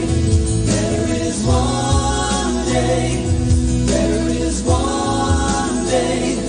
Thousands elsewhere. There is one day. There is one day. There is one day. Thousands elsewhere. There is one day in your cause. There is one day in your house. There is one day in your cause. Thousands elsewhere. There is one day. There is one day in your house. There is one day in your cause. Thousands elsewhere. There is one day in your cause. There is one day in your house. There is one day in your cause. Thousands elsewhere. There is one day. There is one in your house. There is one day. Thousands elsewhere. There is one day. There is one day. There is one day. Thousands elsewhere. There is one day. There is one day. There is one day. Thousands elsewhere. This is 102.7 FM. Mga kaibigan, I have something for you. Pag-usapan po natin yung good news, maganda at mabuting balita. Nagbabasa ba kayo ng dyaryo sa umaga? Nagbabasa rin marahil kayo ng mga magazine, comics, pocketbooks? Pagtapos na kayong magbasa, tapos na ang kwento, wala na. Kukuha na naman kayo ng bago at dili kaya bibili na naman kayo ng iba. Ang balita sa dyaryo ay panis na pagdating ng hapon. Ang mga comics kung tapos na ang kwento ay hindi na magandang ulitin pa. Ganon din naman sa mga magazine, pocketbook, etc. Ngunit merong isang babasahin na hindi napapanis ang kwento, hindi nakakasawang basahin, hindi nalalaos ang kwento, at higit pa sa lahat ay nakapagbibigay pa ng inspirasyon at gabay sa pang-araw-araw nating buhay. Alam ninyo ito kung anong sinasabihin ko o babasahin ito. Ito ang banal na kasulatan o tinatawag nating Bible. Ang Bible ang dapat nating ugaliin basahin. Ito ang textbook ng bawat Kristiyano o manual ng bawat Kristiyano. Kung mayroon tayong mga prescribed textbooks sa ating mga paaralan, ang Bible naman ang prescribed textbook ng bawat Kristiyano. Dito natin malalaman ang ating mga sarili at ang kasaysayan ng ating pananampalataya. Dito natin higit na makikilala ang ating Panginoong Diyos. Ito ang magandang balita tungkol kay Jesus. At dito nasusulat ang mga nangyari at mga mangyayari pa sa ating daigdig. Ito ang tutulong sa atin upang lalo natin mapayabong ang ating pagkakilala sa Diyos. Ang bawat Kristiyano ay nararapat lamang na magkaroon ng isang Bible sa kanilang tahanan. Baka naman meron kayong Bible, pero hindi naman ninyo binabasa. Baka naman nasa isang sulok lang ito at inaagyo na nga. Kahit man lang sa loob ng 15 minutes, araw-araw, ay pag-ukulan natin panahon ang pagbabasa ng Bible. Magandang balita mula kay Jesus. Hindi natin nalalaman, ngunit sa pagsulong ng panahon, kung tayo ay palaging nagbabasa, ay nakakakuha rin natin na mamuhay bilang isang tunay na anak ng Diyos. Kaya, ugaliin natin sanang magbasa ng Bible. Ang magagandang balitang hindi naluluma at hindi nasisira hanggang sa huling araw ng ating buhay sa mundo. Kaya, basahin natin ang Biblia. Maraming salamat po. What's your favorite radio station? 102.7. 102.7. Dominican Radio.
A clean station. What do you like about Easter? Celebrate with your family. Easter hunting for eggs. You get to open them and there's stuff in there. Money and grass. Lots of candy. What does the Easter Bunny do? Hops. He hides the eggs. He's a person that's dressed up in a costume. Who is Jesus? Jesus is like a person God. He is God's son. What does Jesus look like? Long brown hair and a brown beard. And he's got like a robe on. He has this belt, like what karate people wear, I think. Who are the disciples? 12 chosen followers of Jesus. Simon, Peter, Andrew, James, John, Philip, Thomas, Matthew, James, and Alphaeus, Thaddeus, Simon, Judas, Bartholomew. And they're the good guys. What did Jesus teach? How to pray and that God's real. To always love one another when it's hard. Teaching them about Christmas and Valentine's Day. What kinds of miracles did Jesus do? He turned water into wine. He made 5 loaves and 2 fishes spread a long way. He helped people if they were sick. He walked on water. There was this storm and it was all windy and they said, Jesus, Jesus. And then he calmed it down so they won't be scared. What would be a really cool miracle for him to do? For me to be a superhero like Batman. Let me ride a shark. Fix the government. What did they eat at the Last Supper? Bread and like some dipping sauce. Chicken nuggets and french fries. And there's the juice, some vegetables, chocolate on it. Why did some people not like Jesus? Everybody was calling him king. They didn't believe that he was God's son. They thought he would only hang out with the people who had done no sin, but he helped the sinners because they're the ones who needed help. What did those people do to Jesus? There were swords trying to capture him, whipped him, and put a crown of thorns on his head, and made him carry the cross a long way. Put him on a cross and stabbed him. They hurted his heart. He died on Good Friday. And then somebody put him in a tomb that had this big rock over it. What happened on Sunday morning? He grew from the ground. He rose from the dead. What did the disciples do when they saw Jesus? Very afraid, thought he was a ghost. They saw the scars, they touched him. Jesus, Jesus is alive, and I love him. They were so happy. How do we follow Jesus? Confess our sins, and ask him into our heart by praying. And then he's like in our heart. Why did Jesus do all of this? It was all for us, because he loves us. He said, I don't want them to be scared, and whenever they're hurt, I want to help them. We love you, Jesus.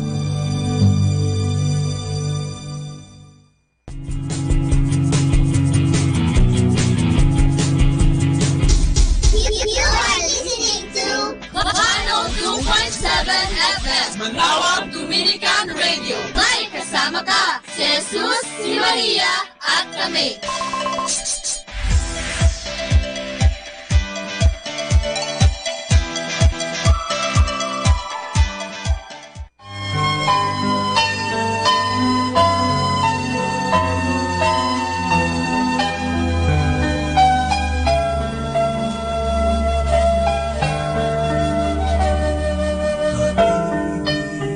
Ang siyang pukaw sa ating puso at kaluluwa, at siyang nagdulot sa ating buhay, liwanag sa dilim at panasa.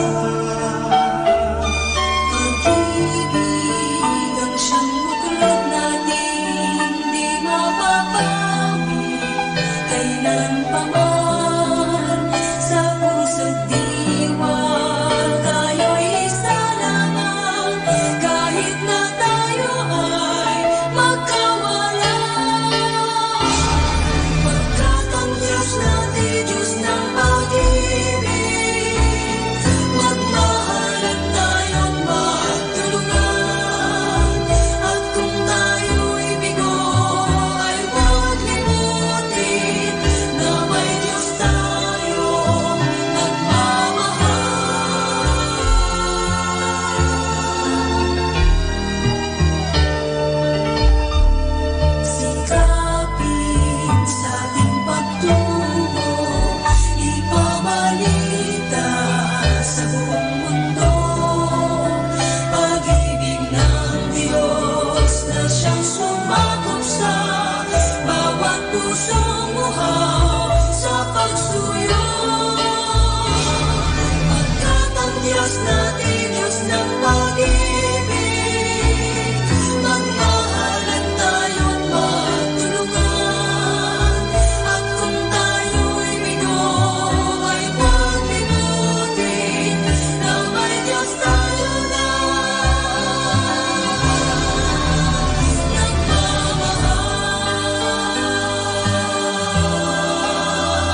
listen to Manawag Dominican Radio. May kasama ka.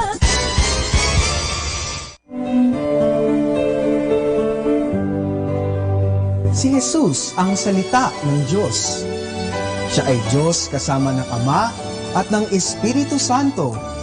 Sa pagkakatawang tao ni Jesus, makikita natin ang isang dakilang pag-uusap. Ibinigay ng Diyos kay Maria ang kanyang salita at si Maria naman ay tumugon sa Diyos. Ang Diyos at si Maria ay parehong may isang salita, tapat at hindi nagbabago. Ang Diyos at si Maria ay may isang salita, si Jesus. Kaya nga si Jesus ay totoong Diyos at totoong tao rin. Siya ang dakilang pagkakasundo, pag-uugnay at pagkakaisa ng Diyos at tao. Nang magkatawang tao si Jesus, niyakap niya ang ating katauhan. Naging katulad natin siya, lalo na ng mga pinakaaba sa atin. Payak ang naging pamumuhay ni Jesus sa ating piling. Hindi siya naging marangya, mayaman at makapangyarihan kahit na Diyos siya. Pinili niyang mamuhay ng payak kasama ng mga ordinaryong tao. Pinili nga niyang maipanganak sa isang sabsaban. Halos tago ang kanyang naging pamumuhay at katulad natin, naranasan niyang maghirap, magutom, masaktan, mahapis at mamatay. Nagkatawang tao siya para sa atin. Nang madama natin na napakalapit lang sa atin ng Diyos, nakasama natin siya sa hirap at sa ginhawa. Ang Pasko ay napakadakilang pagdiriwang ng napakalalim na pagmamahal ng Diyos para sa atin. Wika ni San Atanasio, ang Diyos ay nagkatawang tao upang ang tao ay maging Diyos. Nakipamuhay sa atin ang Diyos nang tayo ay makasalo sa Kanyang buhay.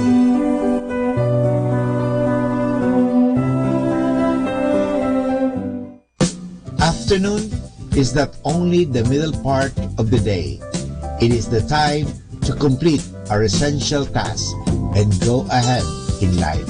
So good afternoon, everyone.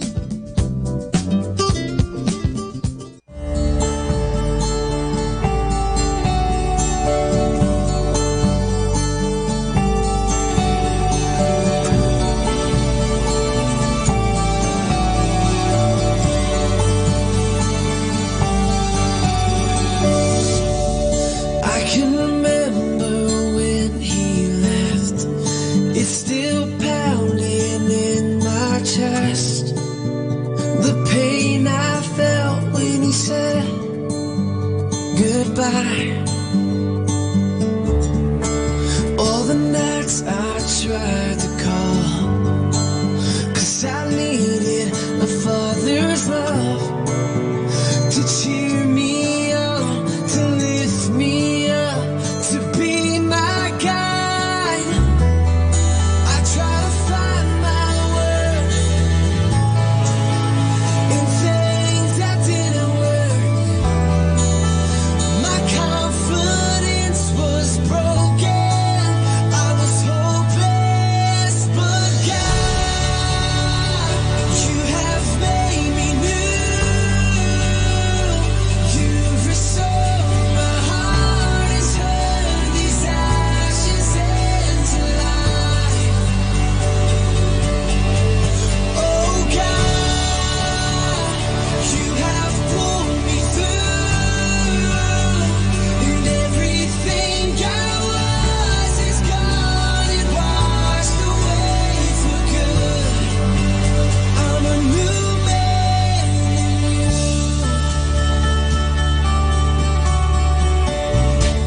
I'm trying to walk as a new man. I want you to show me who I am in you, when I forget that I'm yours. Now I find my worth in a set in stone, and it's time for good. 'Cause God, you have made me new. You've restored